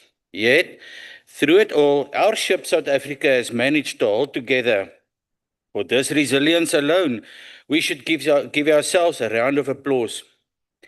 Chairman, in this storm, the DTIC must provide accurate navigation and firm control over the levers of the engines of industry to steer our ship in the right direction. Our parliamentary duty is to assess whether the DTIC is succeeding in guiding us along the right path. Last year, I shared a little tale of Tao the lion, ruler of the animal park, who grew misguided, listening to red ants, singing political songs of division. This led to policies that made the GNU and other antelope feel unwelcome, ignoring the eagle's trump call for political reform. Chairman, we have to ask, how are we doing 1 year later? The DTIC has informed us that they have advanced an investment pipeline, including billions in energy projects, export diversification under the Butterfly Strategy, and African free trade agreements. There is planned support for SMMEs and efforts to create thousands of jobs. However, there is still a clear and undeniable focus on policies to benefit only Black people, like Black empowerment and Black transformation, to mention a few. These discriminatory policies are regarded as outdated in the modern international global storm. And we have to ask, what about the other people in South Africa? Unemployment stays above 30%. GDP growth is still low and will probably stay this way until the blessings of equal opportunities can be achieved. The Freedom Front Plus demands a budget that roars with ambition and opportunity for all. Honorable Sithole, while on this topic of prosperity for some, we would like to raise our concerns regarding recent developments in the African free trade space. The DTIC is now, through share changes that control Afri-Exim Bank, able to influence both insurance of international infrastructure projects through the Export Credit Insurance Corporation and raise capital through the Afri-Exim Bank, thus to both finance and make projects risk-free for yellow fleet owners involved in infrastructure projects in Africa through memorandums of understanding by the DTIC on behalf of South Africa with, for instance, Mozambique. Risk-free, financed, and plenty of work. Is that not a sweet deal? But who pays if things go wrong? The people of South Africa. Some of these yellow fleet operators are well-known political party contributors, tenderpreneurs involved in many sectors of the economy. Is this not Black elite empowerment? Parliament must steer our ship into politically unburdened waters, and this looks a bit muddy. Let the DTIC become the lion that unites the park by ending BEE by ending BEE in exchange for genuine broad-based benefit, and welcome investment with an emphasis on trustworthy and beneficially driven international trade rather than extractive mining operations that bring short-term gains. Will Tao fully heed the eagle and use the budget to make the grass green again? Only time will tell. Let us build our beautiful South Africa together. Thank you. Thank you very much, Honourable van den Berg. And we now go online. I see the MEC is ready with the camera on. It's the Mpumalanga MEC for Economic Development and Tourism, Honourable Siddal, who has 10 minutes. Thank you very much, Honourable Chairperson, Honourable Minister and Deputy Ministers of Trade, Industry and Competition, Honourable members of this august House, distinguished guests, good evening. I stand before this House representing the beautiful province of Mpumalanga, the place of the rising sun, to declare our province wholesale support for the budget vote 39 for the Department of Trade, Industry and Competition. As the National Council of Provinces, our singular mandate is to ensure that the national policy seamlessly translates into localized economic progress. National growth is not an abstract concept.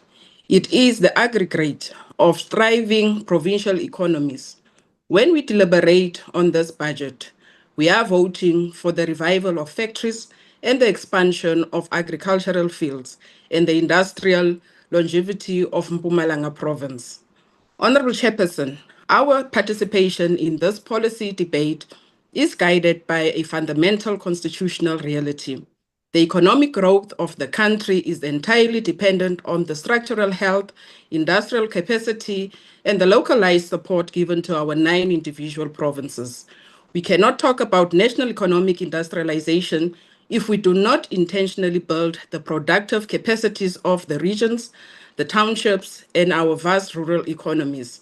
Honorable members, our approach to this budget is grounded by the newly adopted National Industrial Development Strategy. This strategy correctly identifies that South Africa cannot compete in the economy of the future using the legacy structures of the past. It outlines 3 distinct structural pathways, which is the decarbonization, diversification, and digitalization. For Mpumalanga, Honorable Chair, these are not just buzzwords. They represent a survival and growth imperative. As the energy heartland of South Africa, our traditional reliance on coal mining and heavy fossil fuel manufacturing places us at the epicenter of the just energy transition. However, as we navigate global shifts and economic reforms in 2026, our industrial strategy must evolve. We are utilizing this budget framework to transition without collapsing. We are asking the Department of Trade, Industry and Competition, through its development finance arms, like the Industrial Development Corporation, to aggressively deploy concessional infrastructure finance. We want to convert our transition constraints into industrial opportunities by manufacturing green energy components, building localized battery storage infrastructure, and establishing wind and solar component assembly lines directly inside our province. Our goal is clear, Honorable Chair. We must move Mpumalanga up the value chain from a primary extractor of minerals to a sophisticated hub of advanced manufacturing. Honorable Chairperson, our special economic zones are the crown jewels of our regional investment strategy.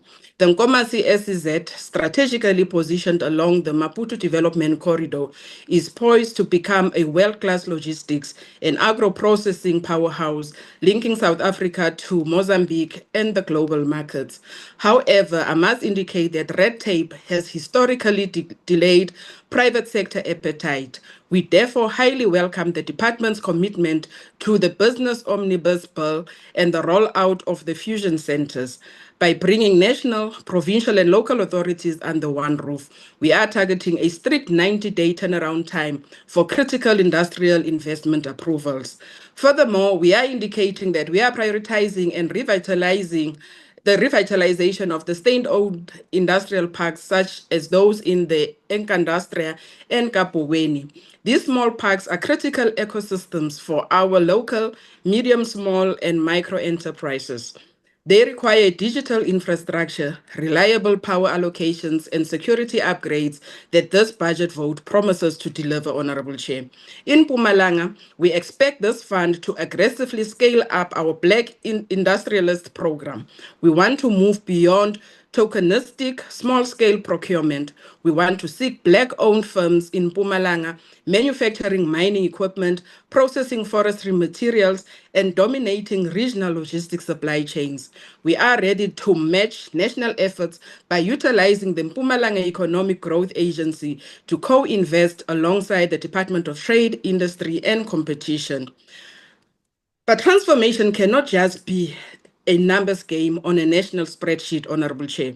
It must be felt on the ground in the local municipalities like Emalahleni, Governimpeki, and Bushbuckridge. We want to see localized supply chains where big corporate players in mining and forestry are mandated to source from local Black-owned, women-owned, and as well as youth-owned businesses. Our Provincial Department of Economic Development and Tourism is ready to co-invest and align our regional incentives with those of national departments' framework to de-risk these emerging businesses. Honorable Chairperson, Mpumalanga's agricultural sector is a massive engine of employment. From our world-renowned citrus farms to our macadamia nut plantations, our products deserve global tables. As of May 2026, South Africa began actively trading under the China-Africa Economic Partnership Agreement framework, granting us duty-free access to a market of 1.4 billion consumers. Our strategic goal in Mpumalanga is to change the baseline of our trade. We will no longer simply export raw agricultural yield and unrefined minerals. We are using the Department of Trade, Industry and Competition's export promotion incentives to process, package, and beneficiate our goods locally before they leave borders. Simultaneously, we are positioning our local manufacturers to benefit from the African Continental Free Trade Area, leveraging the Export Credit Insurance Corporation partnership with our major commercial banks to lower trade risk for Mpumalanga-based exporters entering SADC, as well as the Eastern African market. Honorable Chairperson, Mpumalanga is open for business. We have the land, we have the strategic corridors, we have the resources, and above all, we have an energetic, capable workforce ready to build. By passing this budget, we give the Department of Trade, Industry and Competition the tools to stabilize the steel and metal fabrication sectors, so that it breathes life back into our ferrochrome plants and provide our youth with actual sustainable industrial jobs. Through special economic equity, targeted industrial financing, and robust intergovernmental cooperation, we can change the lived economic realities of the people of the province. So as Mpumalanga Province, Honorable Chair, we support the budget vote 39. Thank you very much. Thank you very much, MEC. Honourable delegates back in the House now. It's now the turn of the Honourable Du Plessis for the next 7 minutes.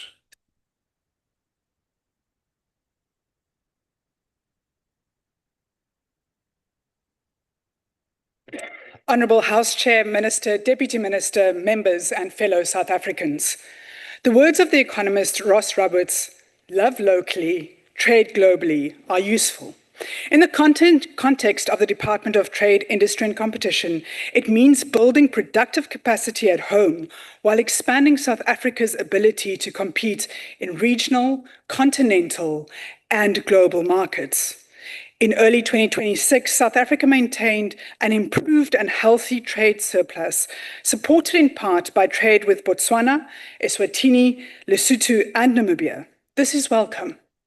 But a trade surplus is not enough if we continue exporting raw potential while importing finished value.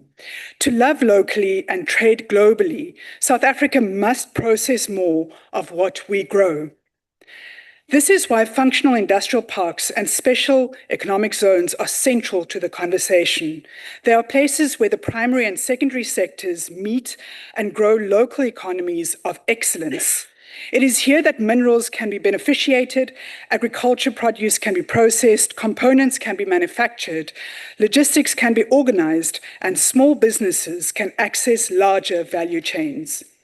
Special economic zones are intended to support, industrialize, create regional development, investment, exports, jobs creation, and skills development. But the issue is not whether the policy is sound. The issue is whether these zones and parks function in practice, not one or two, but all.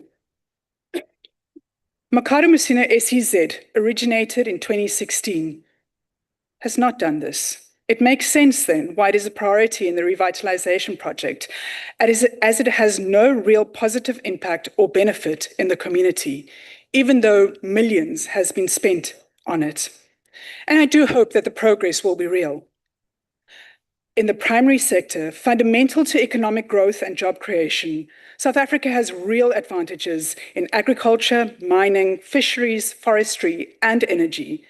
But too many communities still experience extraction and exploitation without local industrial deepening. No wonder the private sector shrank in the previous quarter. So did the secondary sector. Industrial parks have the potential to grow the primary sector. An industrial park near a farming region would create an enabling environment through cold storage, packaging, food processing, maintenance services, and market access. a zone linked to mining, will mean fabrication, beneficiation, equipment repair, renewable energy inputs, and supplier development, creating an economic hub that grows local economies. However, the industrial park that used to create thousands of jobs now barely creates hundreds. In the secondary sector, industrial parks and SECs must become production ecosystems, but manufacturing grows when there is reliable electricity, water, roads, broadband, security, customs efficiency, service sites, and capable management. An example of when this does not happen is the Innerdale Industrial Park was built close to a train station to ensure accessibility. However, through dilapidation and vandalism and pure neglect, the station was rendered unusable, cutting accessible transport to what was meant to be an economic hub in a community who needed it most. We welcome the intention to revitalize industrial parks and improve operational readiness in SEZs. However, we must be honest about the barriers. Infrastructure mismanagement, vandalism, pure municipal bulk services, and in many cases, hijacking of buildings. None of this shows what it's like to love locally or to allow trade globally. The MTEF period must focus on measurable deliveries. Each industrial park and SEZ should have a maintenance plan, accountable management, a pipeline of bankable investors, a supplier development strategy, and a clear link to economic strengths of the region, as not all regions are the same. If we get this right, farmers become suppliers to agro-processors, miners contribute to manufacturing chains, young artisans maintain machinery and install energy systems, and small businesses move into procurement networks. And communities will see factories where there are only broken buildings now.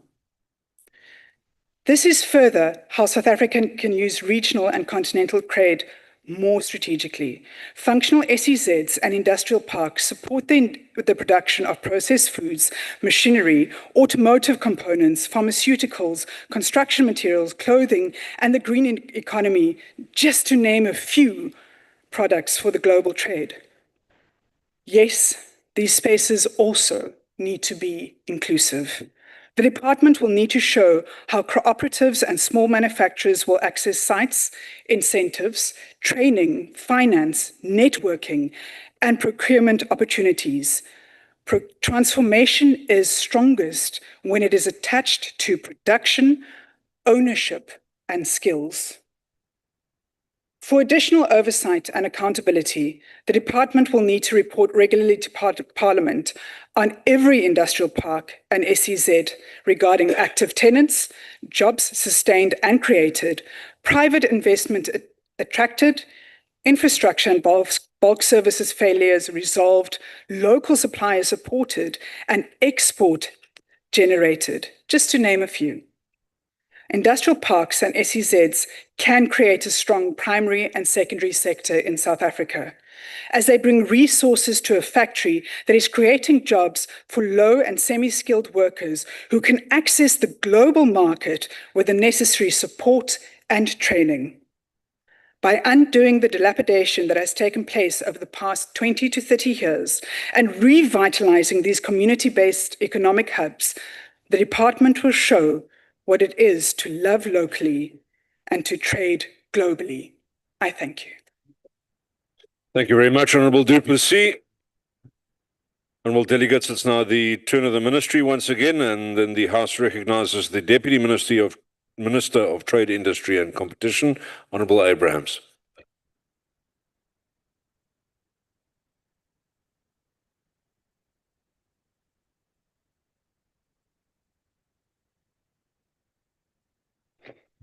House Chairperson, Minister Parks Tau, honourable members, fellow South Africans. Today our nation faces a difficult economic crisis and we stand at a critical crossroads. In 2025, our economy grew by only 1.1%, and the first quarterly labour force survey for 2026 from SATS SA revealed a staggering 51% of young South Africans were neither working nor able to find work. And behind every unemployment statistic is a real household under severe pressure, a business unable to expand, and a young person losing confidence that their country has a place for them. This is the tragic reality of millions of South Africans. Last month, during the NCOP's taking Parliament to the People's public hearings, we all heard the heartfelt lament of a resident from Matlosana, Northwest Province, that in 1994 he was 18 years old with high hopes and dreams of our democracy. Today he is 15 years old and he has never held formal employment in his entire life. In fact, there are millions of born frees who have never worked a single day in the formal economy. And if we do not act drastically now, children born today, 2026, will suffer the exact same fate. They will live and die without ever knowing the dignity of having their own livelihood. The central question before this House is simple. How do we promote faster growth, attract higher investment, and support the creation of sustainable jobs? This is the core purpose at the heart of our mission and mandate at the DTIC. It is the why of our work every day. Unfortunately, successive administrations in the past have believed that the path to success lies in more state control over the economy. These administrations believe that we could regulate our way to prosperity. Chairperson, we must reject this demonstrably failed approach. Instead, under the government of national unity, we must work to advance a bold alternative policy platform towards joint government and policy implementation partnership. South Africa cannot regulate its way to wealth. Instead, we must educate and train our way there. We must industrialize and trade our way there. And something else we don't give sufficient attention to, and in fact written in the name of this very department, competition. We must focus on how we leverage our immense resources and ensure that South Africa becomes a more competitive player, both domestically and on international markets. And while there are many bold reforms that government will need to apply to succeed in this, allow me to use my time to focus on 3 reform pillars to turbocharge South African economy. Number 1, dismantling red tape and building a capable state. Honourable members, the kind of investment that will catalyse economic growth is produced by confidence and certainty. It requires competitive open markets and functioning infrastructure. It needs a capable state that reduces barriers to growth. Government institutions must make it easier for businesses to invest, manufacture, export, and employ. Currently, South Africa faces massive structural constraints. These include excessive red tape, infrastructure bottleneck, and deep regulatory inefficiencies. To fix this, we must prioritize and accelerate our efforts to streamline commercial legislation through the DTIC's Business Omnibus Bill in order to fundamentally improve the ease of doing business across all sectors. This reform-orientated framework will serve as the foundation for a more dynamic economy that is geared for a new direction. On this foundation, we must continue to build key mechanisms for fast-tracking investment in the form of a well-capacitated and fully operational fusion centre, where investment-related regulatory bottlenecks are addressed through referrals and follow-ups. We must make every effort to ensure that this high-speed approval lane is successful and meets the 90-day turnaround time frame for major projects that can boost local employment and industrial development, thus cementing the state's role as an enabler of enterprise. Chairperson, with the foundational framework clarified in the Business Omnibus Bill as the what to do, and the enabling mechanism of the Fusion Centre fully established as a how to do it, we will then need to sharpen our industrial strategy to determine where to do it. And the special economic zones provide the answer for that, turbocharging SEZs as Reform Pillar 2. In theory, SEZs are supposed to drive investment attraction and promote manufacturing development. They should unlock sustainable job creation for surrounding communities and, at least on paper, have a real good reasons to be optimistic about their potential.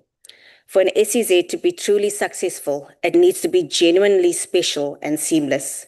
It must offer investors different rules from the rest of the economy, and crucially, it must offer better operating conditions. It must signal to international investors, come set up your manufacturing plants here in South Africa instead of another country. There has been some notable progress across some of the SEZs, and the new TASIS model is a positive start in respect to greater private sector participation in terms of capital investment and risk sharing. But we must ask, is it enough? The reality is South Africa competes against countries such as Vietnam, Bangladesh, Cambodia, and the Philippines, where labor costs are significantly lower. This is one of the reasons we struggle to compete in labor-intensive manufacturing activities, such as clothing, toys, and electronic assembly. The 2026 World Bank review of South Africa's SEZ program raises important recommendations as well as critical concerns. It found that skills development and SME integration remains weak, with limited training outcomes and limited support reaching small businesses. This suggests that SEZs are not yet generating the broader economic spillovers that it was originally envisioned. The review was particularly critical of the program's performance on skills development and SME support. It found that only 1.93 individuals were trained for every 1 million rand spent, while only 0.18 SMEs received support for every 1 million rand spent. Chairperson, we must leverage our SEZs as startup sandboxes to showcase radical red tape reduction. And these could range from a range of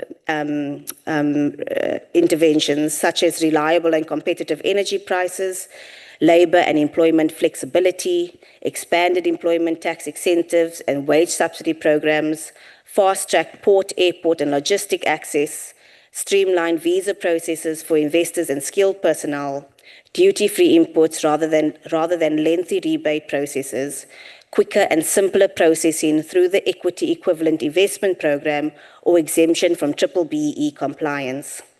Ultimately, SEZ should not compete with the domestic economy. Their primary purpose should be to attract export-orientated, labor-intensive investment that should otherwise not locate elsewhere. A key constraint affecting SEZs is that we're not yet competitive enough. Chairperson, we owe it to the 12 million unemployed South Africans, of whom the majority are Black South Africans, to at least try alternative reform and empowerment policies within SEZs, to test them out and see the results. We are sitting on an unemployment tinderbox. We are witnessing it in real time in every march and protest. We have nothing to lose and everything to gain. Turning for a moment to some of DTIC's institutional architecture, an underrated point in our economic discourse is the role of technical infrastructure entities as Reform Pillar 3. The 4 entities that function as the corner legs of this architecture are SABS, the NRCS, SANIS, and NAMISA. The quiet work that they do concerning standards, accreditation, and meteorology and product regulation are not merely bureaucratic side issues. They are vital economic infrastructure. South African products must meet strict international standards to compete globally. Our factories cannot export if goods are not certified quickly and affordably. If our regulatory environment becomes inconsistent, inefficient, or too costly, investment moves elsewhere.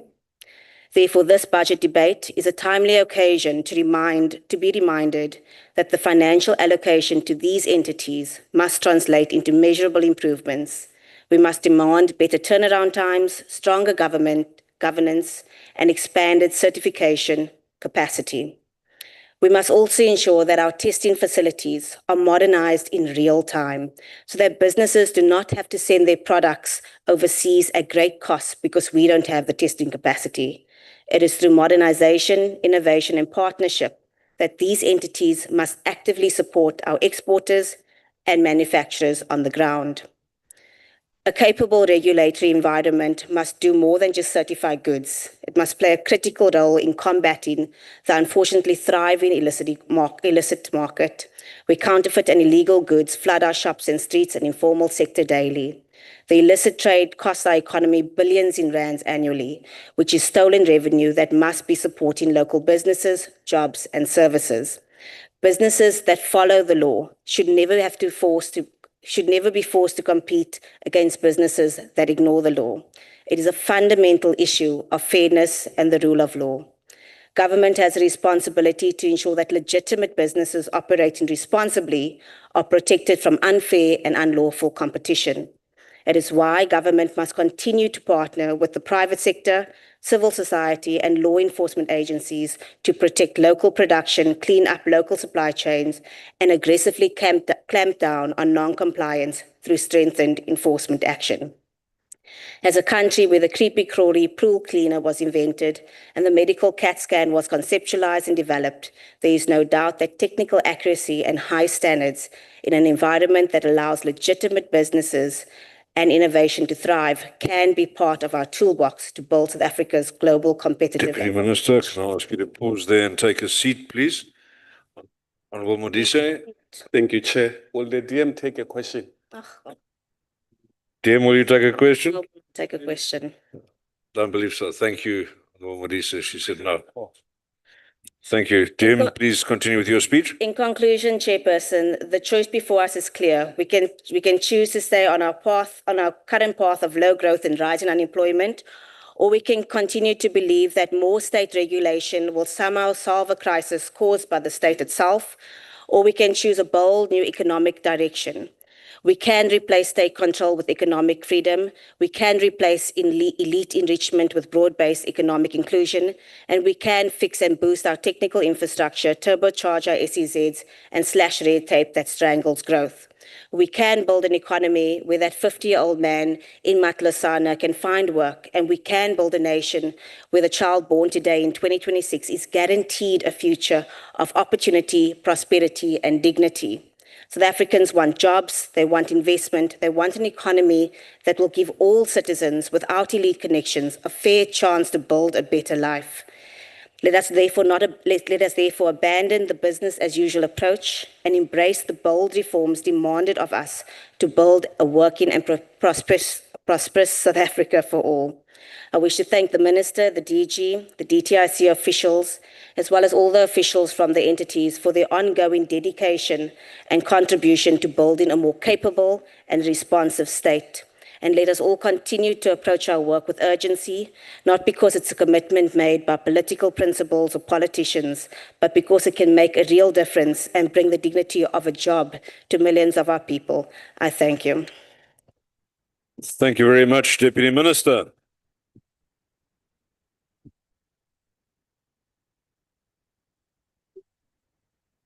And delegates, as usual, let's welcome our visitors in the gallery, including former Member of the National Assembly, Mr. Zach Mbele. Welcome. It's good to see you here. We now go online again, honourable delegates. It's the turn of local government, and that perspective will be given by Councillor Marakalala.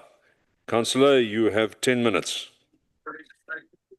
Thank you, Honourable Chairperson and Deputy Chairperson of the NCOP, Honourable Minister and Deputy Minister of Trade, Industry and Competition, Honourable Chief Whip of the NCOP, Honourable MECs, Honourable Members. SALGA welcomes the budget vote and recognizes the central role of the Department of Trade, Industry and Competition in advancing industrialization, economic transformation and investment-led growth.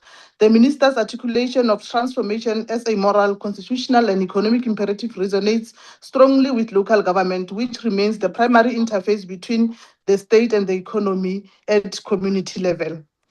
At a time of heightened global uncertainty marked by geopolitical tensions and supply chain disruption, SALGA knows the resilience reflected in the DTIC's policy stance. The adoption of the Industrial Development Strategy, with its emphasis on decarbonization, diversification, and digitalization, provides a coherent framework for repositioning South Africa's economy. However, for this strategy to fully realize its intent, it must be anchored in spiritually inclusive implementation that recognizes municipalities as critical nodes of economic activity, production system, and values chain. SALGA affirms that local government is not merely a delivery arm of national policy, but a strategic partner in shaping investment outcomes. Municipalities are custodians of key economic enablers, including land use management, infrastructure provision, local regulation, and the facilitation of businesses environments. As such, the success of initiatives such as localization, special economic zone expansion and investment mobilization is intrinsically dependent on municipal capability, coordination, and alignment. In particular, SALGA welcomes the continued emphasis on localization with procurement strategy reaching 100 billion. These initiatives has direct implication for local economies, especially in strengthening MSMEs and industrial participation at the municipal level.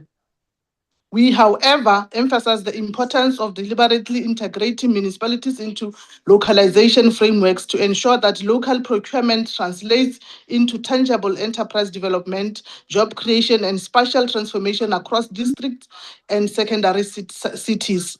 SALGA also acknowledges the progress made in investment mobilization with significant commitments secured through the South African Investment Conference. While these investments are encouraging, their ultimate impact will depend on effective translation into bankable projects within municipal spaces. This highlights the need for stronger alignment between the DTIC investment pipelines and municipal project preparation, infrastructure planning, and regulatory processes. Honorable Chair, SALGA wishes to underscore the importance of continental integration as a key frontier for economic growth. In this regard, we commend government's strategic decision to accede to the African Export-Import Bank, Afrimex Bank, as a sovereign member.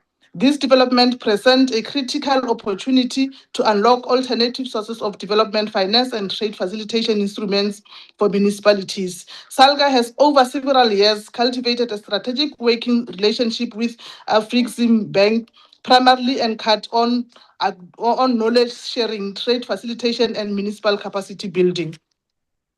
Through this partnership, SALGA has convened a series of local government African Continental Free Trade Area AFCFTA dialogues, beginning with the inaugural dialogue held in 2022, which brought together key stakeholders to position municipalities at the center of AFCFTA implementation. These dialogues have served as an important platform to deepen understanding of trade opportunities, infrastructure financing mechanisms, and the role of local government in advancing intra-African trade. The minister's participation in the inaugural dialogue underscores the importance of multi-sphere collaboration in driving the AFCFTA agenda. SALGA views this collaboration as a foundation for a more structured partnership aimed at translating dialogue into measurable municipal investment and trade outcomes. Beyond dialogue, SALGA is an active participant in the African sub-sovereign governments networks, in brackets the AFS and NET, a platform facilitated by Afrixim Bank to bring together cities and regions across the continent to advance sub-sovereign financing and investment cooperation. SALGA regularly participate in AFS and NET engagement at the Intra-Africa Trade Fair, with the most recent conference held in Algiers in 2025. This engagement provides municipalities with access to investment networks, project preparation support, and innovative financial instruments tailored to subnational governments. SALGA believes that South Africa's membership in Afrixim Bank will significantly strengthen its partnership, enabling municipalities to leverage AFS net platforms to unlock infrastructure investment, catalyze trade, and position local economics within continental value chains.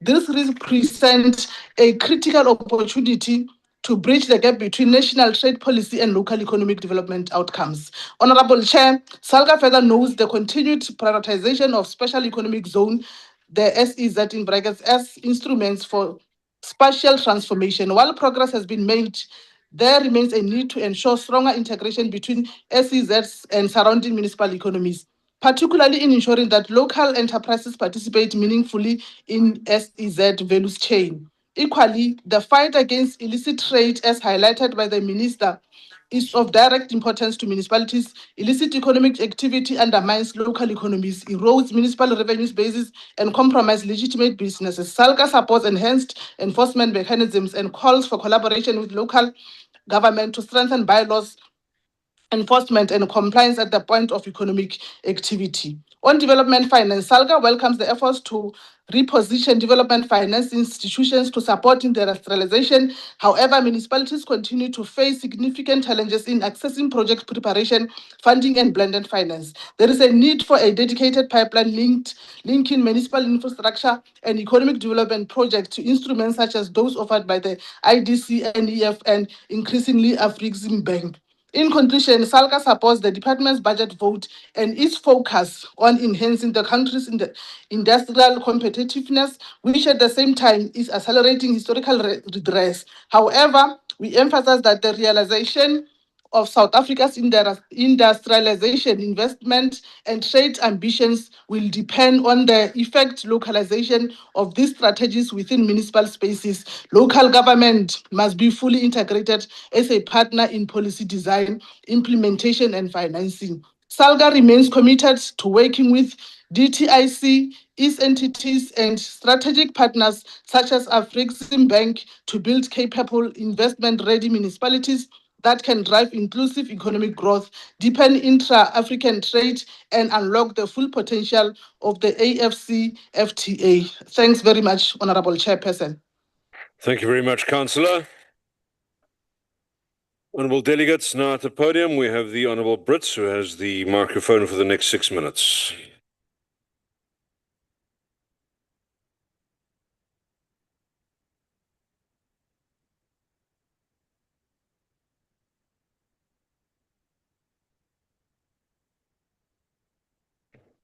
Honourable House Chair, Honourable Minister, Deputy Minister, Honourable Members and fellow South Africans. Listening to this debate, one would think that the ANC has discovered economic growth, investment and job creation, as if for the first time. Minister, you are asking Parliament to applaud your department's plan to remove the very obstacles it spent years to create. Contradictions destroy credibility. Honourable Farmer, after the poison chalice the PA left in Beaufort West and poisoning the marine life in the Knysna estuary with sewage, the PA has as little credibility as your coalition partner of doom in that municipality, the ANC. Let me give you 3 examples of obvious contradictions in this department's approach over the past decades. 1, the red tape contradiction. For nearly 3 decades, South Africans were told that more regulation would deliver transformation, more compliance would deliver empowerment, and more bureaucracy will deliver growth. But the department's own annual performance plan makes a remarkable admission.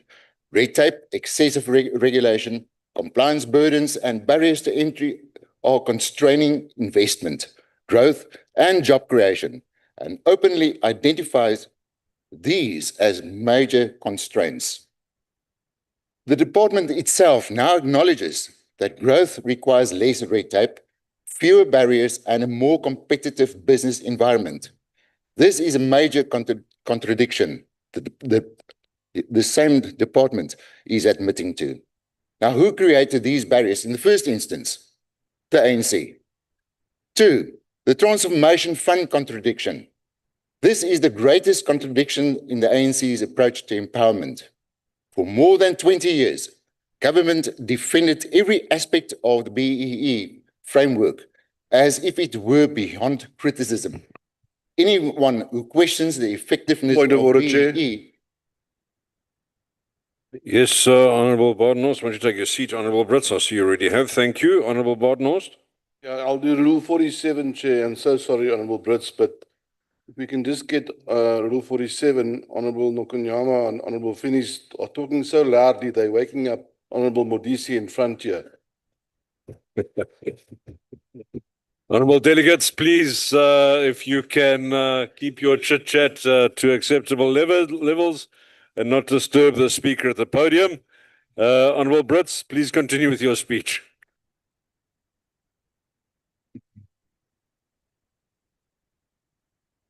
Anyone who questions the effectiveness of BEE is accused of opposing transformation itself, which is a lazy and disingenuous accusation.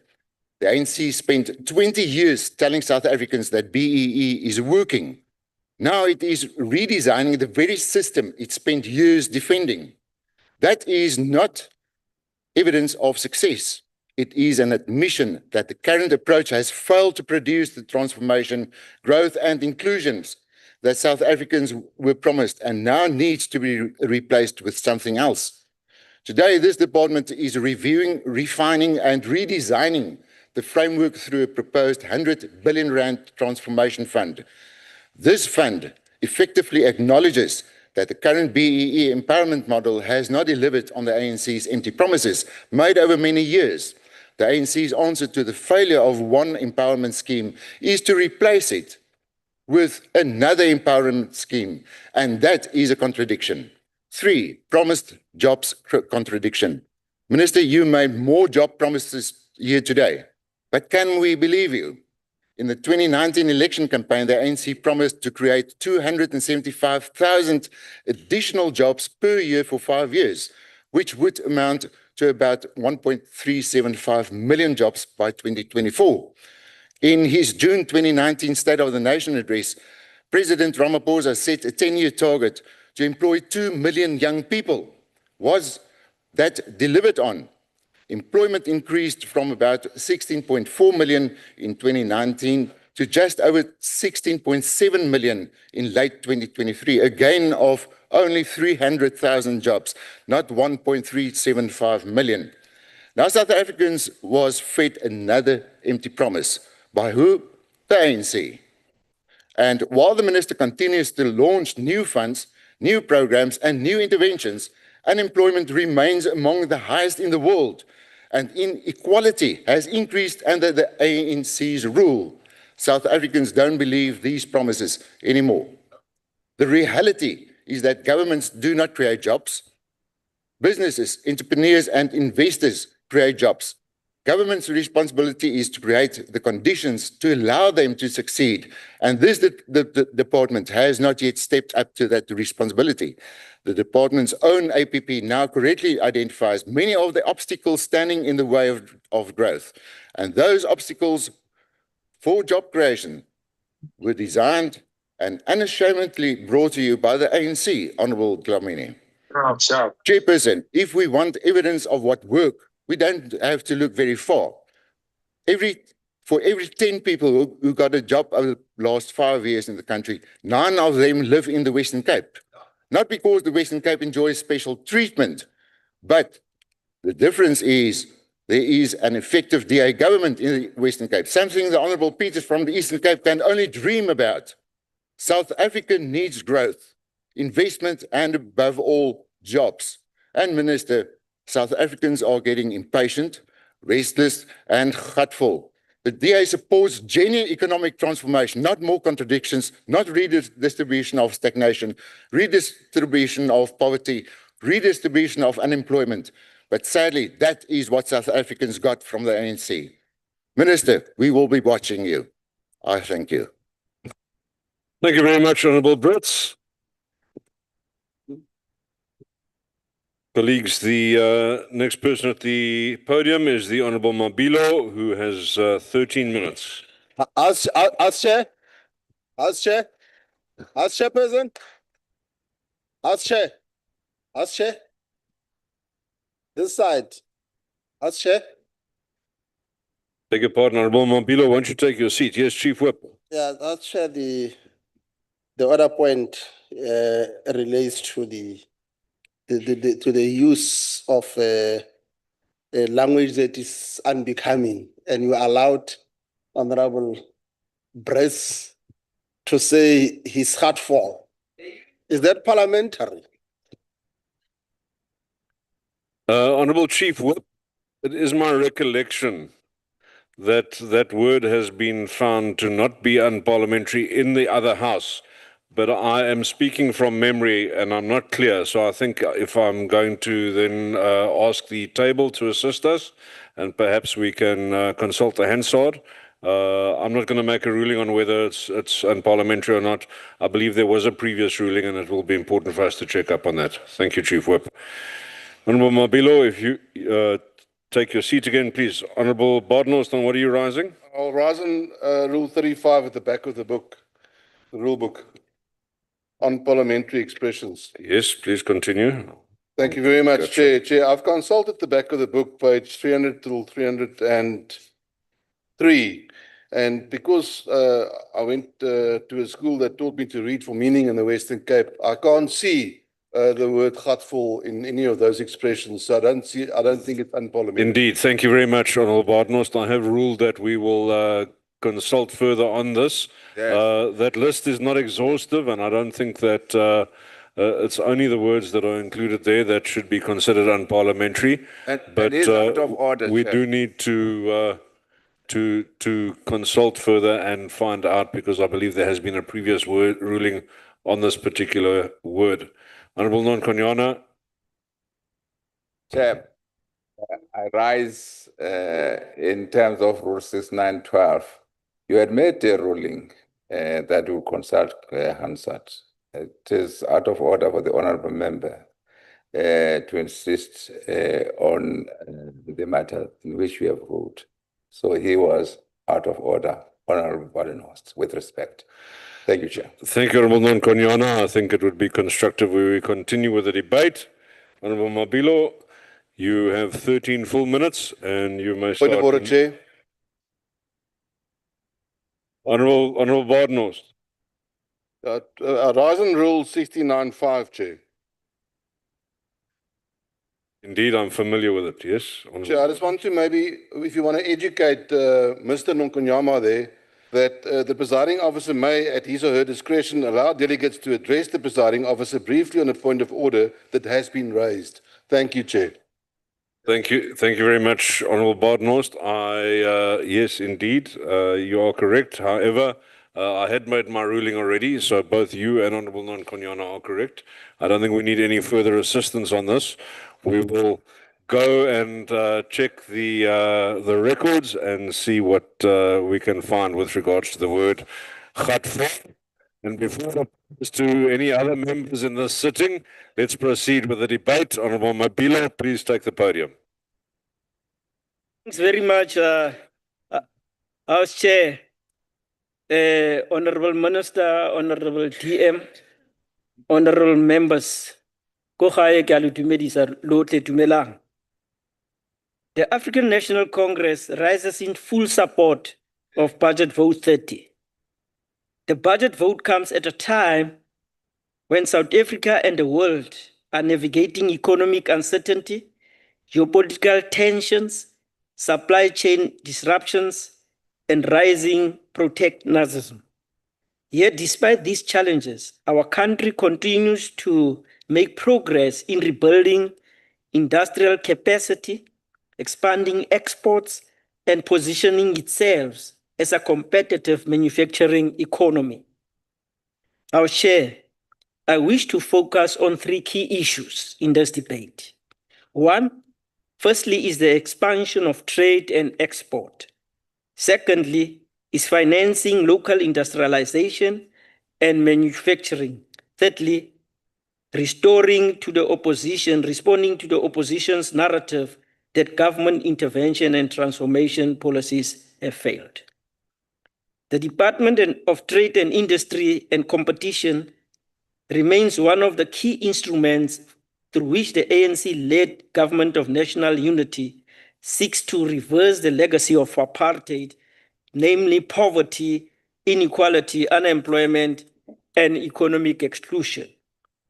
These structural challenges were not created by the market, and they will not be resolved by the market alone. Our Chair, the ANC understands that economic transformation requires an active developmental state, strategic investment, industrial policy, localization programs, and targeted support for emerging industries. This is precisely what this budget seeks to achieve. Our Chair, the department has a total amount of 11.7 billion for the 2026-27 financial year. What is significant is that nearly 47% of this budget, amounting to a total of 5.4 billion, has been directed towards industrial incentives and support for firms that are in distress. This demonstrates that government is not standing idly or alone while the industries are facing challenges. Government is actively intervening to preserve jobs, stimulate investment, and support industrial growth. This support extends to strategic sectors such as sugar, steel, ferrochrome, manufacturing, and the automotive production. These interventions are not expenses, they are investments in jobs, industrial capacity, and future economic growth. Chair, the opposition argues that industrial policy is not working. The fact tells us a different story. Through sector master plans, government has secured significant investment in strategic sectors, including poultry, automotive, manufacturing, clothing, and textile. In the clothing, textile, footwear, and leather sectors alone, investments are exceeding a total amount of 6.7 billion, which have been mobilized to support local manufacturing, import substitution, and job creation. In the automotive sector, South Africa has attracted more than 50 billion in investment commitments in the recent years. Our share, the automotive sector investment scheme continues to support localization, component manufacturing, and the transition towards the energy vehicles and electric vehicle production. Our share, government is actively engaging in manufacturing from China and other countries to utilize South Africa as a manufacturing and assembly hub for the African continent. These are not signs of disindustrialization, but these are signs of industrialization renewal. Chairperson, the future of industrialization depends on our ability to finance productive economic activity. The government and the department continues to work closely with institutions such as the IDC and other development finance institutions to provide affordable financing to businesses, industrialists, and entrepreneurs. The Black Industrials Program continues to support emerging manufacturers and entrepreneurs who were historically excluded from meaningful participation in the economy, as illustrated by the Minister in terms of the Free State. The ANC remains clear on the matter. Transformation is not optional. Transformation and economic necessity is an economic necessity. An economy that excludes the majority of its people cannot achieve sustainable growth. Our share, the opposition continues to attack broad-based economic empowerment. Sadly, Honorable Matsipa from historically disadvantaged also support this, but we understand he's singing for his supper. They argue that BEE discourages investment. We reject that argument. It doesn't hold any water. The reality is that South Africa's economy remains highly concentrated due to historical exclusion and structural inequalities. Without intervention, these inequalities would strongly reproduce themselves. Our chair, trade remains a critical pillar of South Africa's economic strategy, and our country has recorded a number of financial investment in this regard. This demonstrates that resilience in our export sector remains very strong despite global uncertainty. The African Continental Free Trade Area continue to create new opportunities for South Africa and the business as a whole. The expansion of trade across the continent creates economies of scale, expands market, and support industrialization. Our chair, we must also acknowledge the progress made in attracting investment. Since the year 2018, South Africa has secured more than 2.4 trillion in investment commitments through the Presidential Investment Mobilization Drive. Of these commitments, approximately 624 billion has already been flown in the productive sector. Our share, we know that as government, we are supporting new economic frontiers. For example, budget allocation for hemp and cannabis strategy, as well as a green hydrogen commercialization strategy. Investment in special economic zones such as the Vaal SEZ is creating opportunities for green steel production and renewable component manufacturing. Chair, in this budget, the ANC says this budget vote is not merely about spending money. It is about creating jobs. It is about supporting local manufacturing. It is about finance industrialization. As the ANC chair, we support the budget. Chair, I want to thank the minister, the team for having raised the bar itself. But that I must say, I'm a little bit disappointed that the DM was complaining rather than adding more value to the debate. It's unfortunate. Well, we know that the DA, the EFF, MK party collectively, they have failed to rise to deal with the issues affecting the people of our country. They have failed to rise to the occasion in this debate, which is trade, industry, and competition.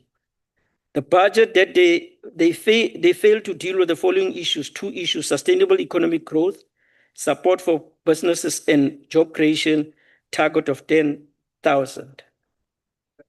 On the ZZ, the DA is disappointed because we have visited the Tshwane SEZ. That is a pocket of excellence. And they were disappointed in the sense that they thought that they will find mistakes, but only to find out that this SEZ was working. The SEZ, as well as in Nuga, is also working very well. With regard to the challenges, just last week, the DTIC presented a report in terms of the intervention mechanism, in terms of addressing the challenges across the other SEZs. There's also the question of best practice, like the Tshwane SEZ, the Nuga SEZ. They've committed themselves to share notes with the struggling SEZ. So there is an intervention around that aspect.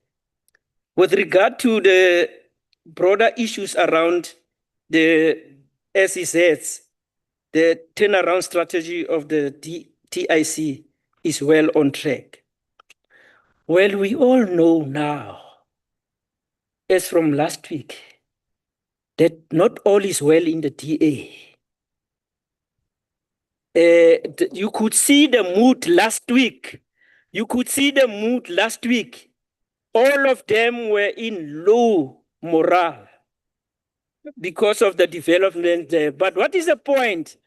The point is that the DA is a very dishonest organization. 2 months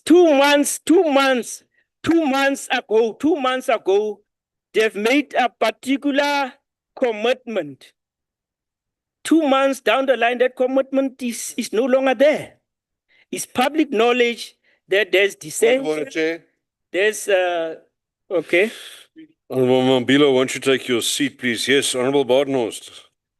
Yeah, Chair, it pains me to do this again to this honourable member, but I'll rise on Rule 61B. Yes, please proceed. It's really difficult to understand why he can stand up here and call the DA a dishonest organization when the ANC presided over 30 years of dishonesty in this country, and that's why they only get 40% of the vote now. Order, Chair. Thank you, Honorable Badenhorst. Thank you, order members.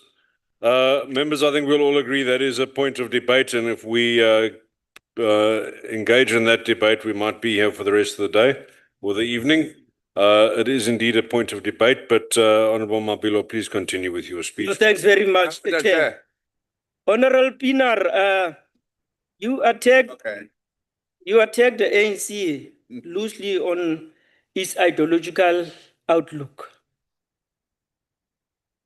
But your own, very own ideology now is verkrampte. And let me give you a definition of verkrampte.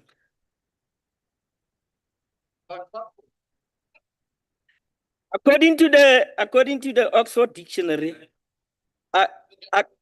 Verkrampte is someone who's rigidly conservative, someone who strictly resists change. And that defines the DA. Now, let's come to the MK and the EFF. Both of the EFF and the MKP, they are directlessness. They've got no direction. Trade and industry is not conducted on the basis of noise. It's on the basis of engagement. So there's no loud hailing around it. Your very own member. Can I do a point of order, please? Mabilo, please sit. Yes, Honorable Barnhorst. Chair, as in Rule 51.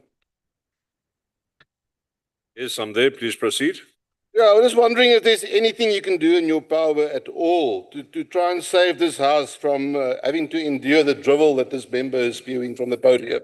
Thank you.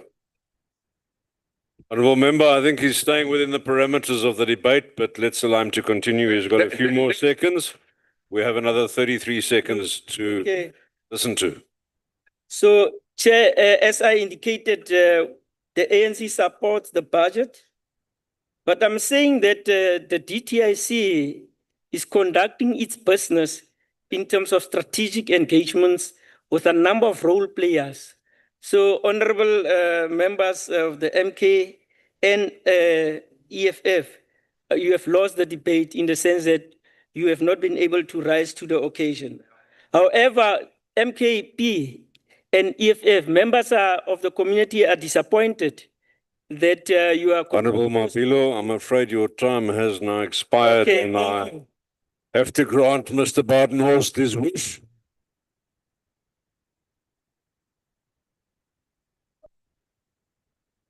Thank you, honourable delegates. Let's proceed. Honourable delegates, the House now recognises the Minister of Trade, Industry and Competition, the Honourable Tau, to reply to the debate. The Minister has 8 minutes. Thank you very much, Honourable Chairperson. I think Honourable Mabilo has saved me from the duty to deal with the schizophrenia of the Democratic Alliance in determining whether it's government, opposition, or whatever its position is in this House. I will save the House the duty to respond to a lot of the contradictions that come from there and give my attention to the more substantive issues that came out of the debate. The Honourable Chairperson of the committee indicated that, in fact, the process of reform is important to addressing the critical challenges that face this country. Indeed, Honourable Chairperson, I can confirm that the country has adopted what is called the Growth and Inclusion Plan, which Growth and Inclusion Plan is driven by 3 areas of reform. The first area of reform is in relation to macroeconomic reform, and we have seen the work that's been done and led by National Treasury in addressing issues of macroeconomic reform. The second area of reform is in relation to structural reform and the work that's done through Operation Vulindlela, addressing the challenges around energy, logistics, and so on are critical areas of that issue of structural reform. And the third is with regards to industrial policy reform. And we've indicated that government has adopted the industrial development strategy to drive this area of industrial policy reform. I can therefore confirm that all these interventions are aligned and seeking to address the issues of growth in the country, but also address the impediments to growth in this country. Now, I think there's an important issue that's raised by the Honourable MEC in the Eastern Cape, which is the impact of policies such as carbon border adjustment mechanisms on the South African economy and how this would translate into impact on our economy. So whilst we are dealing with the challenges that have been brought about by the tariff policies of the US. We're also dealing with policies that are introduced as carbon or sustainability policies, but in reality are trade policies and trade impediments that are being created through instruments such as the carbon border adjustment mechanisms. And it has been well articulated what that impact would be. But what that demonstrates is the reality that the global north is in fact intent on continuing to marginalize the global south. Part of our reality is that as from the beginning of next month, we will be facing additional tariffs in the steel sector, particularly from the EU and the UK, which would have a significant impact. We're talking about 50% tariffs on steel and a reduction in quotas of access to these markets for South African steel. Now, that's the clear indication of the extent to which these economies continue to marginalize the global south, because in reality, our contribution to the steel market as the African continent constitutes 2%, but why should we get reduced quota access into global markets, particularly in the global north of the United States, the UK, and the EU? And these are matters that we need to apply our minds to in terms of the interventions that we make in the local economy. So when we respond to issues of chrome, ferrochrome, manganese, when we deal with issues of ArcelorMittal and the steel issues, when we deal with the review of the steel policy environment, we're cognizant of the global impact on the local economy. Excuse me.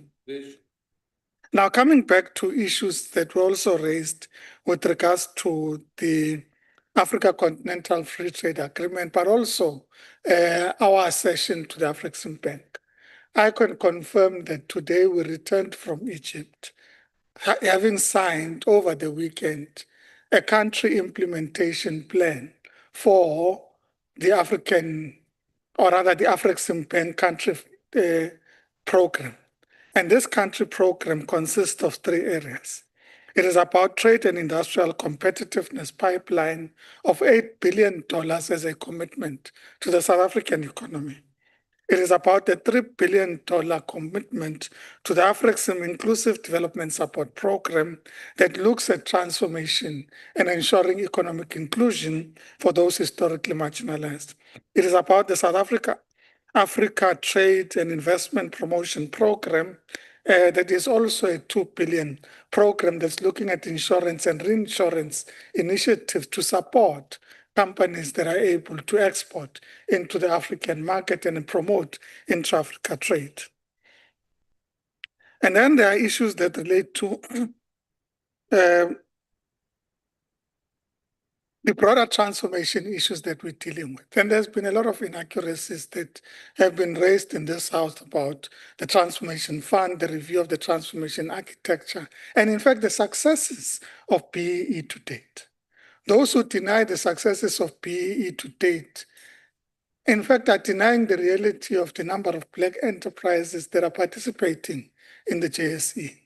They are denying the reality of the number of enterprises that participate in enterprise and supplier development programs. They are denying the reality of the number of Black children and young people that participate in skills development programs to ensure access to opportunity. They are denying the reality of the number of Black managers, both in the public and private sector, that have gained access to opportunity.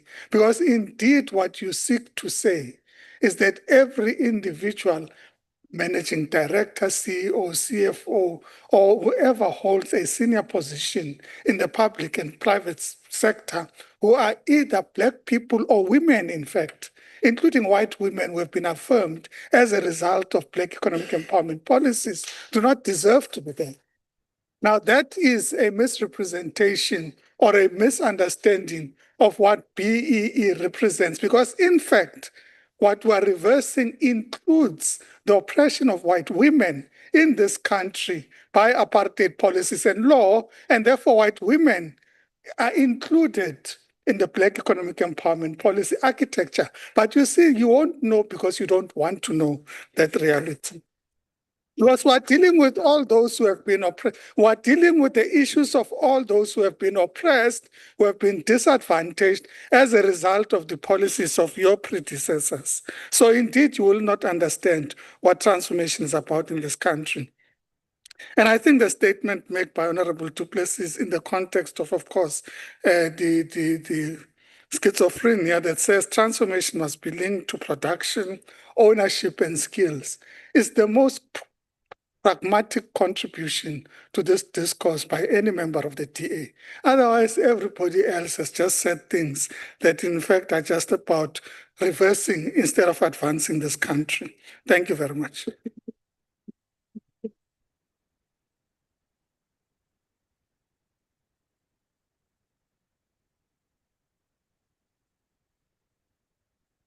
Let's try again.